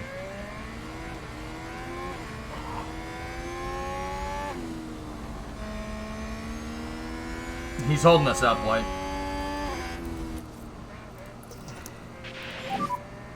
Okay, Mick, charge on, charge on. Copy. But I don't mind if people ask me. I'll take a stab at it, and like the worst case scenario is that I get it wrong and somebody in chat says the right one. All good.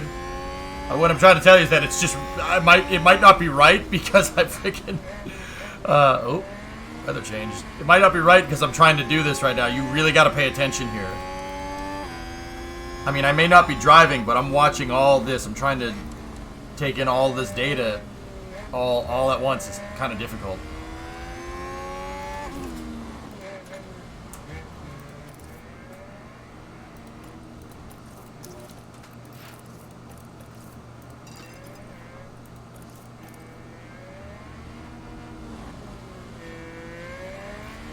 So, in the next 4 minutes, there's a 5% chance of rain. It's currently sunny. Temperature is 21.4. Track's still hot.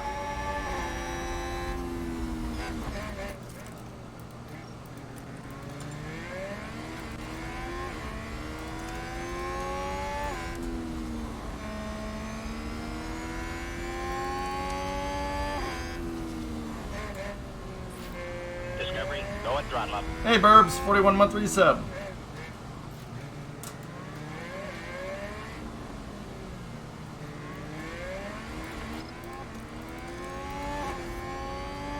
Come on. Come on, kid. Okay, we're out of the DRS. Understood.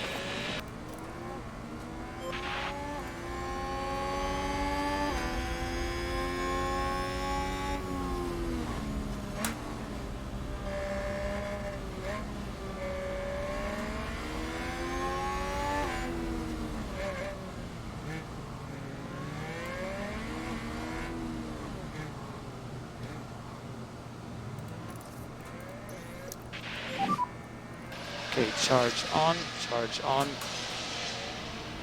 Copy.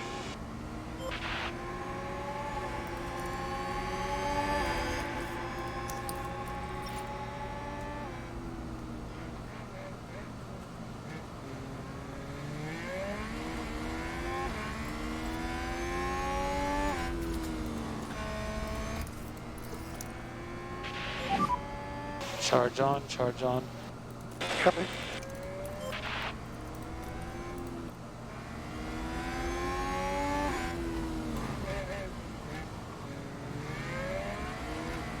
Oh, hey, Kevin, this is where you would have been if you didn't crash. Stuck behind Gasly. Either way, he's getting a tow.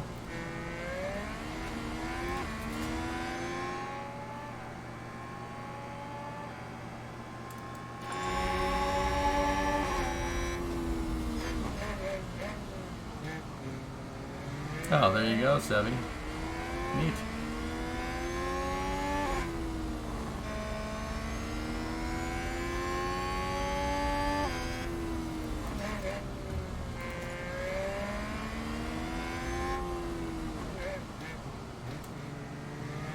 Yeah, Forge, I like it.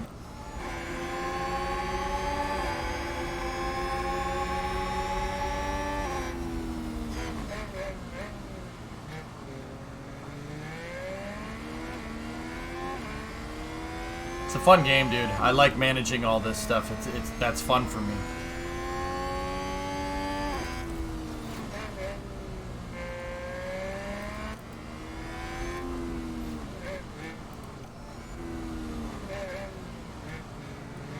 The Alonso train. Nice.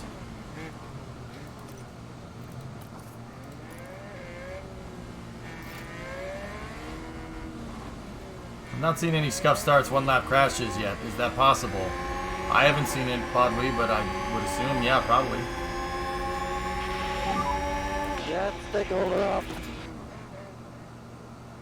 Okay.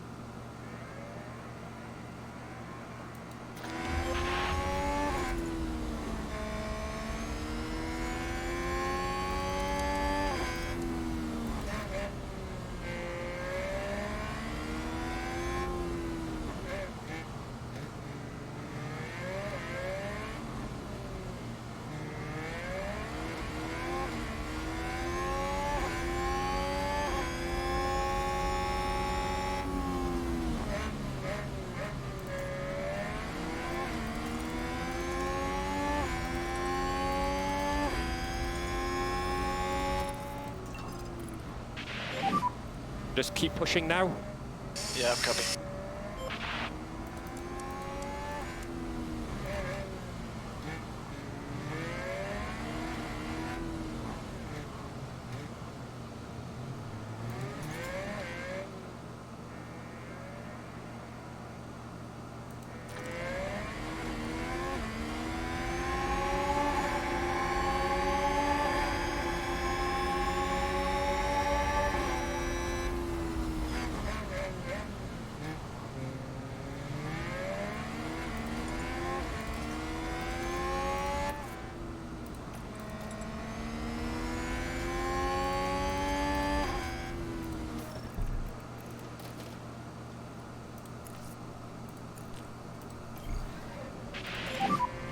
Okay, we'll box now, box now.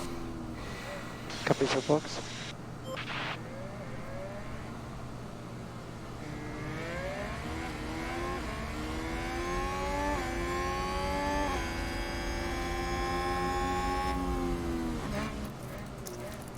Discovery, go and throttle up. Sosborn converted a Prime sub to a Tier 1 sub. Thanks, man. Right on.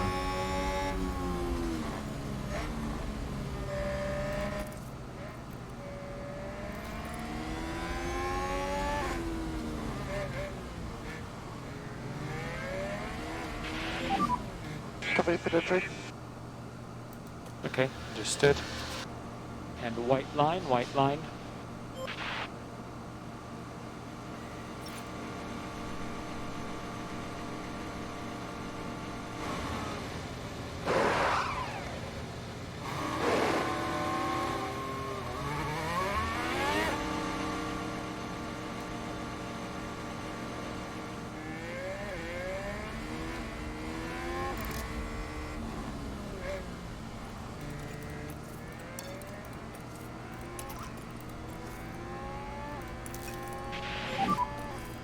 Need to charge off. Copy.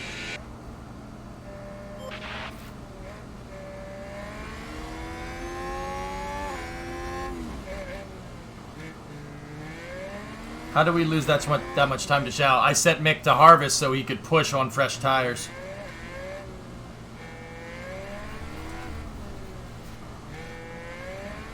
So now he's gonna push. He's got the undercut on anybody that has a soft here, so we're gonna get Danny back as long as we can close that gap. 15-second delta. The pit stop's really short here. Tsunoda and Zhao, I'm not sure, but Norris. Max went in.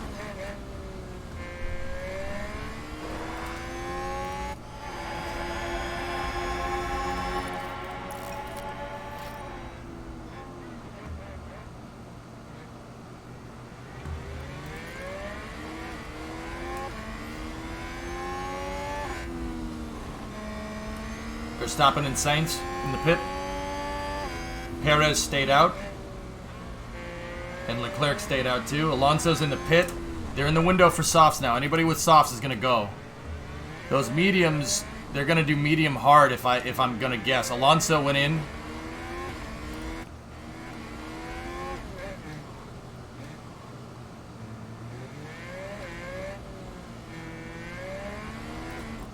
Yeah, there's a lot of fuel RB because he binned it.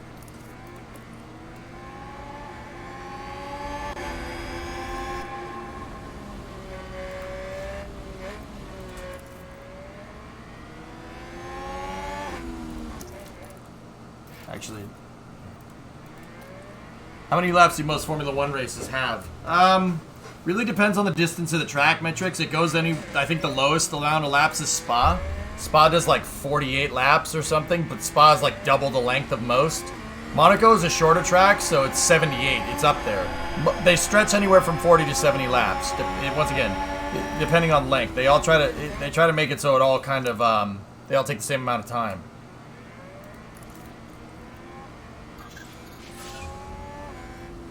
Mick, fastest lap, buddy. Got no ERS. Copy. Okay, more lift and coast, please.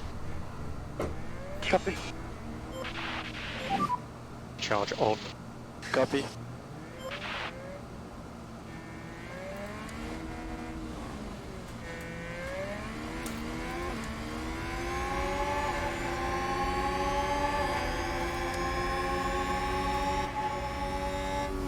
Latifi went in. This is Monaco metrics. Yep. That's right, Sun Temple.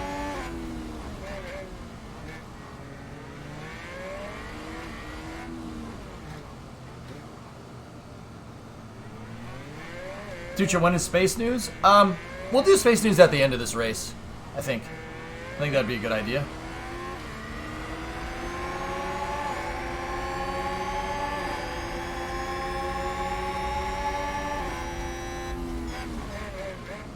So, probably top of the hour, if I had to say.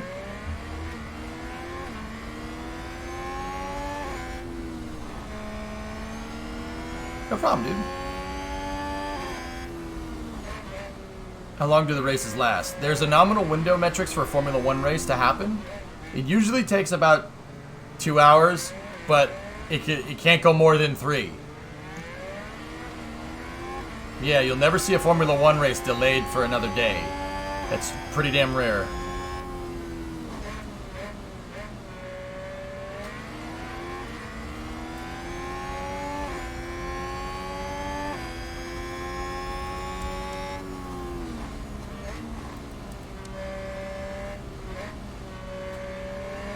It's a shame. That one-stopper strategy was ace. We would be... Magnussen would be up here somewhere. Danny's in the pits.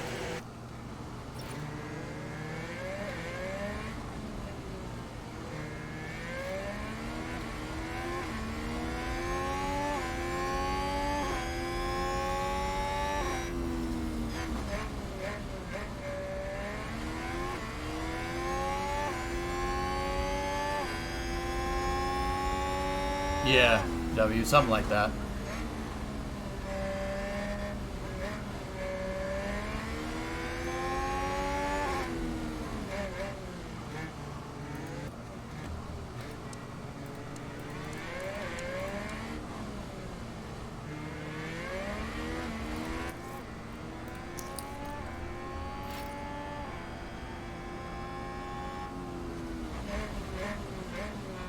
It's not online, no.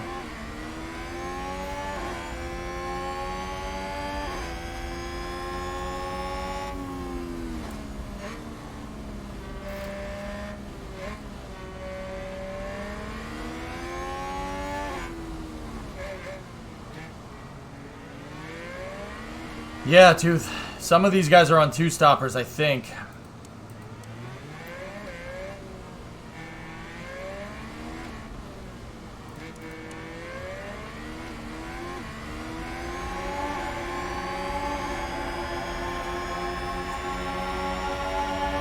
Down the inside. Down the inside. Oh!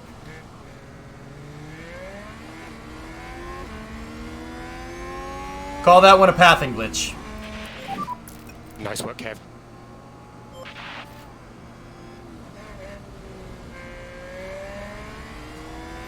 It's okay, our car is stealth.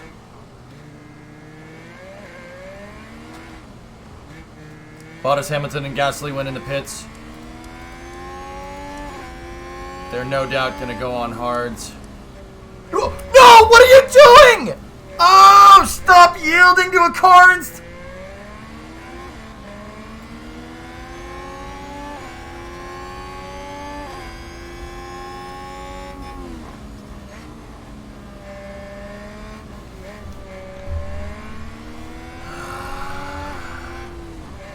The car, he's a lap down. It blew the game. That's a registered blue flag. Blue frag.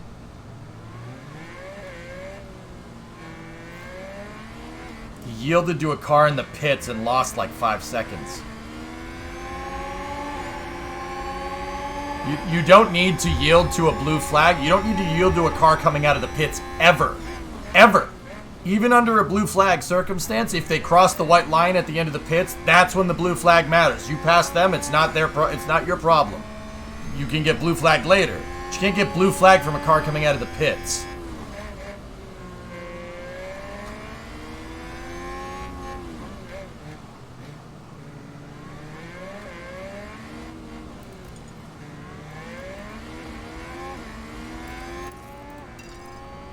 Oh, no, not Nick. Mode push, mode push. Copy.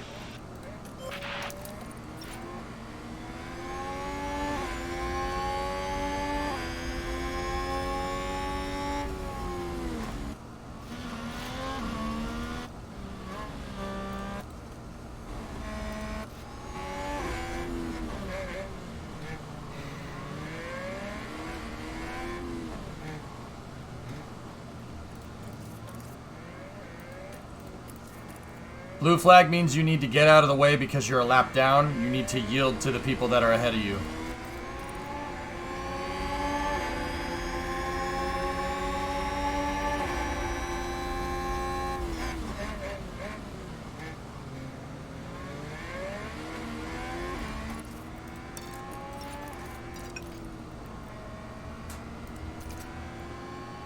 No good. Why choose Haas out of curiosity? Wanted a challenge? It's doing that.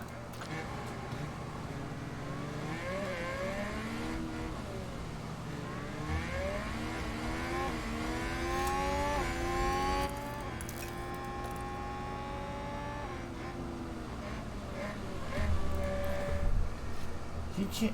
Never mind. Never mind. Doesn't matter. there was a pathing problem there too. He can't go over the yellow line for the pits. That's very, very, very illegal. You can't do that. He can't go into the pit exit area to defend position. That's frowned upon.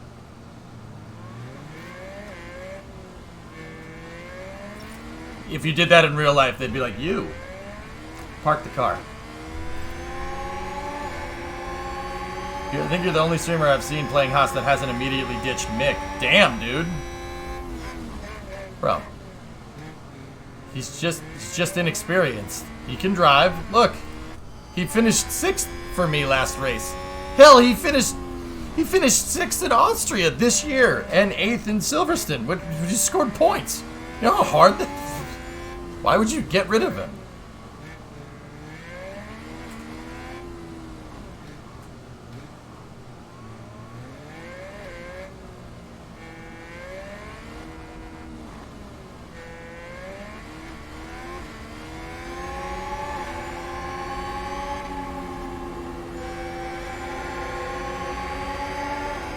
Why did he just slow down when Norris messed up? I don't get it.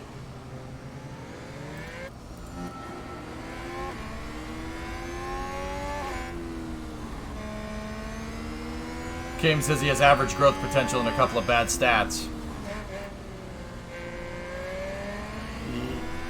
Give him some time. If you upgrade those stats, he'll be better. Yeah, his growth potential sucks, but you can compensate for that with better sim training and stuff, which is exactly what I'm doing.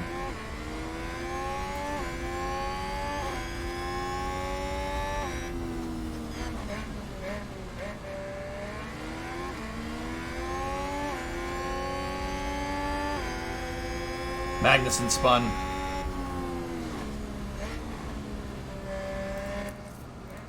Harvest for a lap, Mick. Charge on. Cover.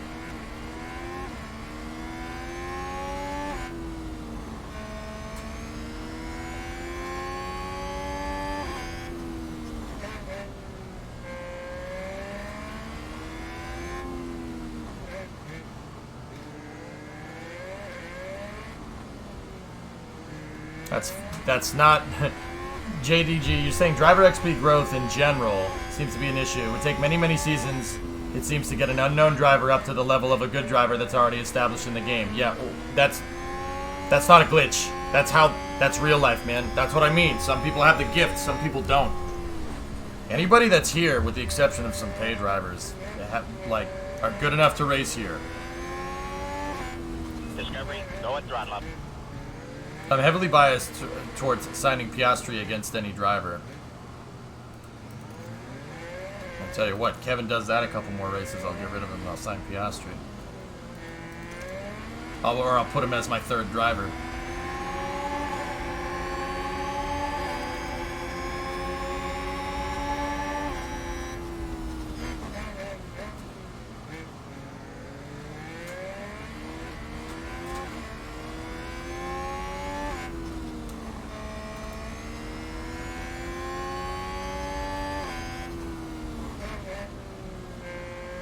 Hey, Harry.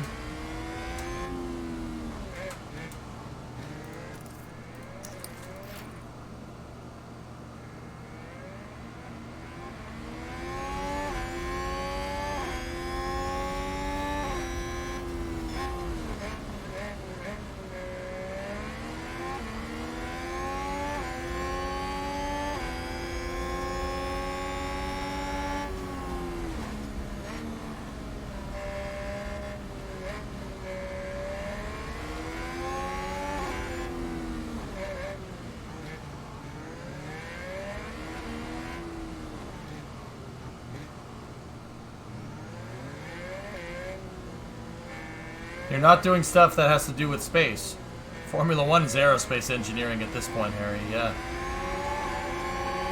Don't worry, space news is coming sooner rather than later.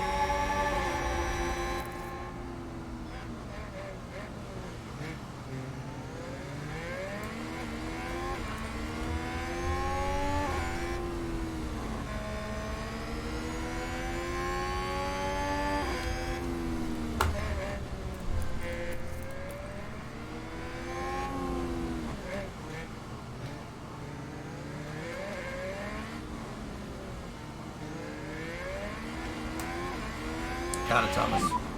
Okay, we're out of the RS. Yeah, covered.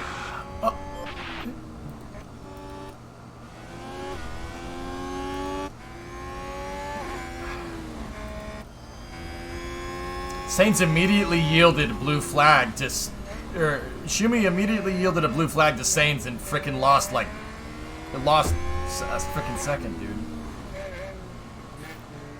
Fair enough. SLS on second or the third is Saturday at 2 p.m. Eastern.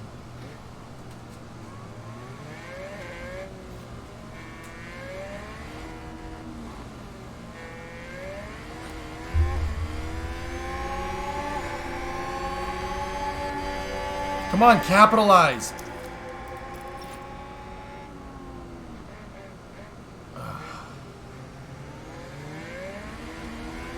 I don't know, force.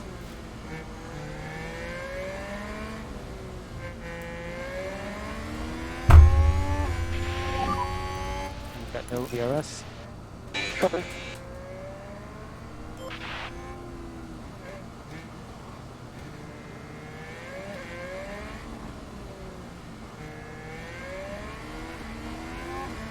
And of course, he passes him on the straight, so we lose that time. That's good.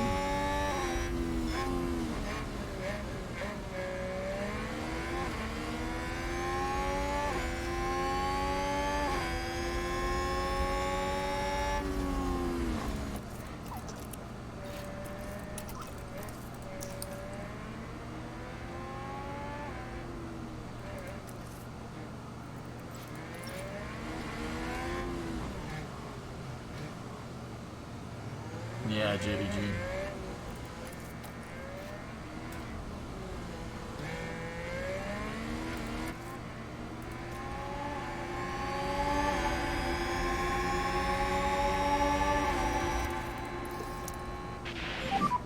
Charge on. Copy that.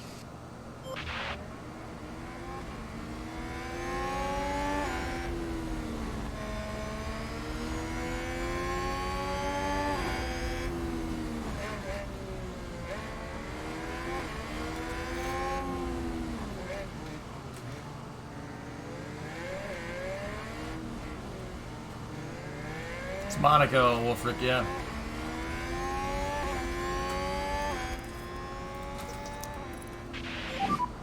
Charge on. Charge on. Copy.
Okay, charge on, charge on.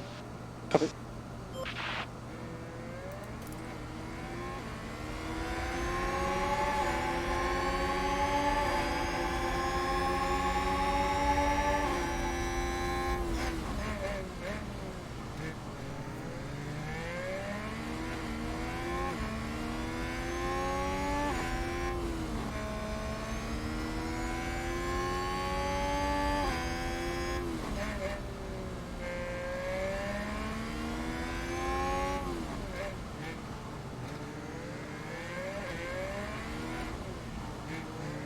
I know what you mean, Alex.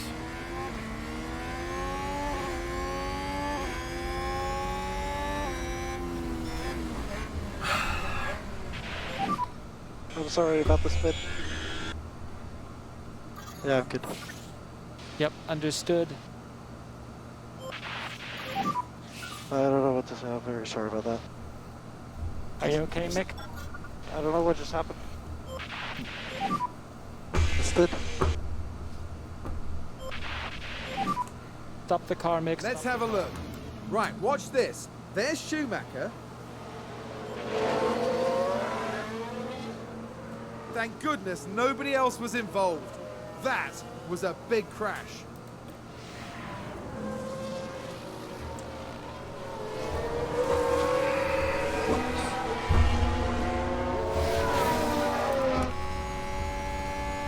Not ideal.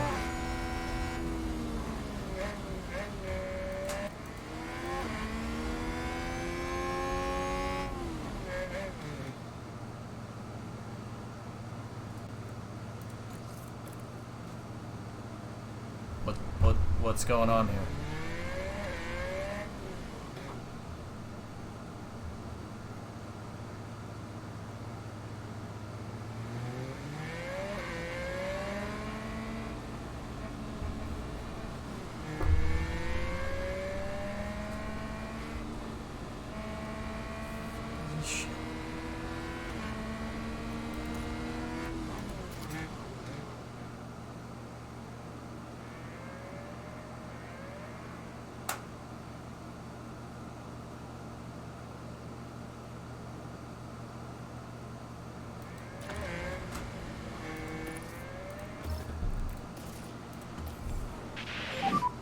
Box, box.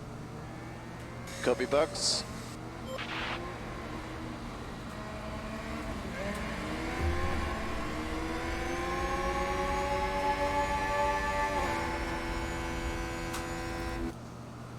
Latifi has in fact not caught the safety car. Oh, please. Man, this game's making it difficult. This game's making it real difficult, but that's Monaco, man. What can you do?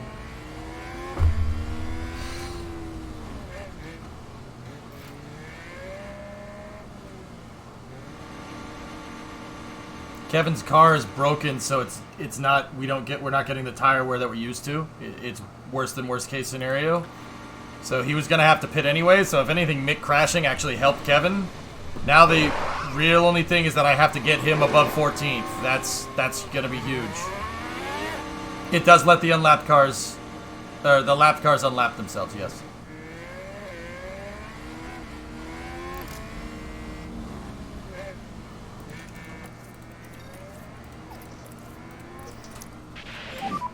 Charge on.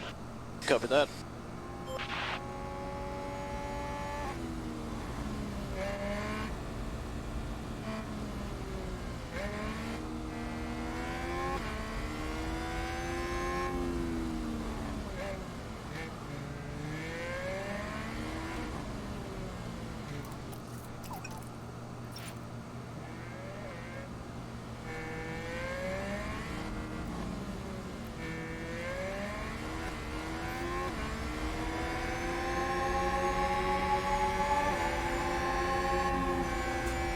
I know, Neo. We'll make it to the safety car, Ryan's. There's a presser at 6 p.m. for the post-mission management briefing for Artemis 1. Post-mission management? Okay.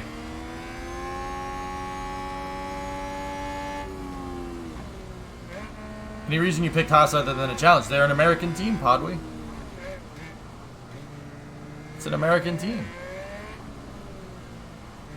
I mean, come on. Does that read for me or what?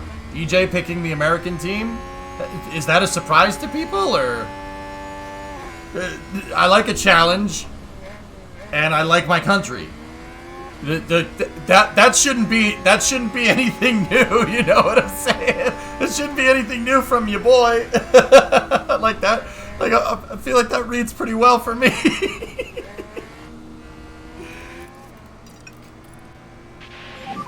I assume you'd go Ferrari. Try to increase the pace a little bit. You know what, Element? Copy that. I would say too easy, but also.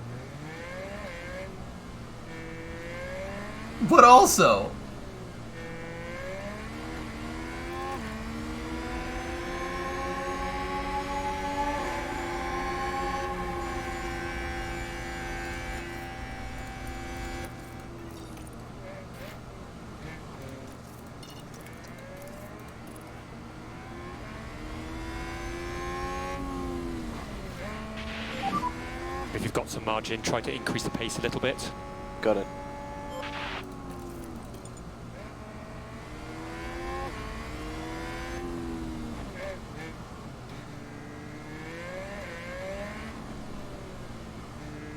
Discovery, go and throttle We up. do need a Ford F1 team. That'd be great. Ford still to this day has the most number of wins. Actually, the third most number of wins for an engine supplier in Formula One. They were in Formula One basically from the start till 2008 for the most part. My boat.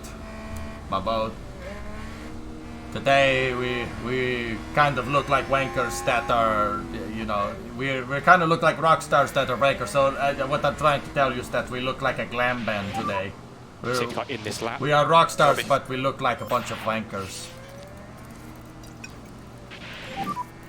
Okay, Kev, no management required, so push as much as you can. What happened? Copy. Mick crashed.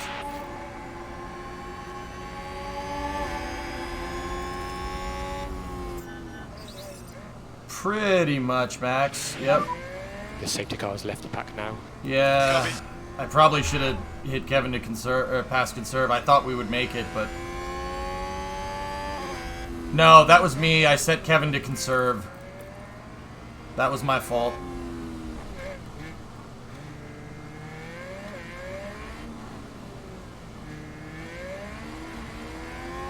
It's okay. I mean, not ideal, but we'll catch him. Hopefully, maybe there's another safety car.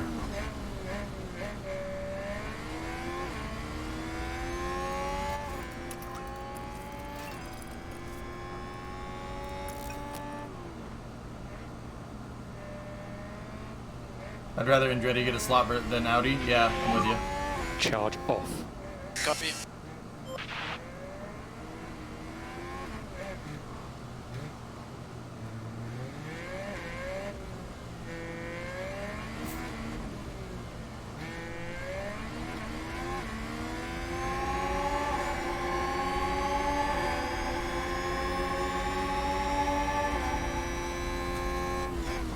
I agree, Wilfred.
I got goatee feed.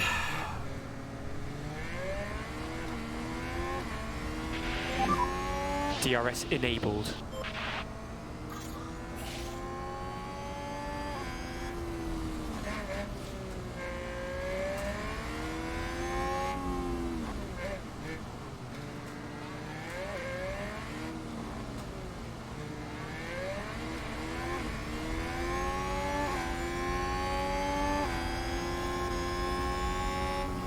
He's gonna get Vettel here.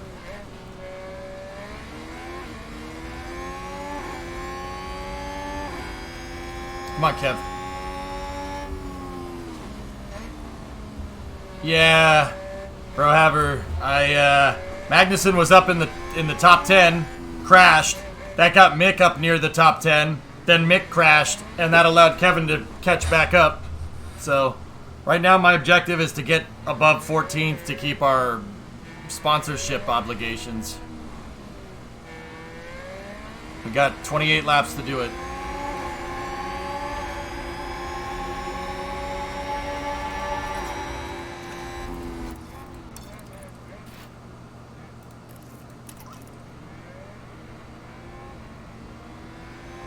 How is Zhao 11th? Because I'm not there.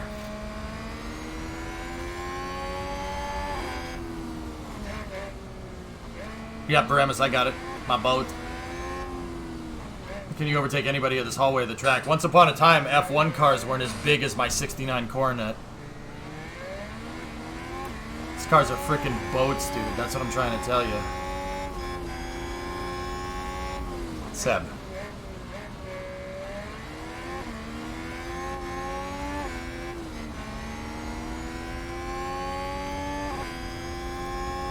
What's that, Sebby?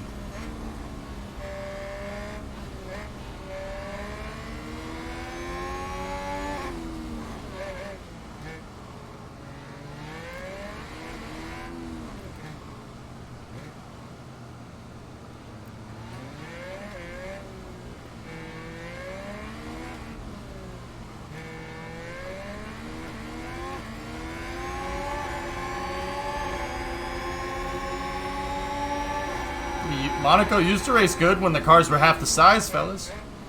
Just saying. These cars are freaking boats. They're literally bigger than my 59 Ford. They're bigger than Freb. Seriously, they're like, what are they, 4 meters long or something? They're freaking huge.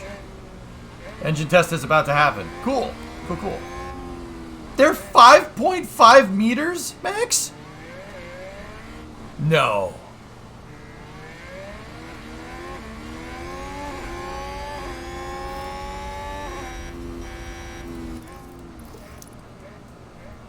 These cars are... Good job, Kev. Charge on, please. Copy that. How did Mick die? Heroics into Sandervot. Serious? Not heroics, he just binned it in Sandervot. These cars are 5 meters?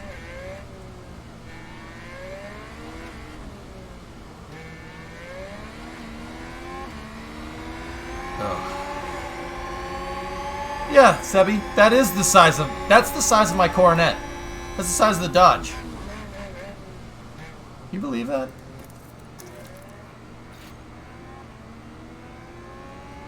God, for everybody else, guys, that's like 17, 18 feet long.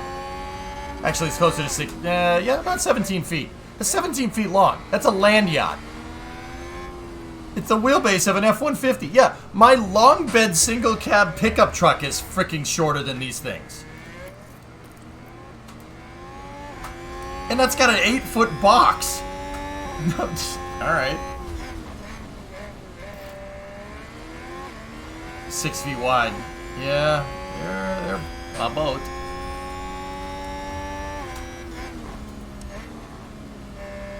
Alright, Kev. You got past Vettel and Stroll, which is good. He's got to get Danny. We have to get Danny.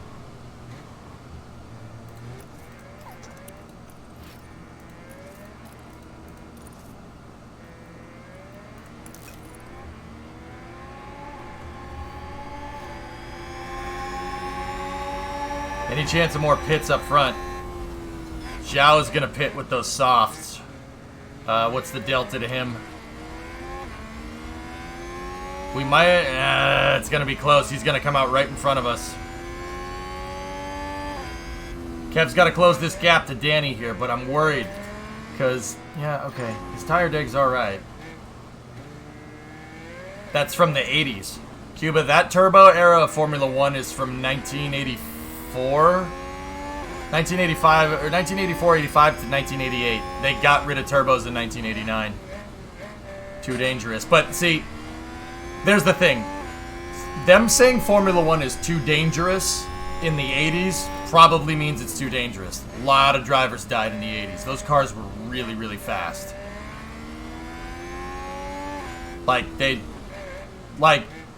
You know, nowadays you say, oh, it's too dangerous, it's safety. It's like, really? Really? Okay. But back in the 80s, Formula 1 was life or death, man. You literally have better odds being an astronaut.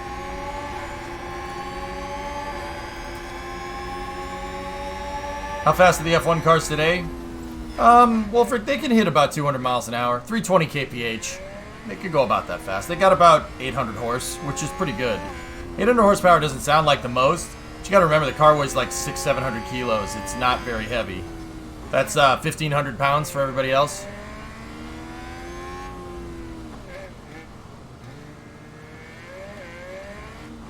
The 2019 Mercedes is 5.7 meters long. It's a freaking limo.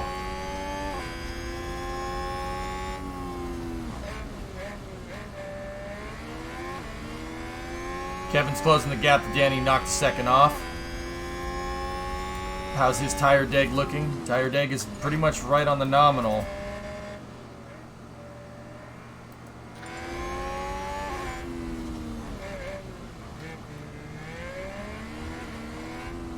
Nice, Chris, yeah.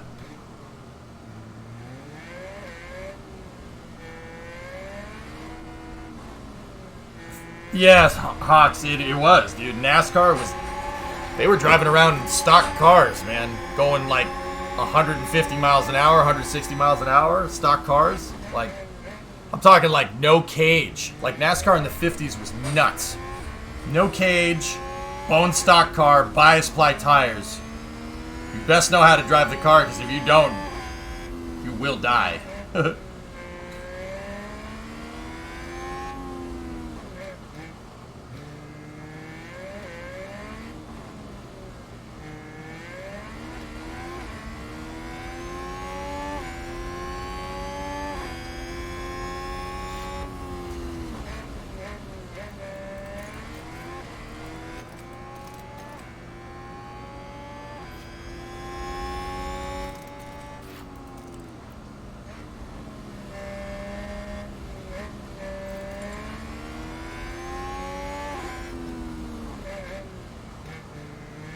Take the glass out, weld the doors up, she good.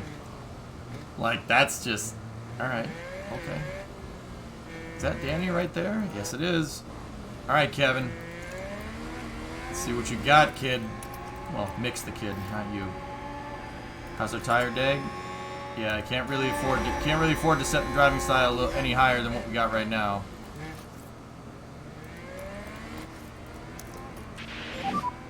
Mode push. Copy that.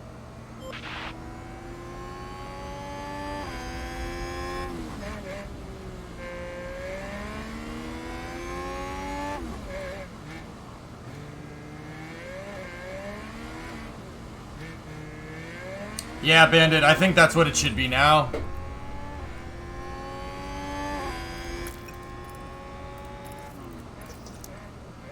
No, it's too early to do that. Charge on. Copy that. It's a little bit buggy, Merch, but it's okay. It's not going to torment you in any way that a real Formula 1 race wouldn't, I suppose.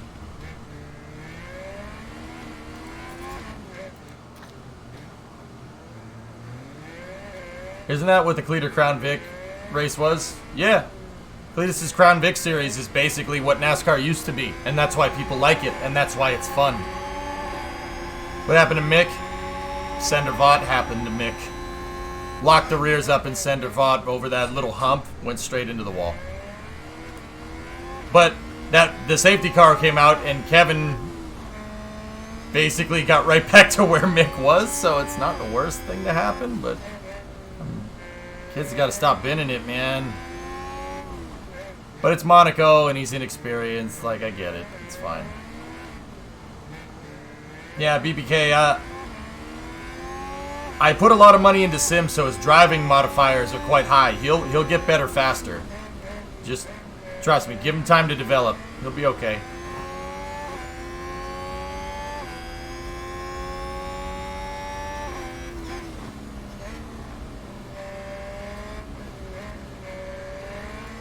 Seems like he crashes a lot. Goodric's his second season. He's basically a rookie. His first season was COVID, so like that doesn't even count.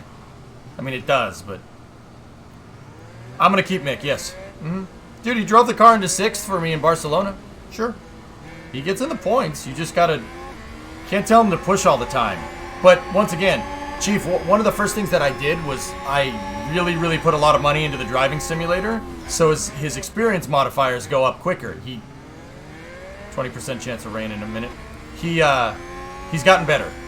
I added, you know, I spec'd him out a little bit, and he'll do all right.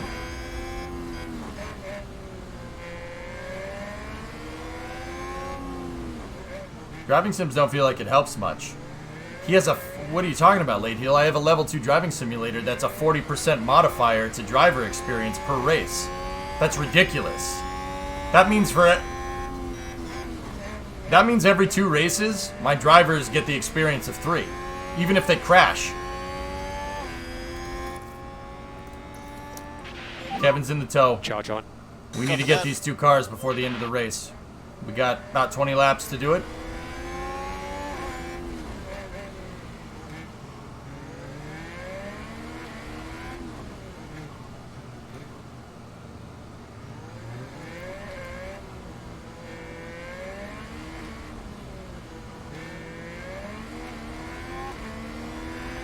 Being a crew chief in Formula 1 is sweet, Simpy. This is fun as hell. I really enjoy it.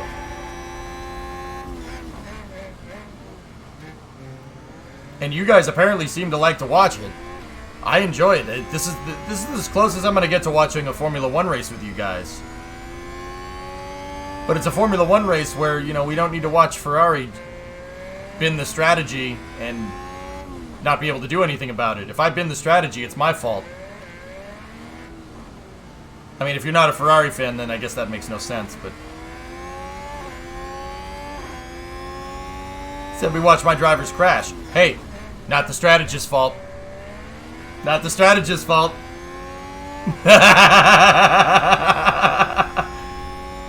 Box for wets. It's sunny out and there's 18 laps left. Yeah, box for wets. Bland, do you want wet tires? Question.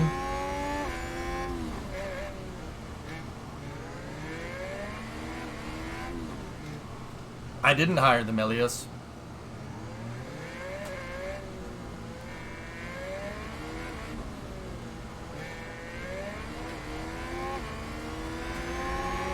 Those 2 cars are for position. We get Danny, we meet our sponsorship objectives.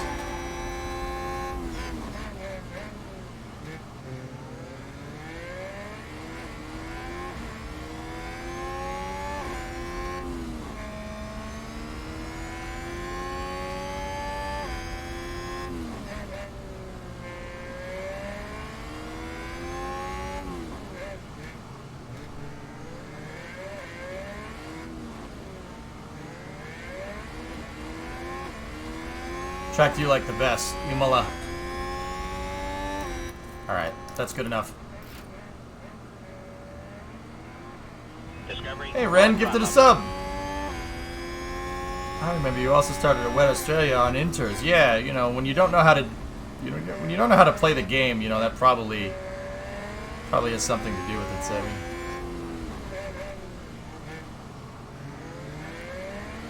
Leclerc needs to get some advice from Vettel on ignoring the master plan. It's not master plan, it's master plan. Master plan. Have you seen the the 23rd Mustang, it's a disgrace to the family, all electric.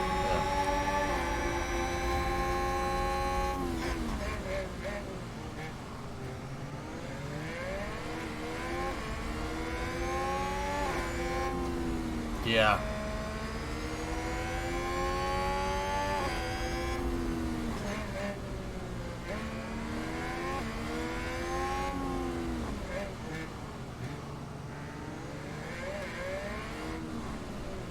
I gotta finish the race, Linus.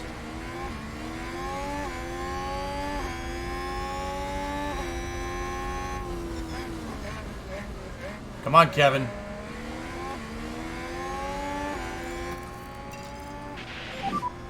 Come on, let's close the gap to the cars ahead. Copy. Mick crashed in center, Vaughty locked the rears. But that the safety car that came out got Kevin back on the lead lap and back up where I need him to be. 14th is what we need, Dave.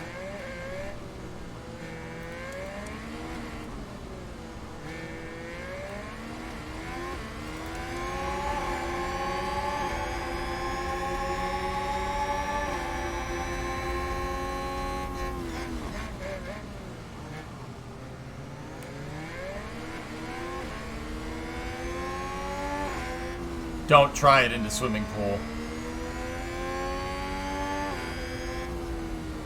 Discuss.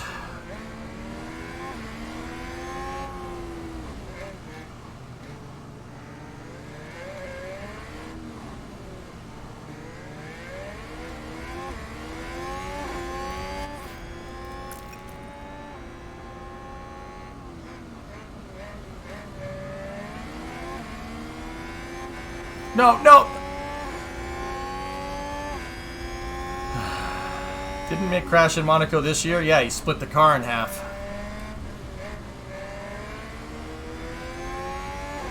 We heard F1's new engine regulations significantly reduce horsepower. Yeah, but they increased the MGUH power or whatever.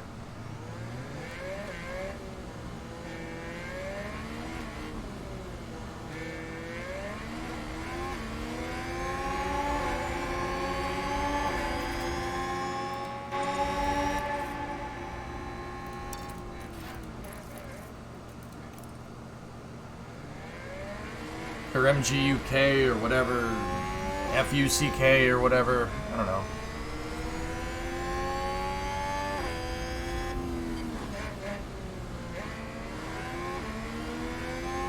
I don't know, Gujar.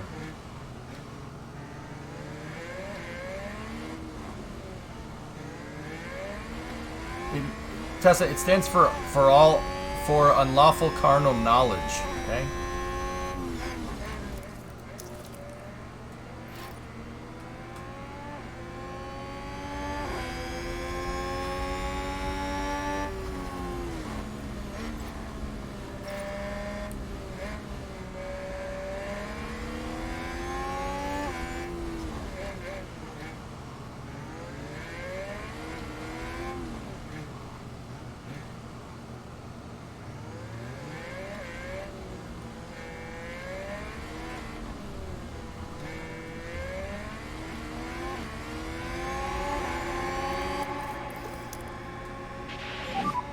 Charge on. Copy that.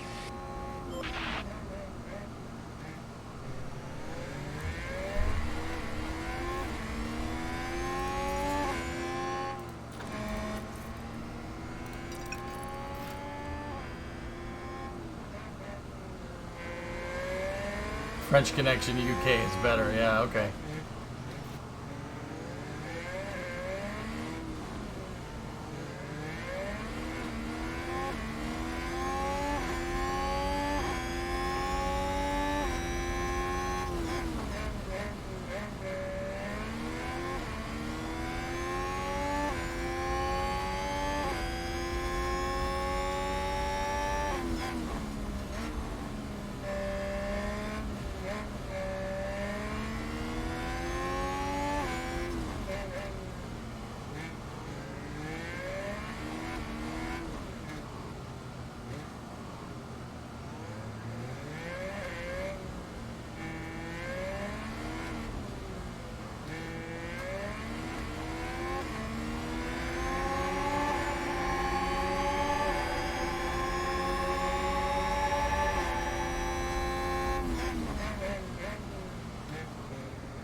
It's that max burn, Lazy Beast.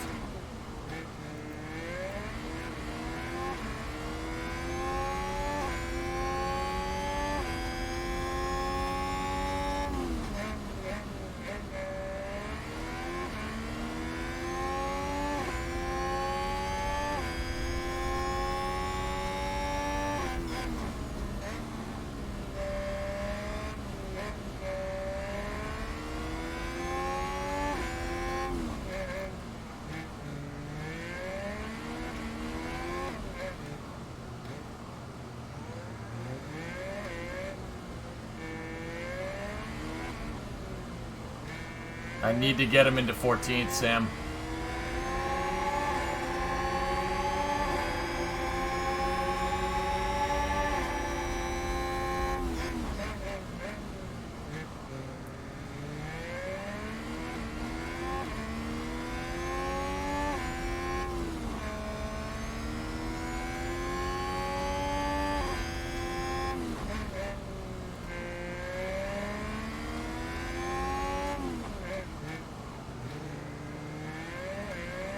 He'll get it.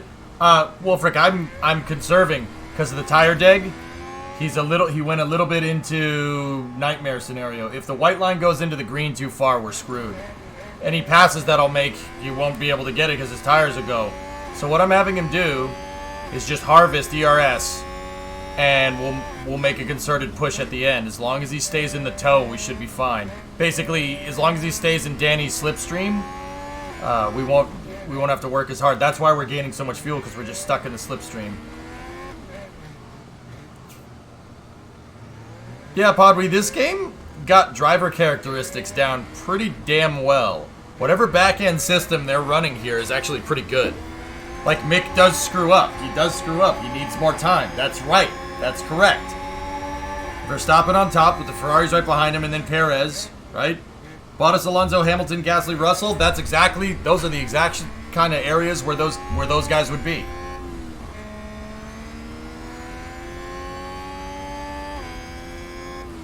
Doesn't the fuel become a liability though as added weight? Yeah, of course.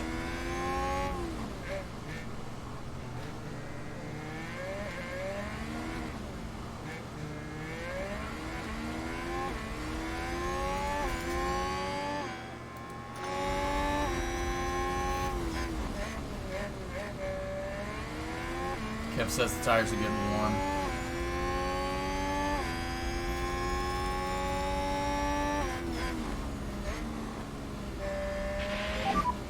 So overtake is available if you need it. Copy that. Yeah, I see it, Tessa.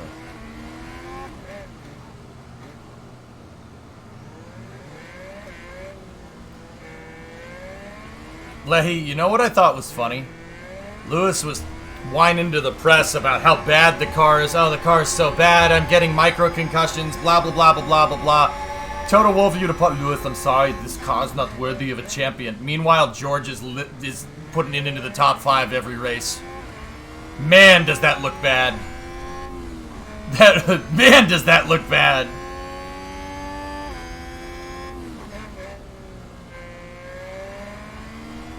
I mean, Russell still puts it up there every freaking time. He's a good driver, considering that Mercedes sucks. Lewis, I'm sorry. I'm sorry. Yeah, the car is still bad. Exactly, Leop. It's still junk.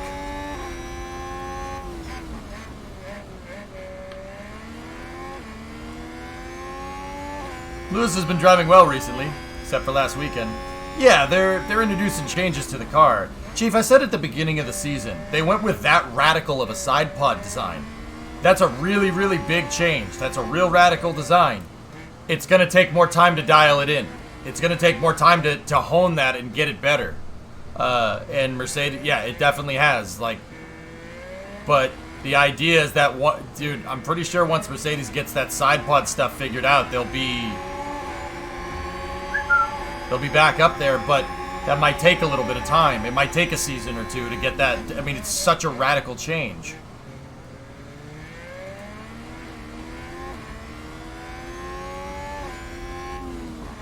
Yeah, yeah, exactly. Yeah, that's a good way to say it.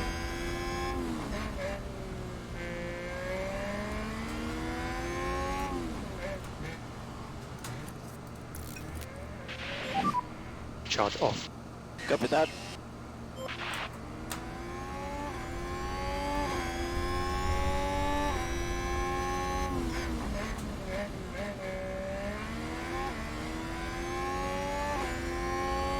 What?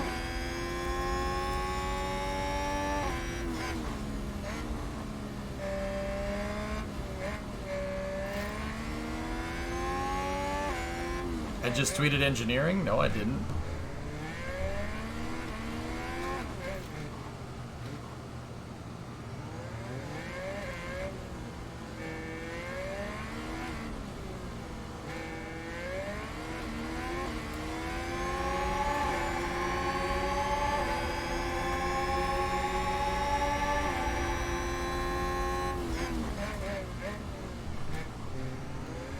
Oh.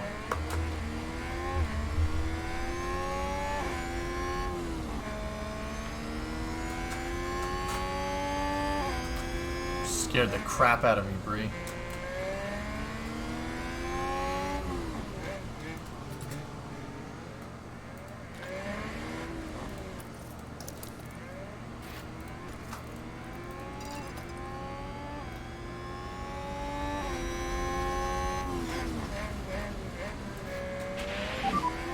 Okay, Kev, so we can start to close the gap. Yeah, I'm coming.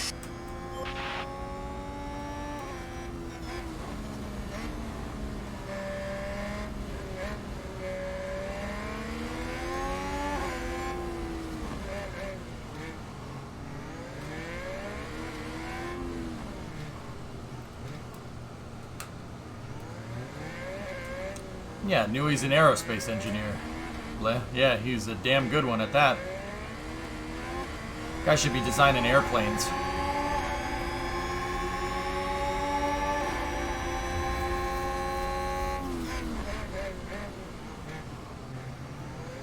Folk Smash is pretty funny, but I like Legends.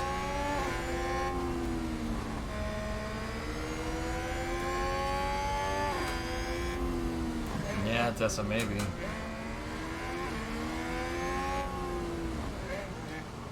Kev's got this.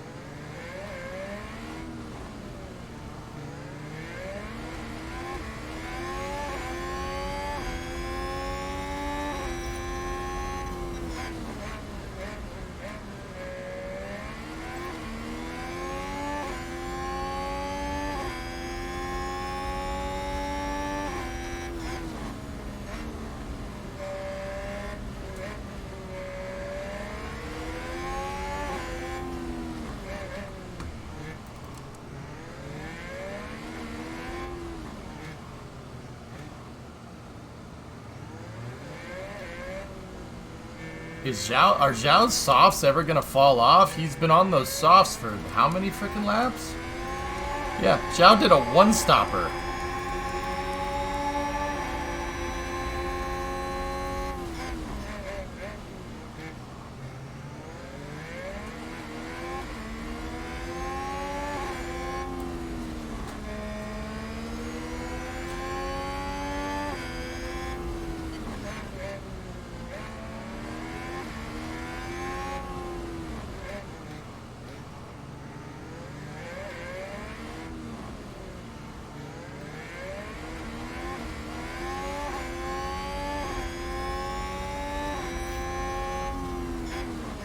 .32.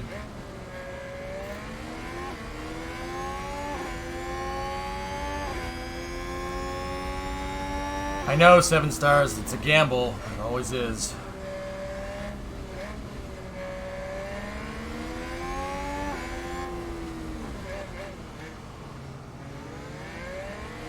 And Ren, thanks for gifting David B that sub, dude.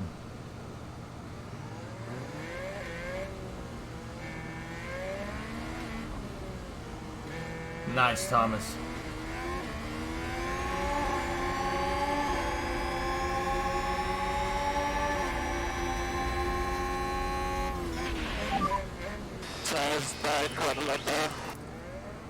Yeah, okay, Kev. What's the situation? Situation is you screwed us by crashing. You should be in 5th.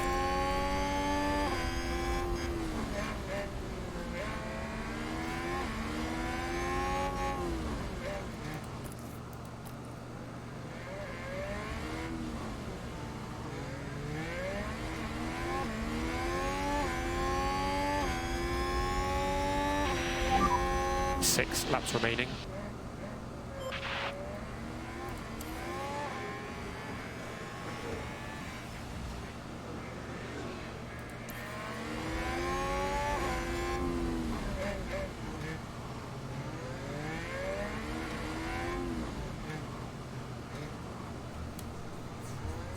If they get rid of Spa Blade, I'm not watching.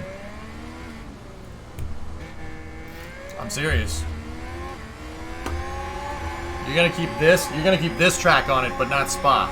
Okay. Bye. I don't need to watch Formula 1 anymore. It's fine. Go watch something else.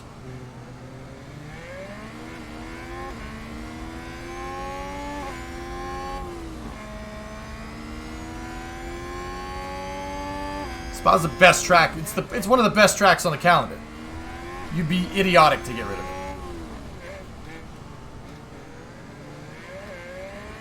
Spa is confirmed for 2023 with talks for a long-term contract.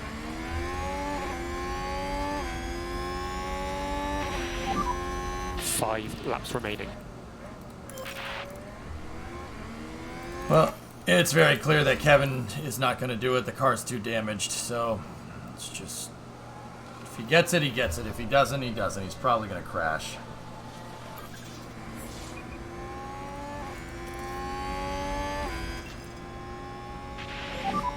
We can close on them. Copy that.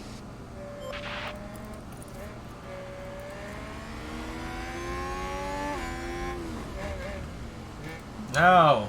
Okay.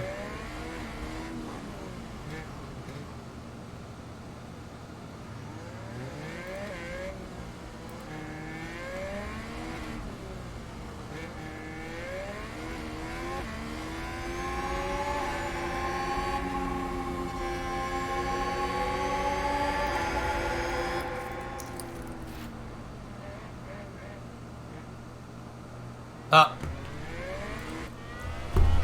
Typical.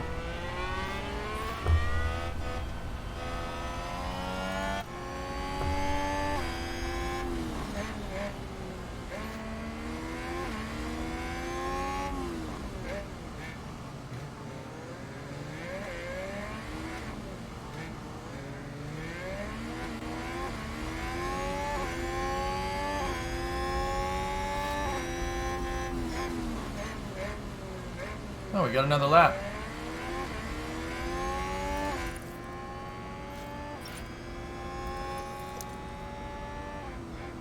Max Verstappen over the finish line and today's winner. Charge on, please. Copy. This is the final lap now. Okay, Novus, thank you. Thank you for the link.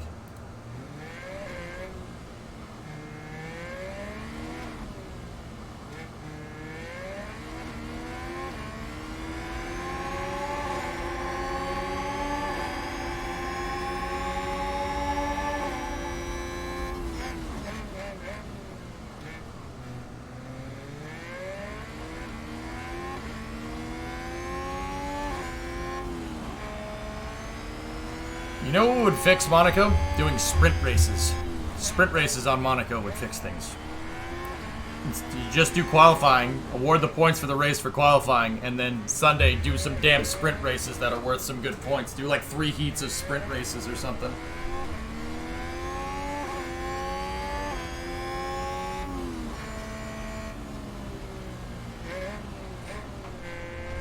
Yeah, poop.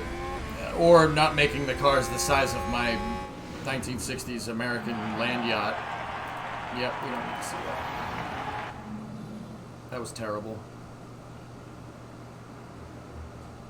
That was terrible.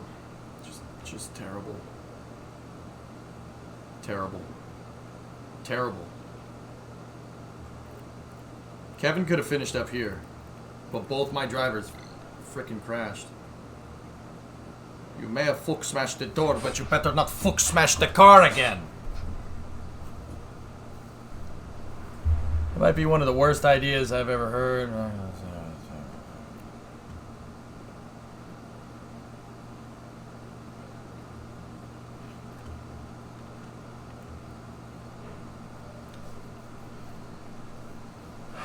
They're about the same size, Tessa. Cornet's longer than my pickup trucks. Both of them. Look at the engine bot, dude.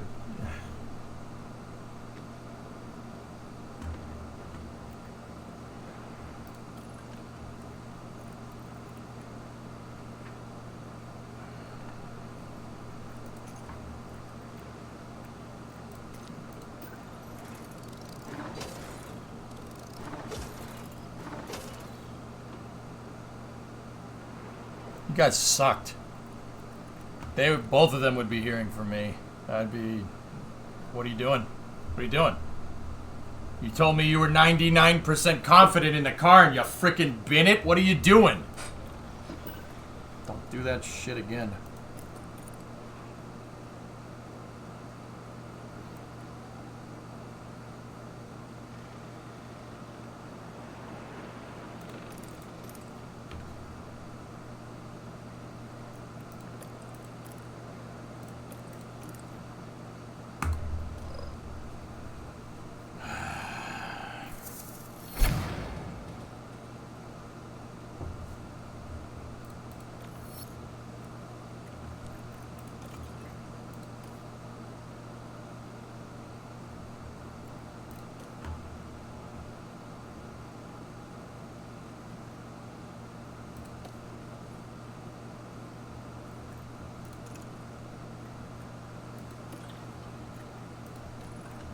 Yeah, both these frickin' goobers wrecked the frickin' chassis.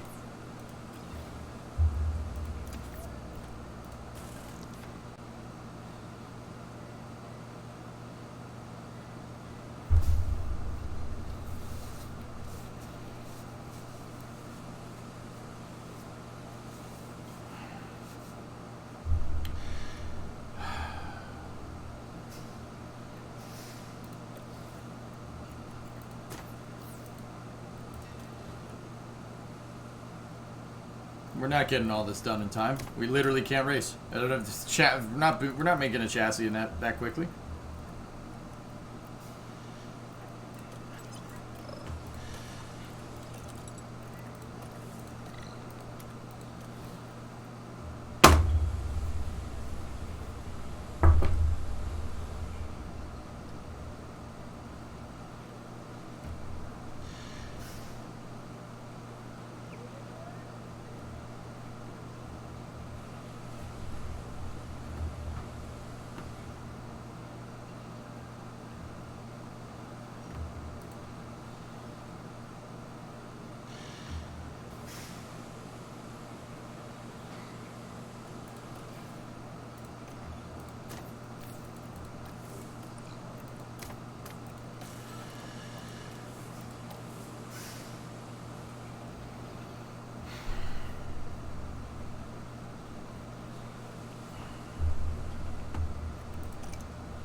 Yeah, you guys got any development points from that, huh? Yeah, turns out that crashing the car doesn't teach you anything.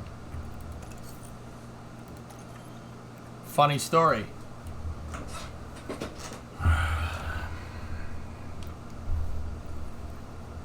Okay, let me look at the calendar.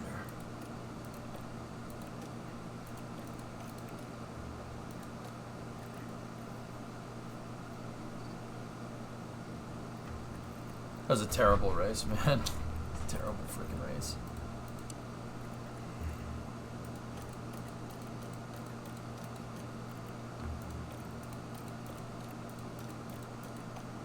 Azerbaijan is a good ways away, though. So, alright, that's not bad.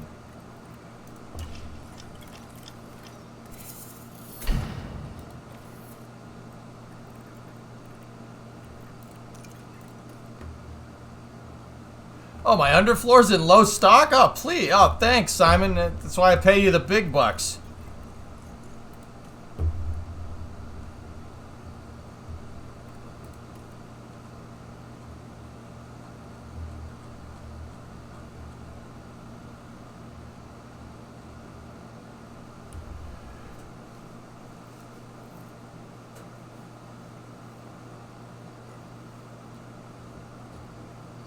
Yeah, STX. Kevin crashed from 8th. He crashed from 8th. He broke the friggin' car. Like, he broke the chassis, broke the suspension, broke the wing, broke a bunch of stuff. And Mick, I got Mick up almost into the top 10, and then he crashed. His car broke everything. He retired. And then Kevin... There was a safety car, so Kevin got back in, and I tried to get him to 14th to get a sponsorship goal, but turns out you can't pass somebody right in front of him, but it is Monaco, so... And with a damaged car, so... Yeah, great. It was a great race. Not.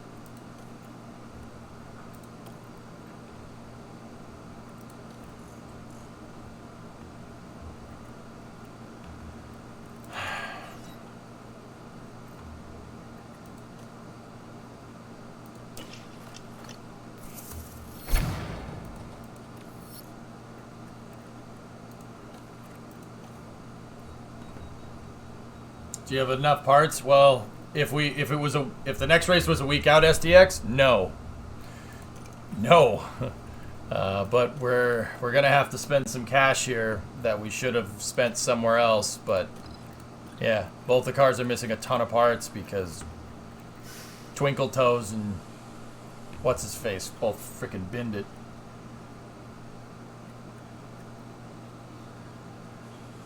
TW, no, there's not. Dude, there hasn't been a lot of crashes for me. That was the first time both of them crashed and I had to retire them from a race. Actually, may have been the second time. I don't know. I forget. Yeah, Kevin broke the chassis. Yeah. Oh no, Mick. No, hey, Mick ripped his car in half in Monaco. Oh, geez, funny how that works. Yeah, they both did. Fucking morons. What time is the launch tomorrow? Saturday, 2 p.m.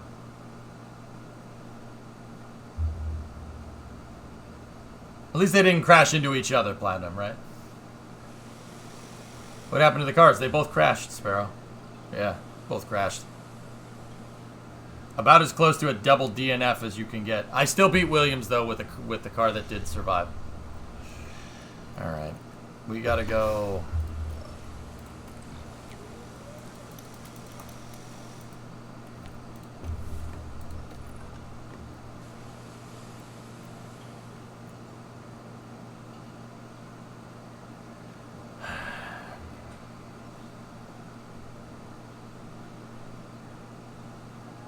Is it just me, or is DRS basically the only thing that matters in this game? Yeah, it's just you, Remy. Yeah, no, that's just you. There's a lot of other things going on. This game has a ton of statistics in it. A ton of statistics that not any one particular statistic matters, but they all matter if you compound them at the same time.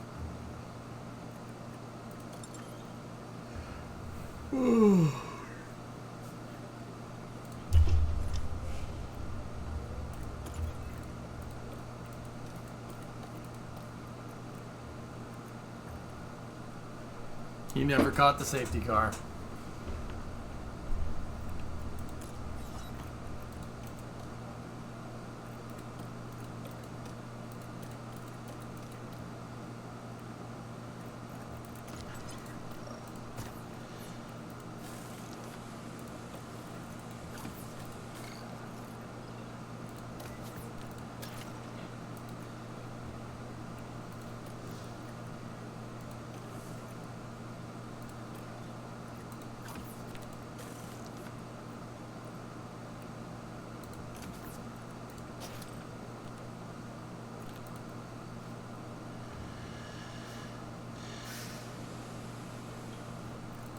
Paradox, you made it home. You're alive.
Oh boy.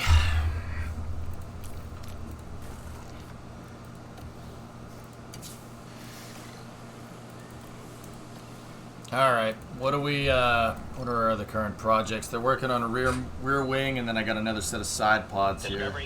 Hey Kaiser, how goes the house stuff? New camera, new lighting, Kaiser. Well, not new. I changed it, and the house stuff is going very well. All right. That's enough of this for now. We have enough to go into the next race or something.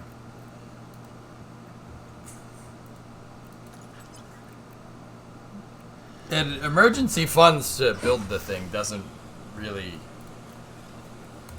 It's not that big of a deal. I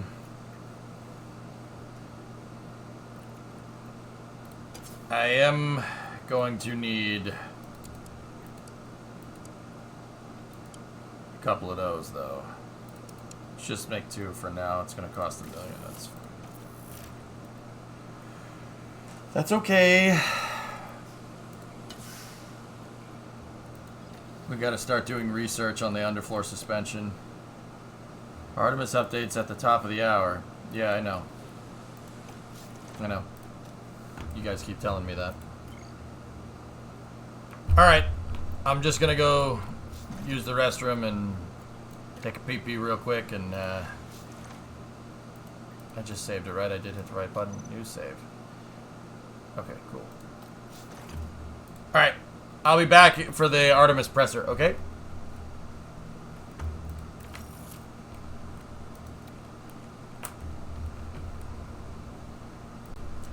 That really sucked, and it legitimately put me in a bad mood. I need to not do that. We need to not do that? Can you not do that, game? But alright. Oh, green mandates, because, you know, when I think of motor racing at its top level, I think of saving the environment. Green initiatives.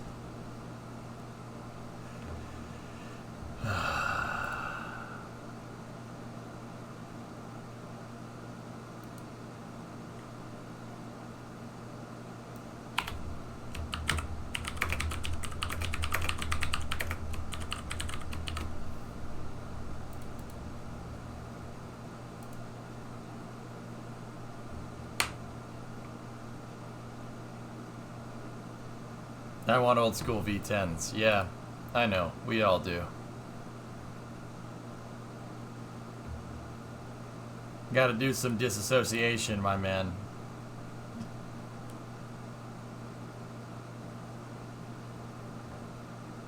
Respectfully.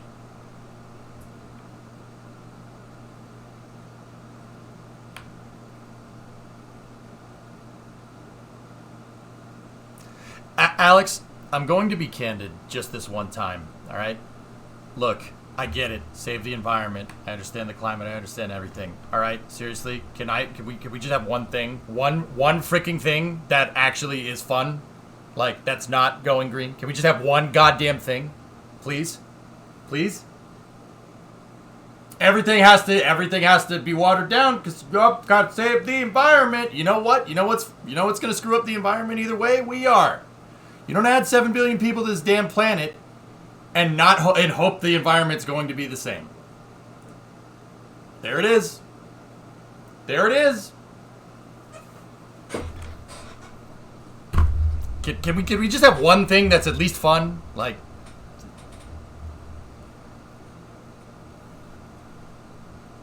just one thing. That's all I ask. Everything's got to go green now. Like, I get it. I understand. Can we have one thing that's fun?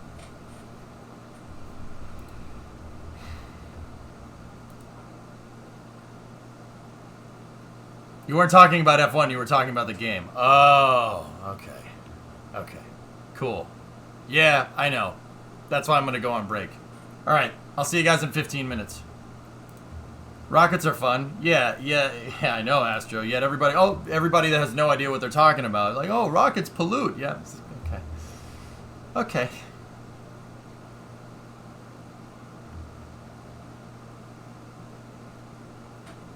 Rockets pollute. We can't do that. Like,